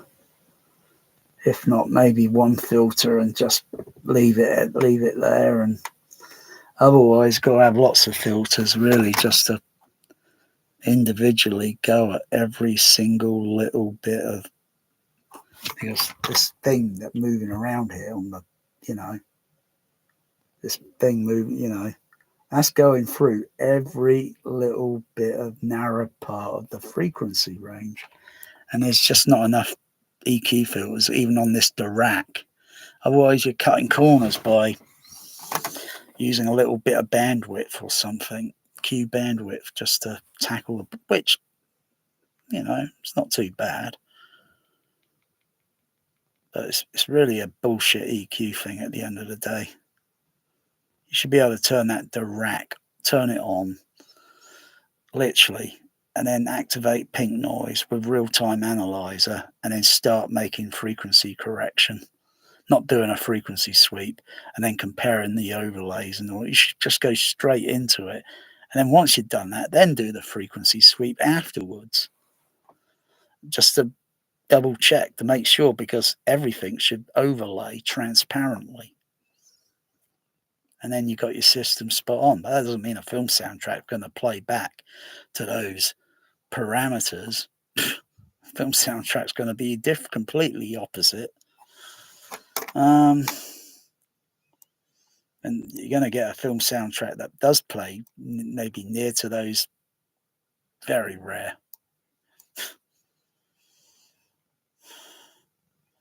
That's my opinion on observation on soundtrack, whereas most people wouldn't notice. You get some mixes that come pretty close and they're within the parameter standards. Others are like, what the blazes are they're doing to the left and right channel? They're putting it too high, and the center channel is way too low.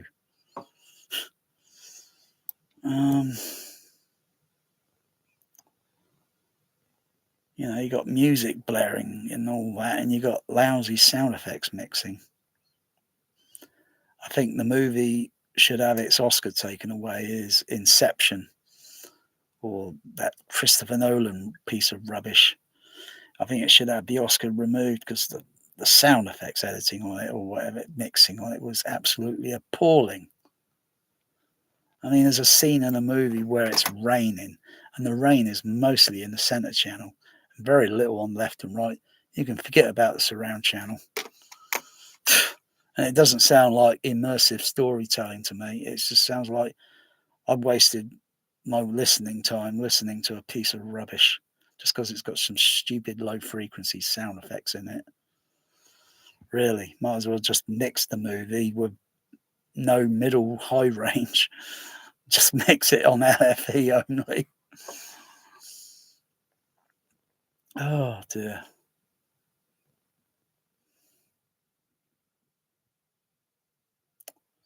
Yeah, so why the frequency response is a little bit peaky on one side. It could be because the microphone.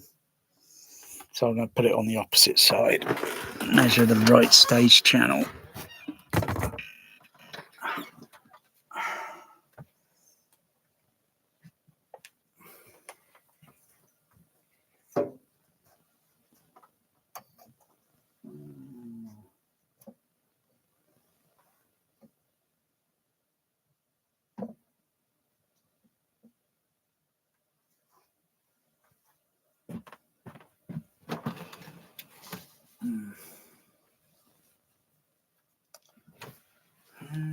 Okay.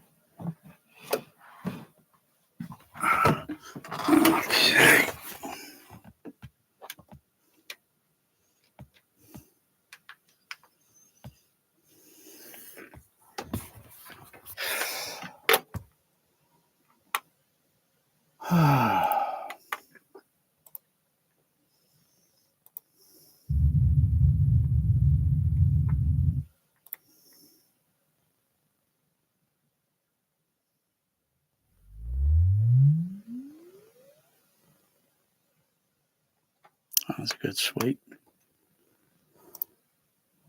Okay, what's it look like?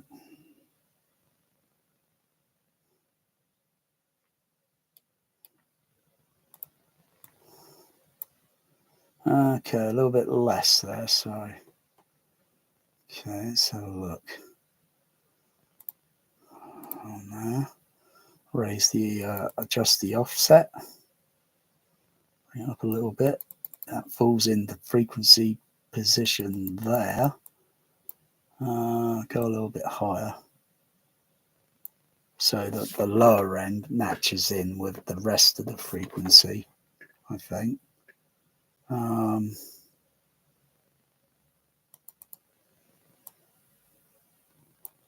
Because it's kind of, oh, this one's a bit of a, this one's tricky. It's doable. It's doable, so raise it up slightly. So I'd have to put a filter in around about maybe 65 hertz, or another filter in and adjust the Q bandwidth, another filter in maybe somewhere in the 100 hertz range, and adjust the bandwidth on the, so it's not narrow, it's a bit more wider, and so trial and error until I shape it more or less. And as well as, yeah, it's a little bit high there in the low frequency there, 38, and put a filter in. Yeah, but that's doable to adjust. That's simple. That's just, the question is, do I have enough filters on the DCX?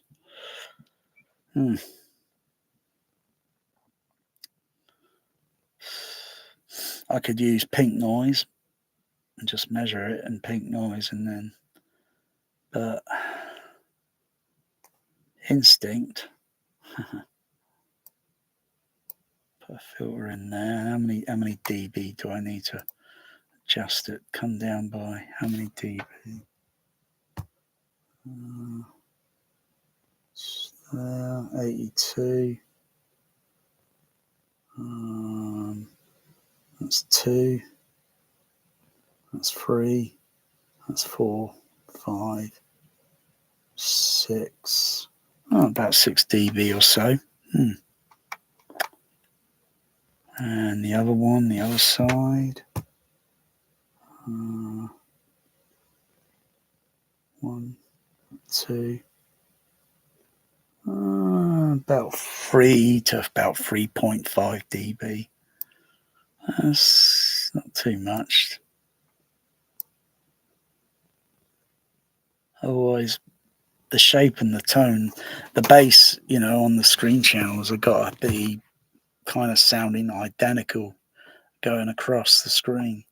I haven't done the left center, right center, so they got to be bass, have a certain bass tone. They got to have the same bass tone sound,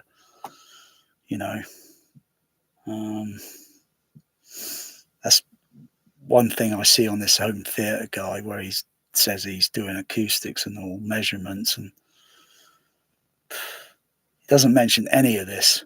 Doesn't mention any. It's like completely dismissing it. And then you got to measure the HF. You got to measure mid-range drivers on their own. You can't measure it with the whole system. Otherwise, you're going to get complete errors. You don't know if if I'm running compression drivers, I know I've got to go behind the screen again, take one of them down, and realign the diaphragm. because it's slipped out of position or somehow, or maybe it just simply went overlooked, because the test procedure is playing pink noise, microphone very close to the HF horn, look at the broad range it's doing. It's going to have a bit of a peak in it and all that, and dips, and look at that. Once I'm satisfied there, then I'll start playing sine wave tone down into as low as it would go, down to as low as maybe 250 hertz, and go up a bit, and then go upward 300 and 400, and go through those sine wave tones carefully whilst looking at the RTA analyzer for any harmonic distortion tones or anything that might be misaligned. If it's misaligned, it wouldn't be really harmonics that I'm seeing. It'd be just the kind of distortion sound where it wouldn't be like ooh, like hang on, it'd be like ooh, or hang on,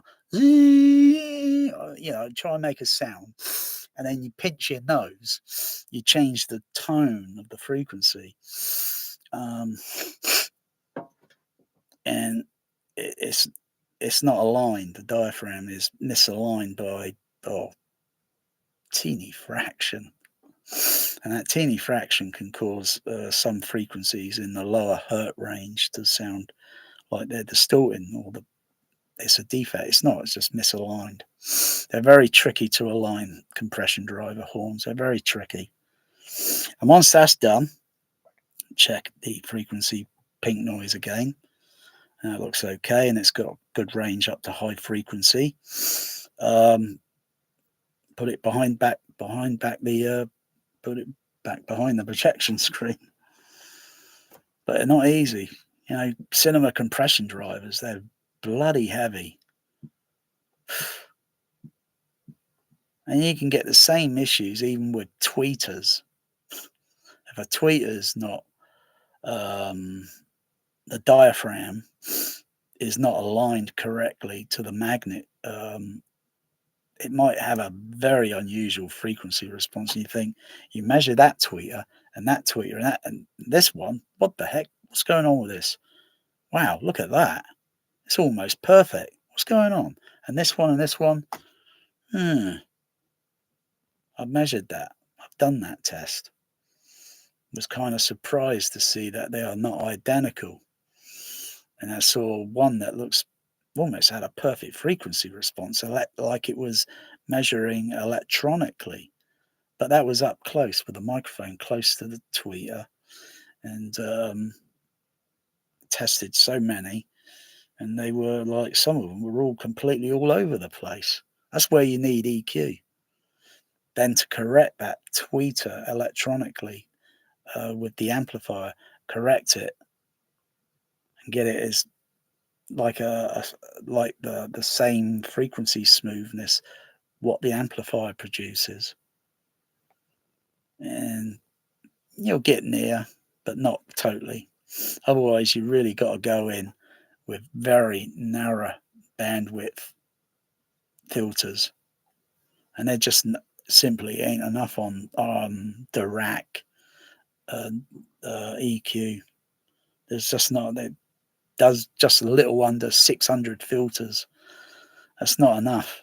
They say you can keep adding more filters, but I've only seen on one simulator thing demo, and the most it only seemed to have was a little over 500 and a little under 600 somewhere. 550, I don't know. It's not enough. Need at least 20,200 filters. And then you can start really EQing. And then every speaker then will probably sound just like any other. It's kind of a Bose speaker or B&W speaker may sound like a Calypso speaker, because you're going to go through the frequency sweep of those Calypso kind of horn things they got, and then you're going to see some of the imperfections. Yeah, I wouldn't be surprised if the diaphragms on some of those are maybe misaligned, and you do a frequency sweep independently on that horn just to make sure they haven't got any honky, distorted sound in the lower hertz range. That's, of course, providing it can go down that low, where I'm thinking they probably only got a range down to probably as max, maybe 900 hertz. It'd probably do 800, but not at very high sound level, because they're little Calypso horn speaker horns. They're not big ones.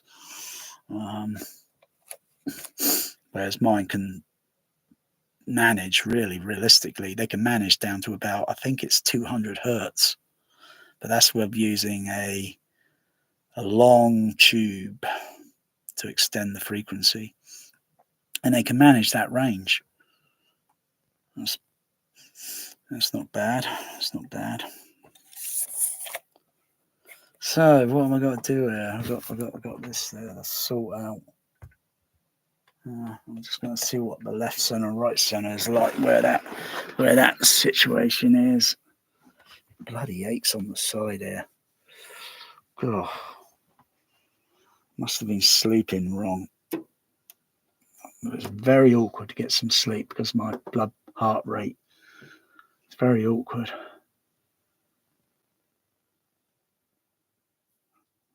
It's very awkward because I shouldn't stress out or fret, worry about all this rubbish, you know. It's immaterial at the end of the day. But there's a lot of people out there that probably wouldn't value much anything else, and they value their home theatre like, oh, my home theatre is everything. Yeah, it can be everything.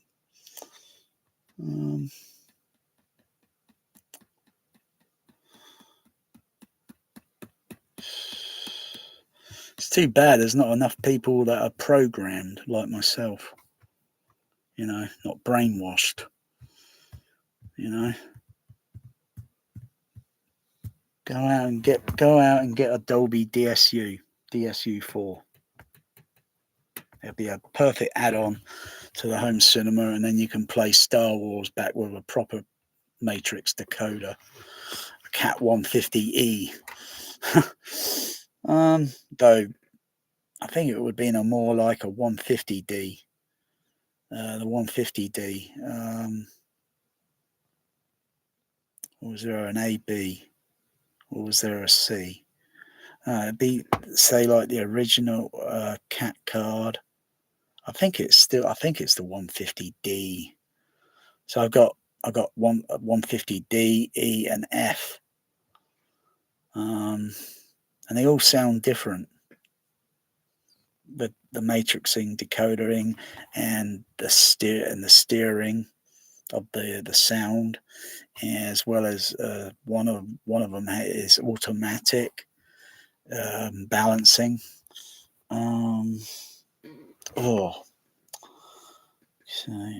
Left, right, center stage. Unmute that.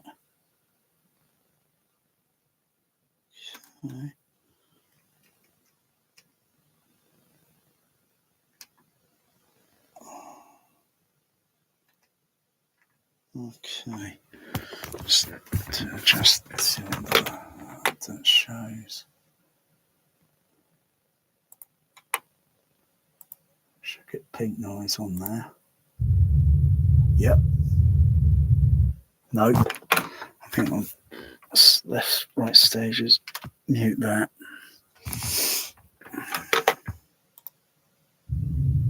Yeah. That sounds a little bit low. That sounds a little bit low in the level of that. Just turn that gain level up a little bit. Or I leave the gain level as it is.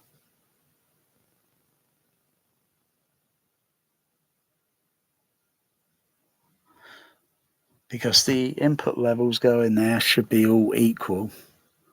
I think I'll take the amplifier level up. I think I'll take it up a couple of notches.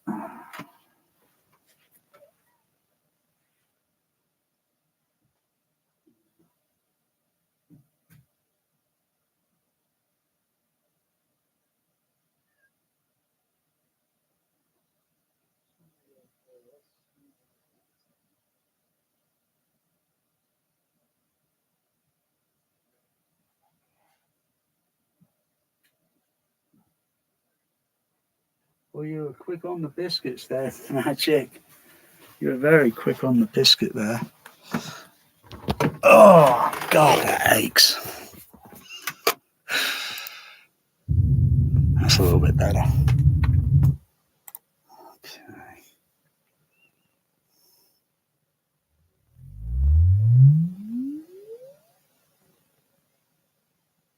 Oh, it's gone a little bit. Yeah, but I'll totally ignore that.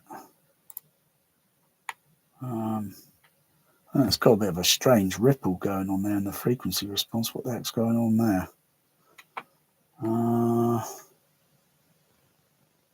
Let me repeat that again. It's a little bit weird. A little bit weird, that one. Let's see. Take the level down on there a little bit. Take the level down a few dB.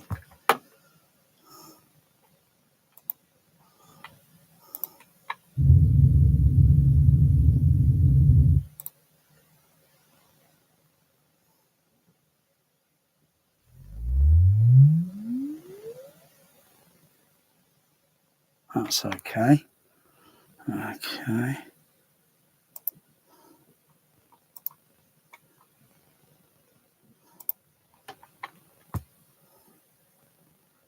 Okay, let's turn the level back up, see what goes on. See what goes on there. Take it up 4 dB. Back to 0 from -4. Not that it's applicable. Repeat that sweep again.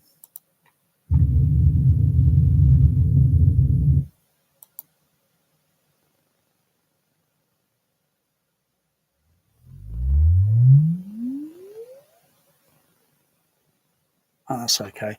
So it must have been a fluke on the first sweep. Must have been a bit of a fluke. Okay, looks okay. Okay, adjust the offset.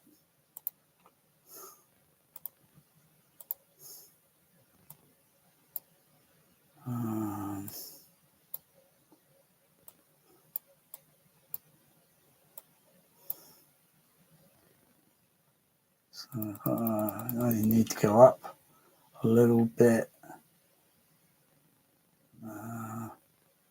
Turn off the other frequency sweeps.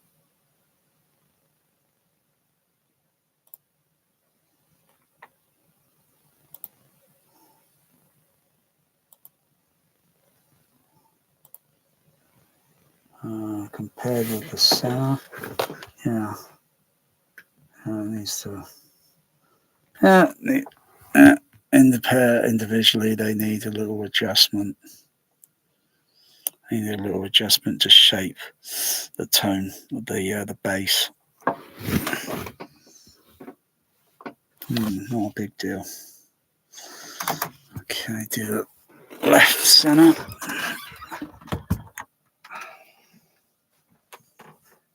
Left center. Bear. Did you get in the biscuits? No? Magic got the biscuit there quick, didn't he? The Magic was waiting for the biscuits.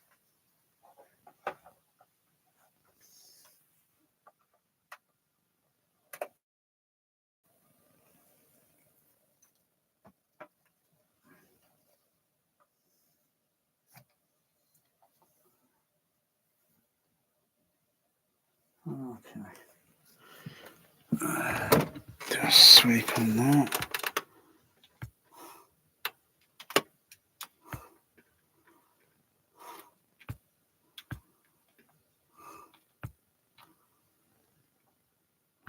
Okay.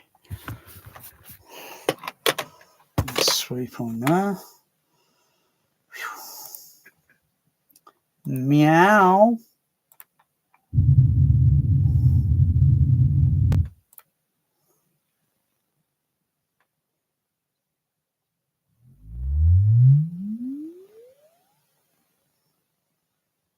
Okay, that was good. That was a good sweep.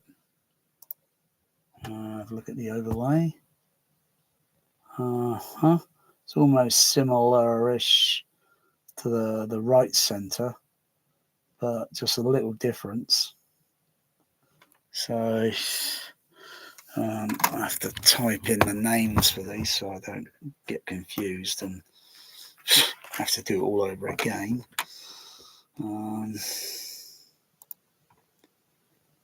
So that one's center LF. That one would be the left LF. And that one would be right LF. I am a bit confused now. How did I do 2 sweeps on that? Should only have 5. I've got 1, 2, 3, 4, 5, 6 there. Should only have 5. Let's bring up the overlays. Oh no! Oh yeah, that. Oh yeah. I typed in that one there, number green there. That was the amplifier. That was the amplifier direct frequency. So that's not. That one's amp direct center LF. Okay. That one should be left LF. That one right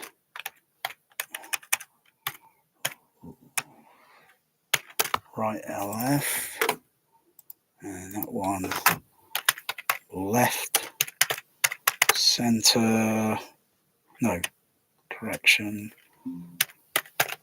right center LF, and left center LF. Okay, I'm not doing it now because this is going to take me hours to do this. I'll do it later in the day. Come back and then correct it with possibly minimal filters.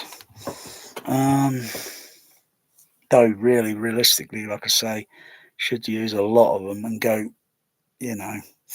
but sometimes you can widen the bandwidth and then bring down, all the other frequencies that are with it, because they're all individual, not just, they could play individual bass notes if they needed to, that have specific kind of, frequency tone signature. Like look at the movie Black Hawk Down. They got helicopters on it, and they got all these. They're all individual. They look like all individual sine wave frequencies that are moving, and then all other sound frequencies all in between it. But you got these very sturdy, straight line ones. Whether a helicopter actually does that in real reality, I don't think so. I think bit exaggerated, bit of artistic license being used there, because you got to create the one thing missing from the Black Hawk Down is when you're near to a helicopter. What is the one thing that is that is missing? Airflow. Where a guy's standing near the helicopter and the rotor blades would be above, because they're off camera, they're off screen, and they're above. But there should be an air turbulence moving around. Your hair should be blowing around. Your clothes should be fluttering. um, that sound should be coming from overhead, or should it be kind of overhead and a combination of somewhere in the bass in the screen channel? Or it's very complicated, very complicated. But that's one element I noticed that's completely missing from the movie. Otherwise, you're just hearing this bass sound tone, and you don't see your hair floating. But that's taking this. It's taking the movie a little bit too literal, I think. Then,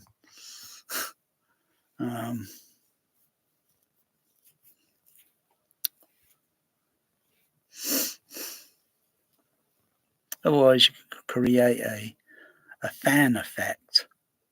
Have a fan located around the room, and then they have to turn on, but they got to reach a peak speed.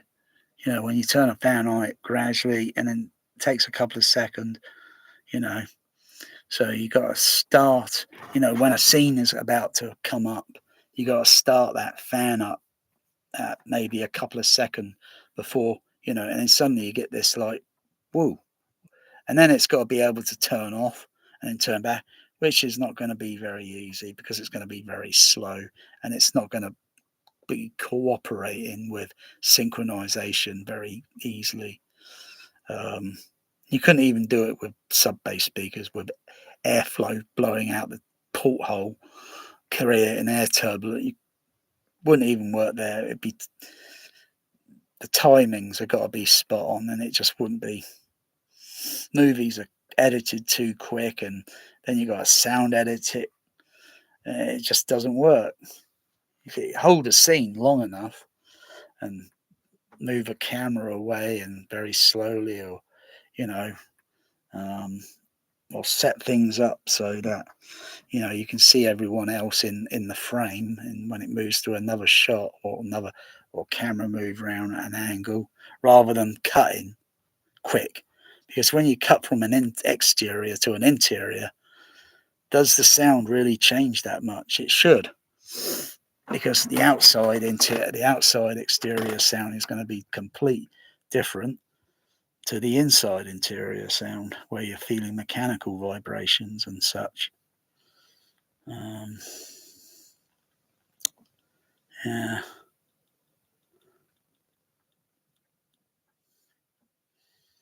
Movie soundtracks really, Atmos really BS's too much, I think. Or at least some mixes completely. The specs might be kind of there for Atmos, but just about there. Still hasn't got enough LFE. Still not got enough LFE channels. It needs at least an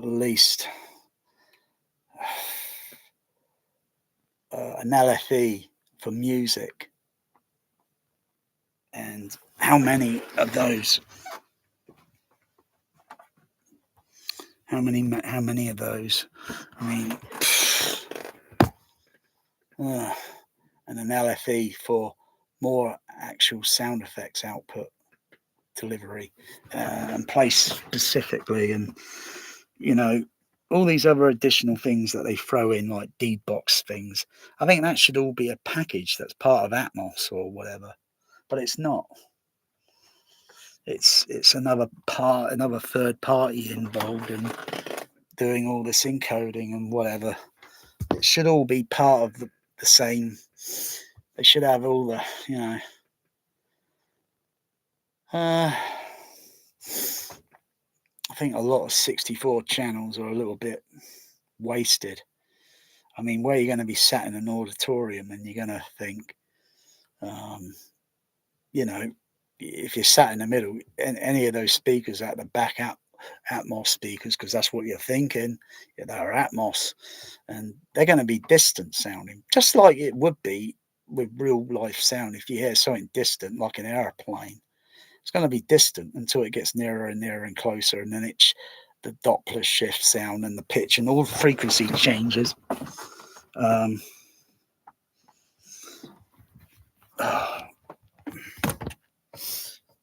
Oh, what is Bear doing, Magic? You have biscuits. You don't have biscuits.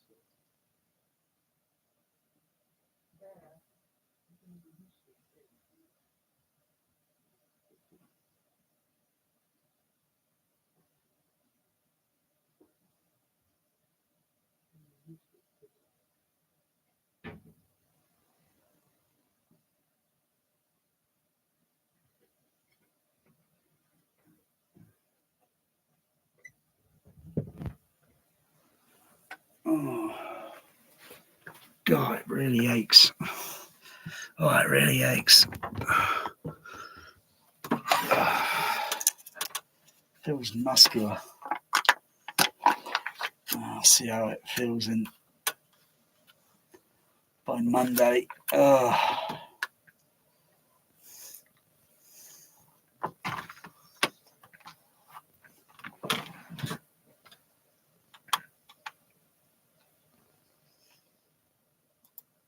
right. Do that later. Do that later.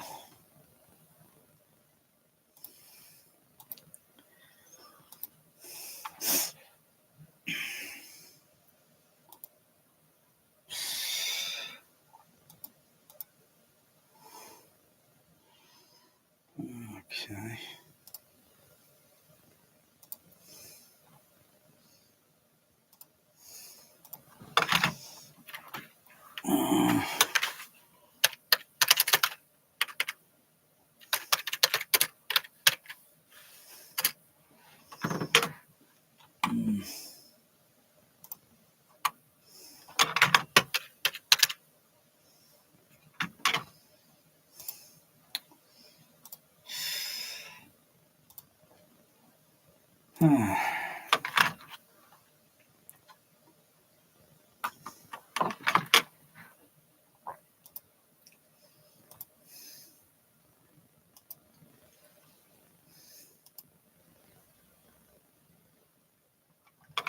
About a dozen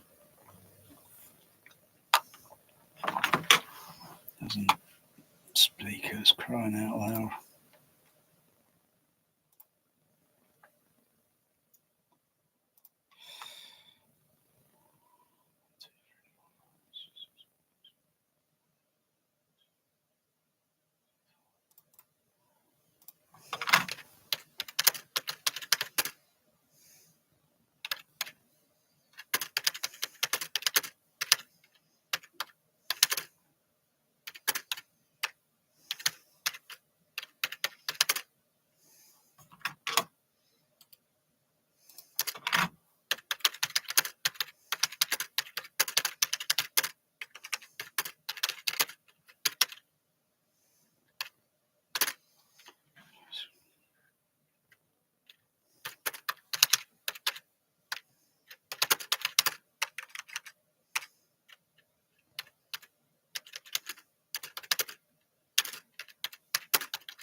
What the blazers? You know what I can't stand are these fake people.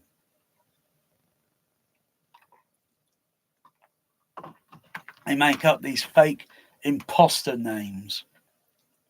I mean, really, Thomas Roy Skerritt, Tom Skerritt, from the Alien movie. Oh God, he likes my post, but I know it's not him. I know it's a complete fake. Anyone here that thinks, oh wow, God blimey.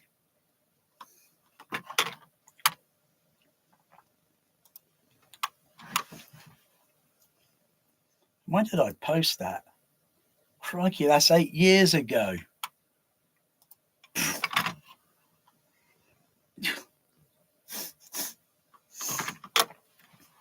It's really sad how many people go around with. Oh dear, it's funny. Yeah.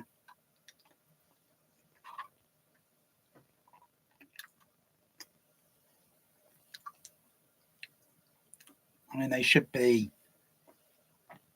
a law on that, really.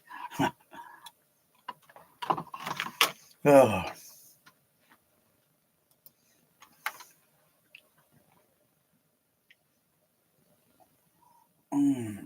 No. Oh, wow. Oh, yeah. Oh, ouch. E. Oh, ouch. Oh, dear. Oh, good crikey. That was a dreadful X-Files. That was X-Files. X-Files that tried to revitalize itself back in 2016, the X-Files.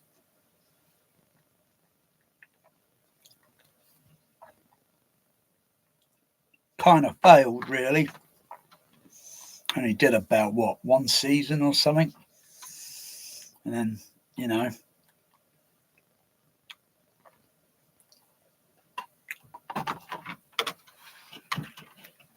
if they tried doing the X-File thing again, it's going to be almost like 10 years later. It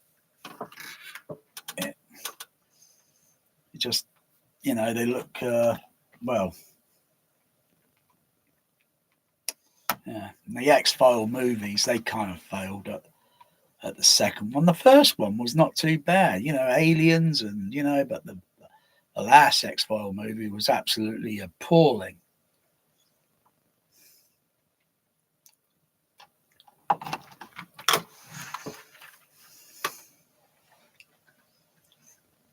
Oh.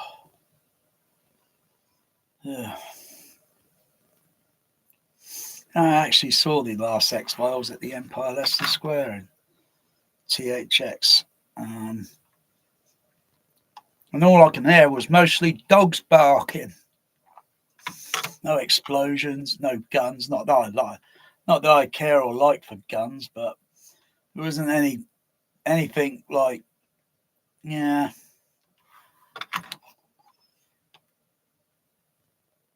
It was like kind of okay, and it's not going to do big box office and.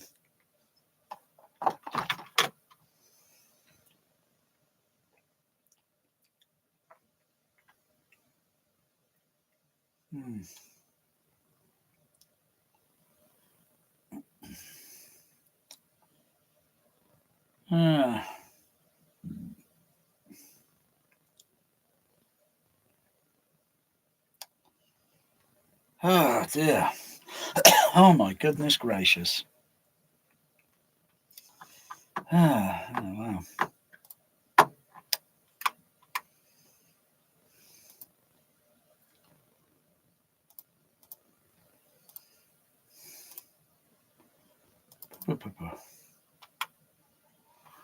Okay. So let's analyze this frequency again, and what I've got to do with this.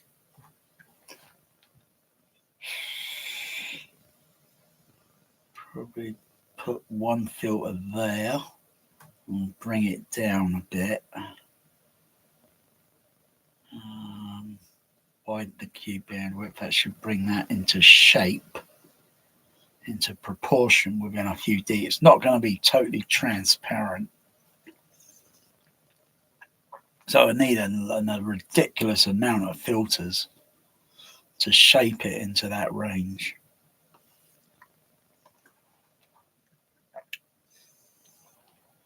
But generally, if I can get that would, otherwise that's going to stick out like a sore thumb.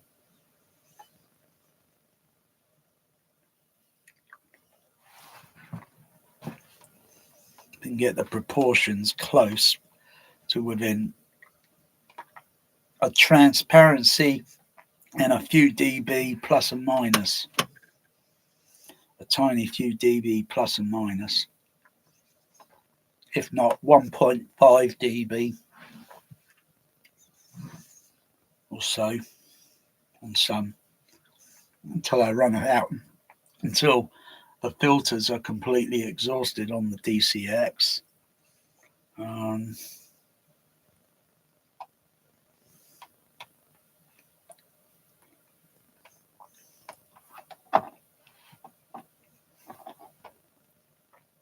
I should have enough filters.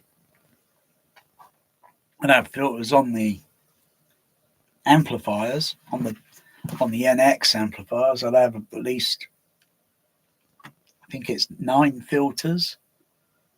I think it's got about 9 filters, or 9 or 10. So I should have enough there to tackle, and some on, well, maybe tackle it on the rather than on the DCX.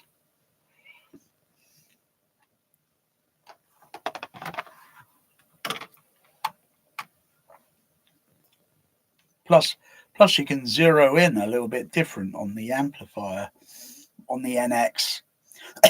You can zero in on different frequencies, whereas the DCX has got a few gaps or missing between, it should be going frequency per frequency. Whereas on the NX, you go through the DSP EQ thing, and you go from 20, go through very steady, all the way up to 20,000.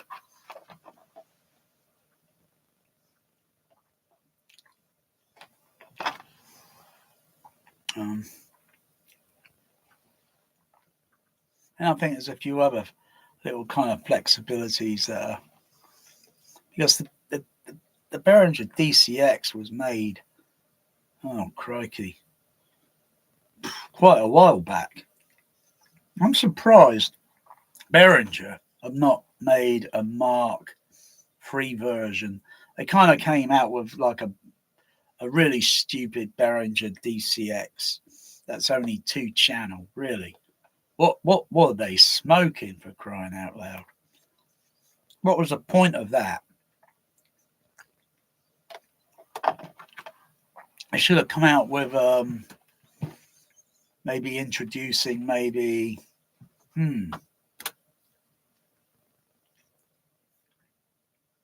maybe a 5-channel version. So left, center, right, LFE, left and right surround. But not many people are going to use an electronic crossover maybe for the surround.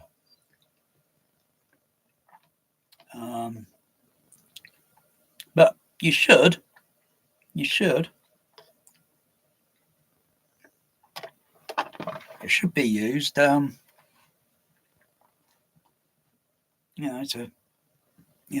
get the frequency, and because a passive crossover on a typical speaker is only going to have a certain frequency range and use a certain roll off, maybe 6 dB, 12 dB octave, might have a slightly steeper filter on it, but have a certain range, curvature, frequency range.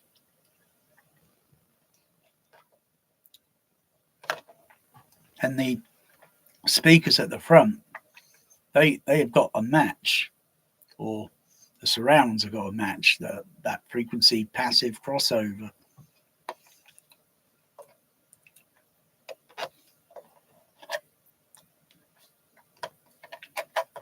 So if you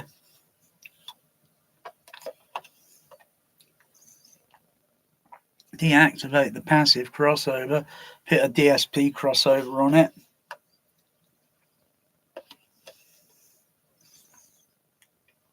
and then try and adjust the frequencies sweeps to look as similar to, plus a little bit more. So a lot more beside that.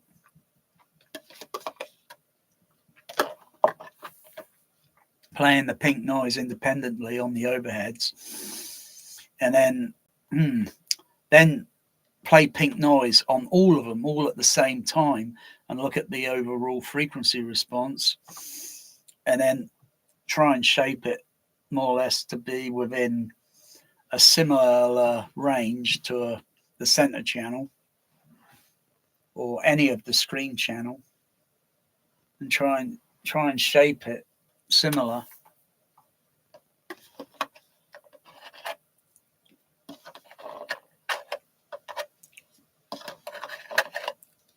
The overall playback then should sound pretty good.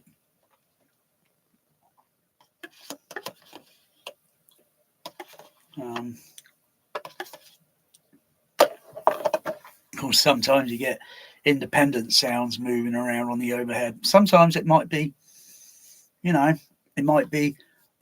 rain sound effect, but it doesn't work. Only if it's set outside and looking at a certain type of location where it would always be the same, no matter where. It always had the same tonal sound, because we think the rain is above. It's not. There's no rain actual sounding above. It's virtually quiet, silent. It's only sounding when it lands on your shoulder or your head, or you hear it landing on other objects that might be nearby, and then that makes a sound. Pitter patter, pitter patter, pitter patter. It makes a sound. Otherwise, it's virtually silent while it's free falling.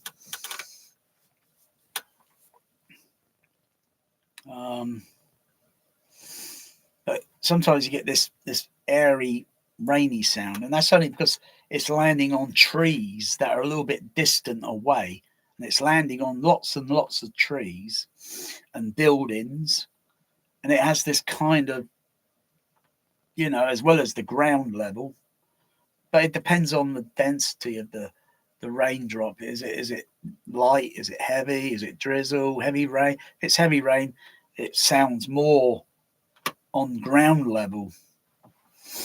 You hear it mostly, there and there, because it's still landing on buildings and trees and such. Like when wind is blowing and you hear the tree branches moving, they're moving. If you could go outside and shake that tree, it's going to start making sounds. I don't think you hear that in an Atmos movie soundtrack. The sound of, so if the camera is moving through and there are trees there, and it makes, you see the trees and there are trees there, they should be making that sound. When a camera or it changes, it moves or is moving away, that sound of, which is very subtle. You got to make it sound so it's like, oh, wow, yeah, it was like being outside. But you're indoors because there's still a sound that's still not present in the mix. There's so much detail to put on a soundtrack. So a lot of details. You gotta make it sound like psychoacoustic. Like, wow. You can close your eyes and think, wow.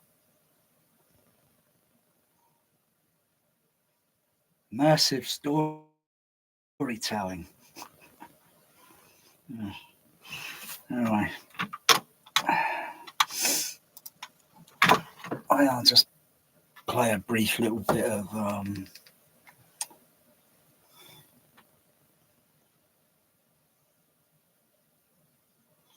still got to figure out on the STDS there Still got to figure out that. Let me change the signal to noise ratio on it a little bit.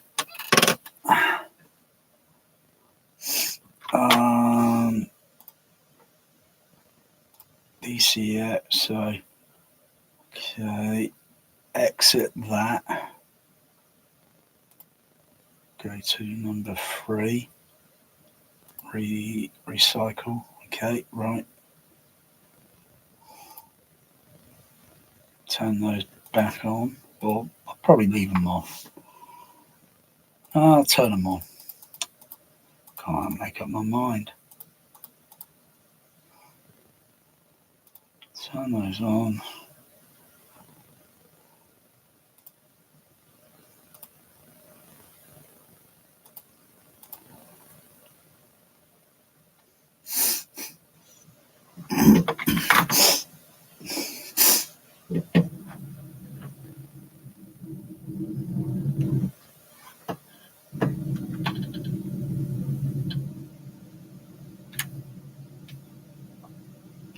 That's a nice bit of ambient.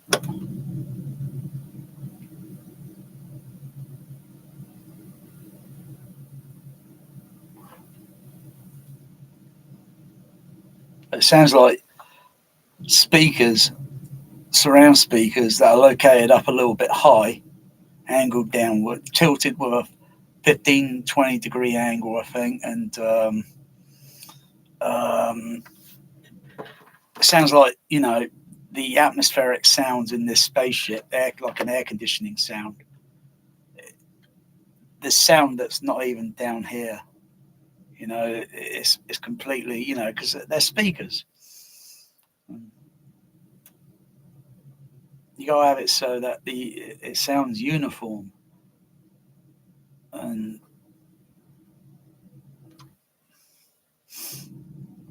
otherwise the surround speakers are okay. They're in a proper position, but nah, frankly, they should be a little bit lower down for this Atmos thing. They do it in the stubby stages, the cinemas. The surrounds are too high up on the side walls. They need to be lowered down, or additional ones, because would they still be, you know, if you go to a standard of, say, Dolby Stereo, which is also then Dolby Digital, you go to the other specification, the surround speakers location are located higher up, angled downward. But you know, to get any sort of sense of up and down on an Atmos mix, you need those surround speakers a little bit lower down. But run into a lot of problems with their sound effects that don't really match continuity wise with when you hear something moving along and then it appears on screen, and its positioning is like it doesn't track. You know, you got to have a standard there where it matches.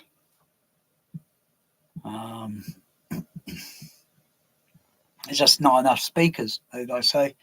They haven't got enough. 64 speakers isn't enough.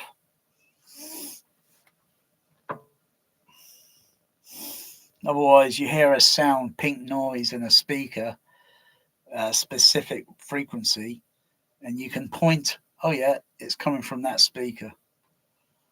And then you need another one located below it, and then you say, yeah, it's coming from that one, and so on and so on and so on and so on, and then have individual sound moving through any of those, you know, to create a psychoacoustic, have atmospheric sound pressures and so that sound uniform, you know, coming from all the speakers at set with other individual sounds moving around. You don't hear any of that in Atmos. None of that at all. You would in real life.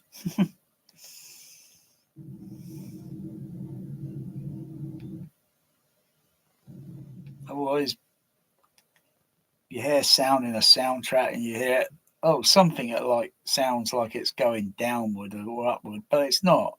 It's just the pitch and change in the frequency, and it's just not really doing that. It should be coming from a speaker that's located up there, or if the speaker was located at this height, it should come from there. You got to keep atmospheric all over so it sounds uniform, and then have individual sounds move and have other individual sounds panning and moving around.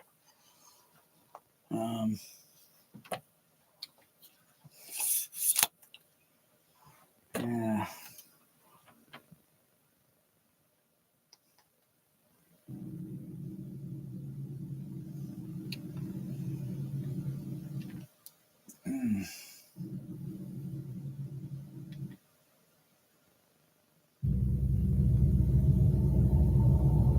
Oh, that's good.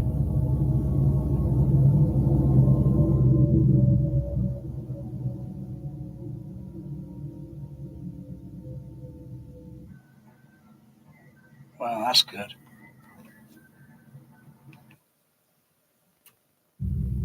Nice bit of bass rumble in 2010. Nice bit of bass in the surround.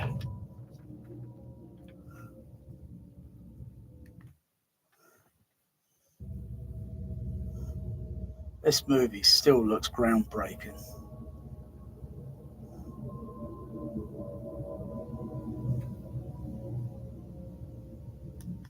I mean, the Jupiter effects are like brilliant.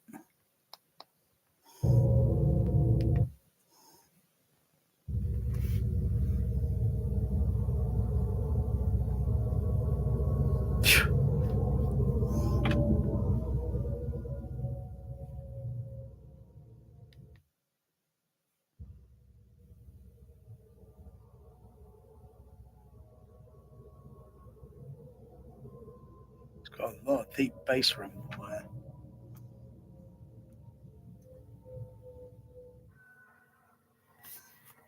It's got a lot of deep bass rumble in that surround.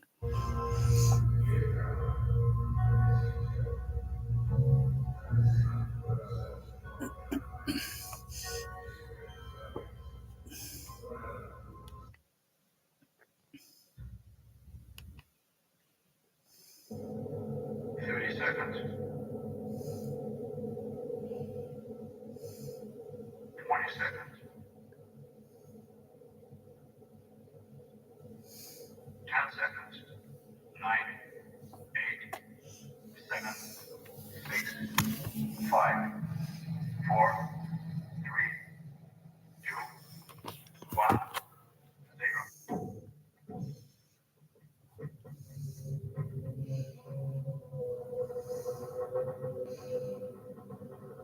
Wow.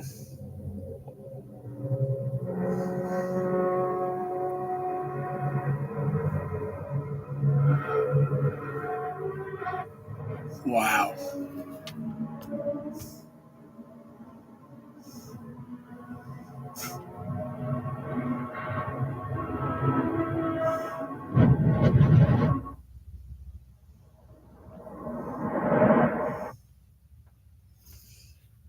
Wow.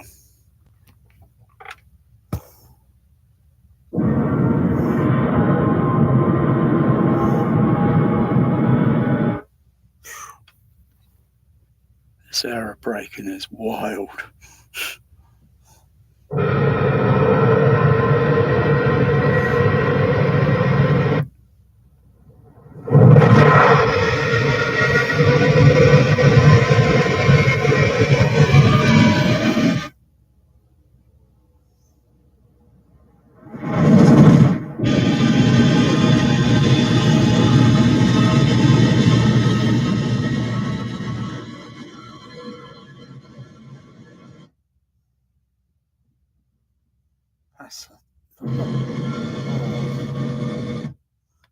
That's a disturbing bass of sound. And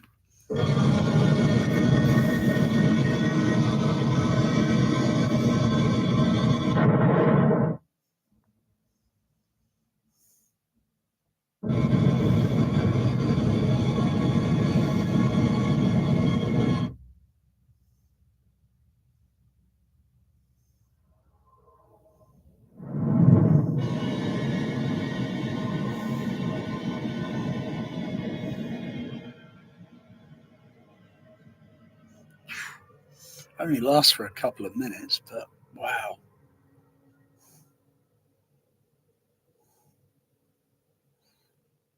I can imagine what this might have, I don't know, sounded like on a CHX sound system, 70mm, maybe at the this Westwood Theatre in Los Angeles back around 1984, because there was no THX in the UK around that time. I can imagine how bass original THX wild it must have sounded like.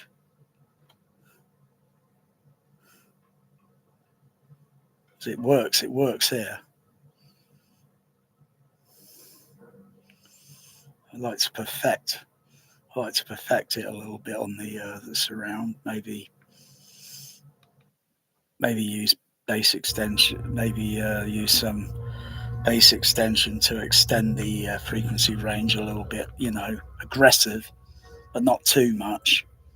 But just enough to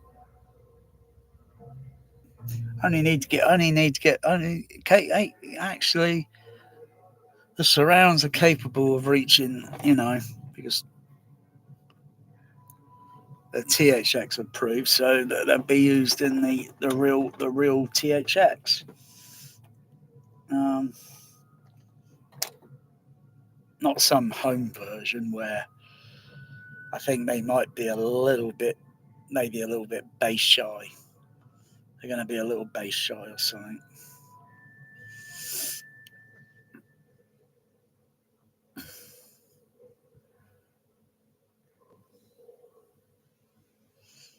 Yeah, this is definitely a good upgrade.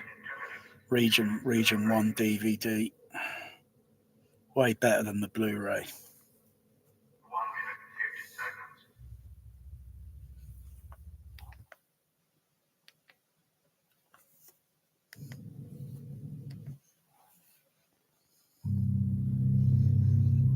Wow.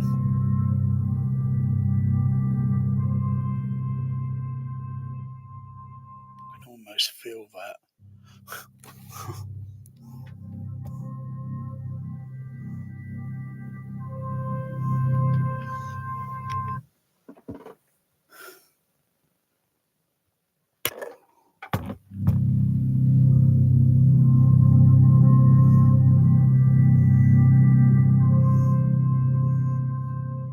Wow.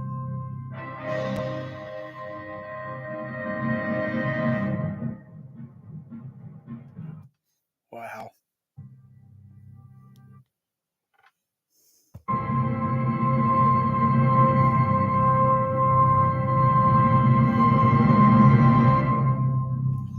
Wow. Wow, that deep growling. Wow.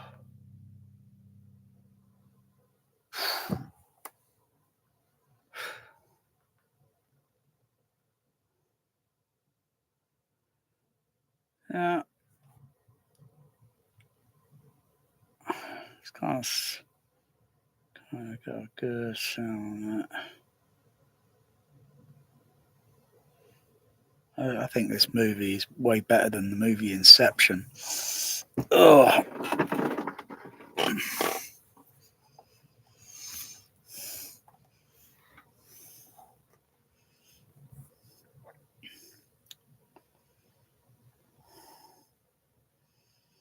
I think this movie is way better than Batman Begins.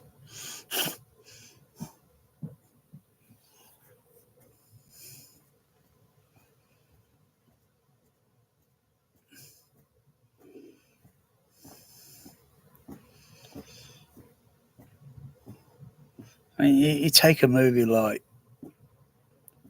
Oppenheimer, it's not like a THX TAP program sort of thing. Oh, God, what a load of rubbish that movie is. This movie, 2010 is way better than Oppenheimer.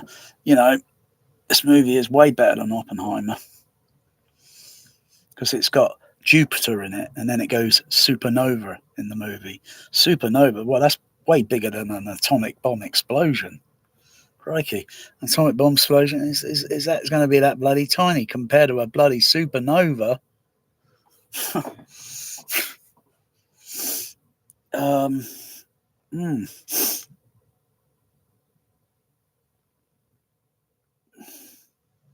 Yeah, this movie delivers.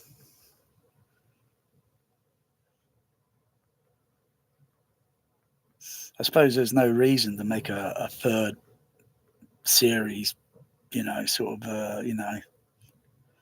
the monolith, you imagine it to be whatever. So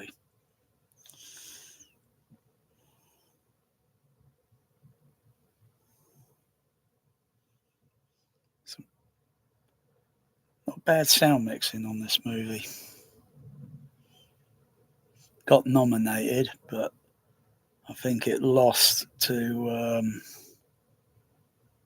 or lost out to I think it was Amadeus. I think it was Amadeus. And yet, technically, this is a good movie. I mean, Dolby Stereo, and it's got technically good, advanced in visual effects, and it should, it's got really technical sound mix.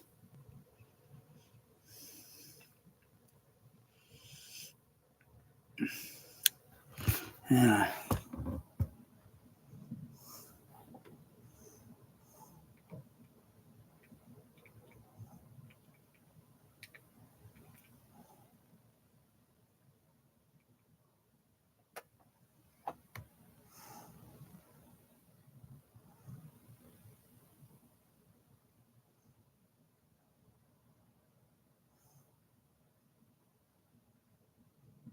I mean, it might not be high definition, but so what? I find the subtitling on this pretty good, where there's no subtitling on the Region 2 DVD. And I find that the subtitles are pretty good.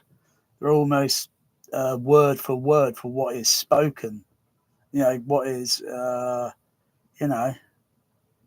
whereas sometimes when they have subtitles, they only have part of the words in the text, whereas I think the subtitling on this one's pretty good.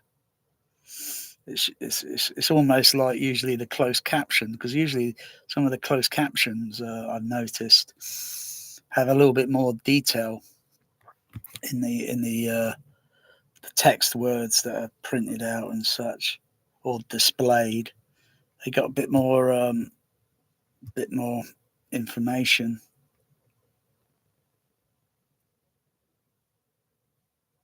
Whereas I think the subtitling maybe on the Blu-ray might be nowhere near to this, because they're always different, because it's always someone else different doing the subtitling.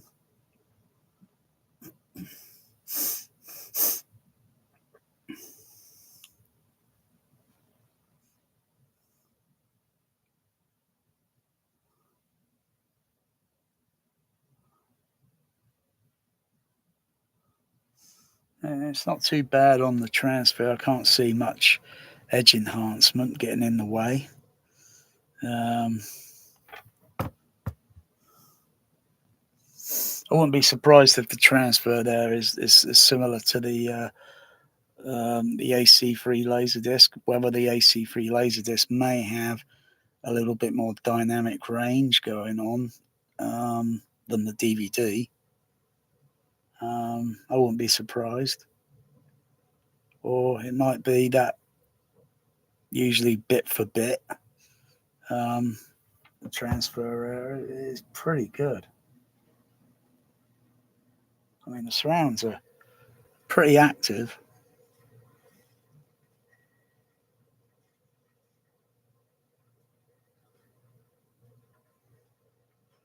I think there's which I've not tried. I think there's because it's a flipper side, I think there might be a pan and scan on the other side of the disc, which I've not looked at.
Flipper disc is like.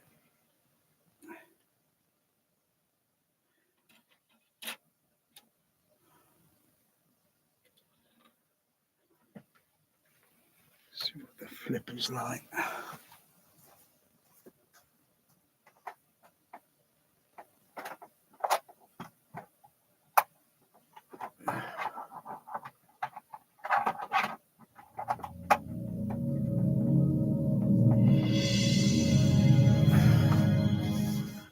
Wow, flipper.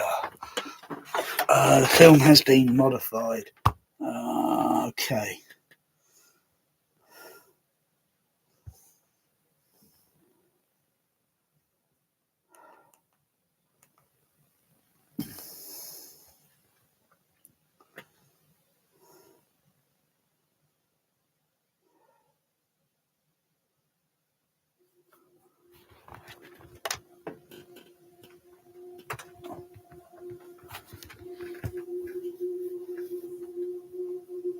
Let's have a look.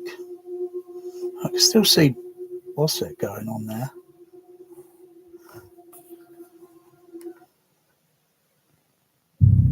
Let's have a look.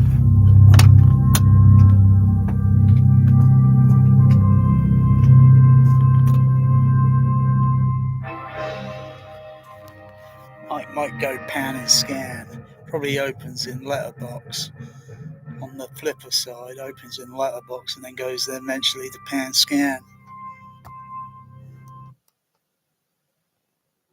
Oh yeah, it's gone pan scan now, I think. I think it's gone to pan and scan. Yeah, it's gone to pan and scan.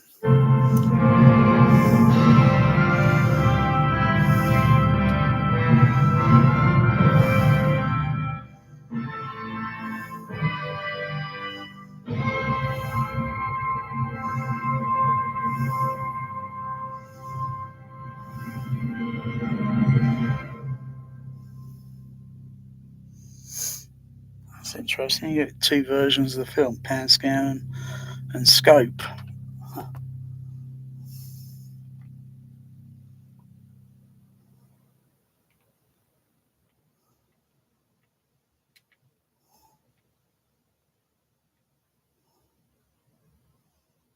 So zoom in on it a little bit. Zoom out.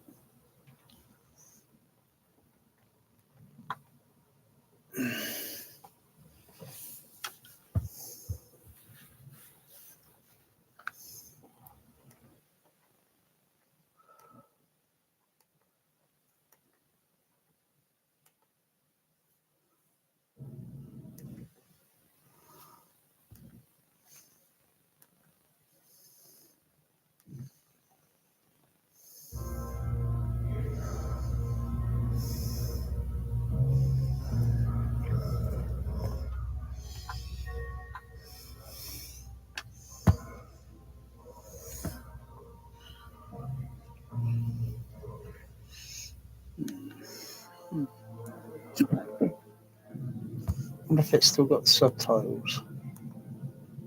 Oh, yeah, it's still got subtitles and the same as on the other side of the disc. Uh-huh.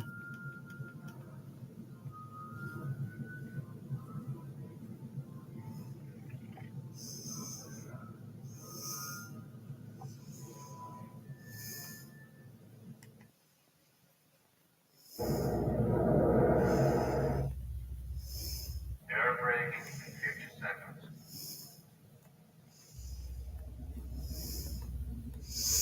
The only difference with pan scanning is that you just zoom in a little bit on the image, 20 seconds. so you see a little bit, maybe a bit more detail, resolution wise, and because it's focused, it's zooming in 20 seconds. on the image.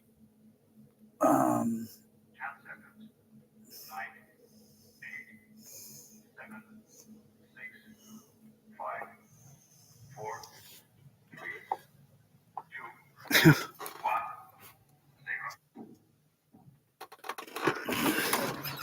Wow, yeah, braking.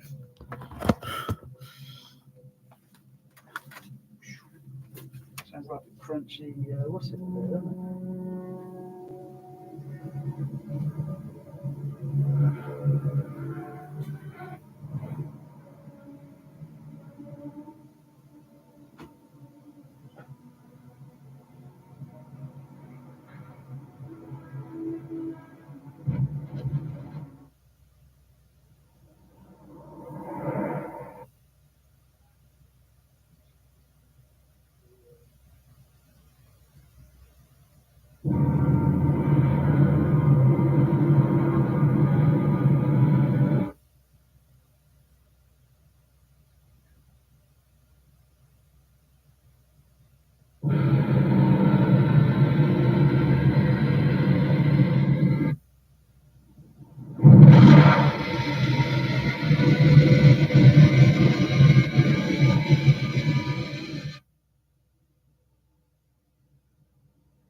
Back to escape. Oh, I like flippers. It's like flipping over the flat lens over to an anamorphic or scope. Yeah.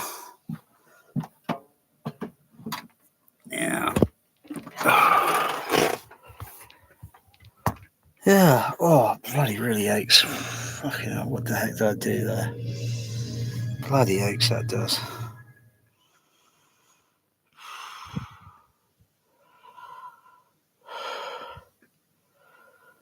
Well,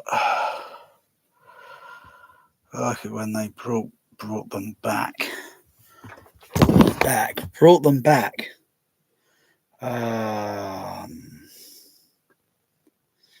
Yeah. Brought them back. Yeah.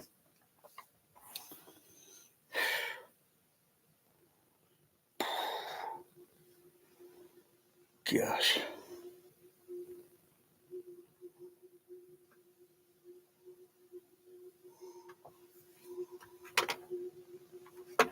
Wow.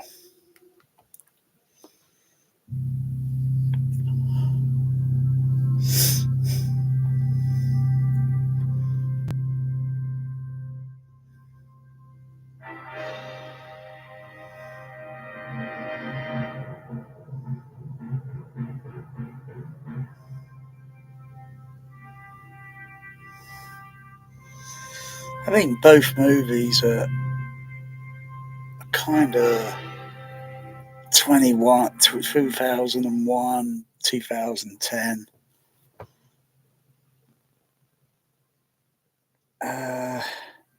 I think 2010's got a bit more action.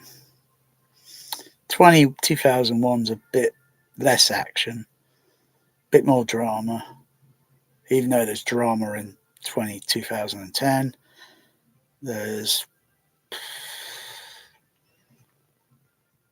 It seems like a journey, or I don't know, you call it a trip, I suppose. Because it plays out very slowly, but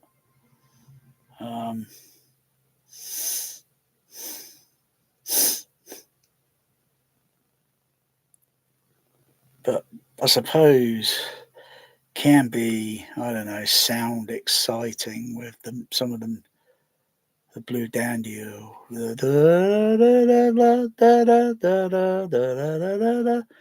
know, I mean, that really kind of, I don't know.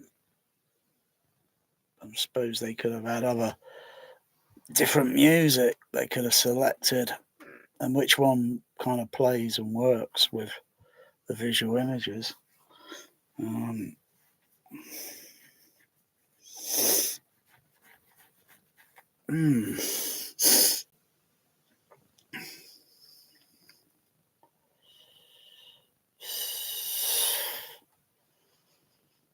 Oh, I don't think I'm going to get asleep with this bloody ache.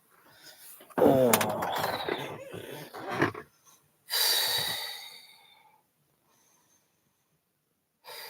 Must have been laying on something.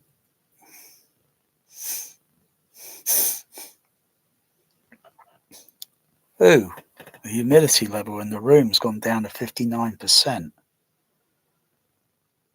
It was at 63, and now it's gone down to 59%.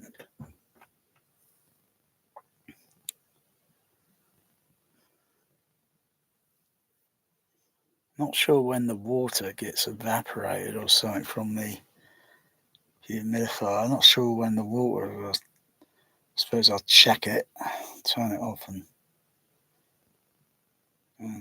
just give it a check, see where it is.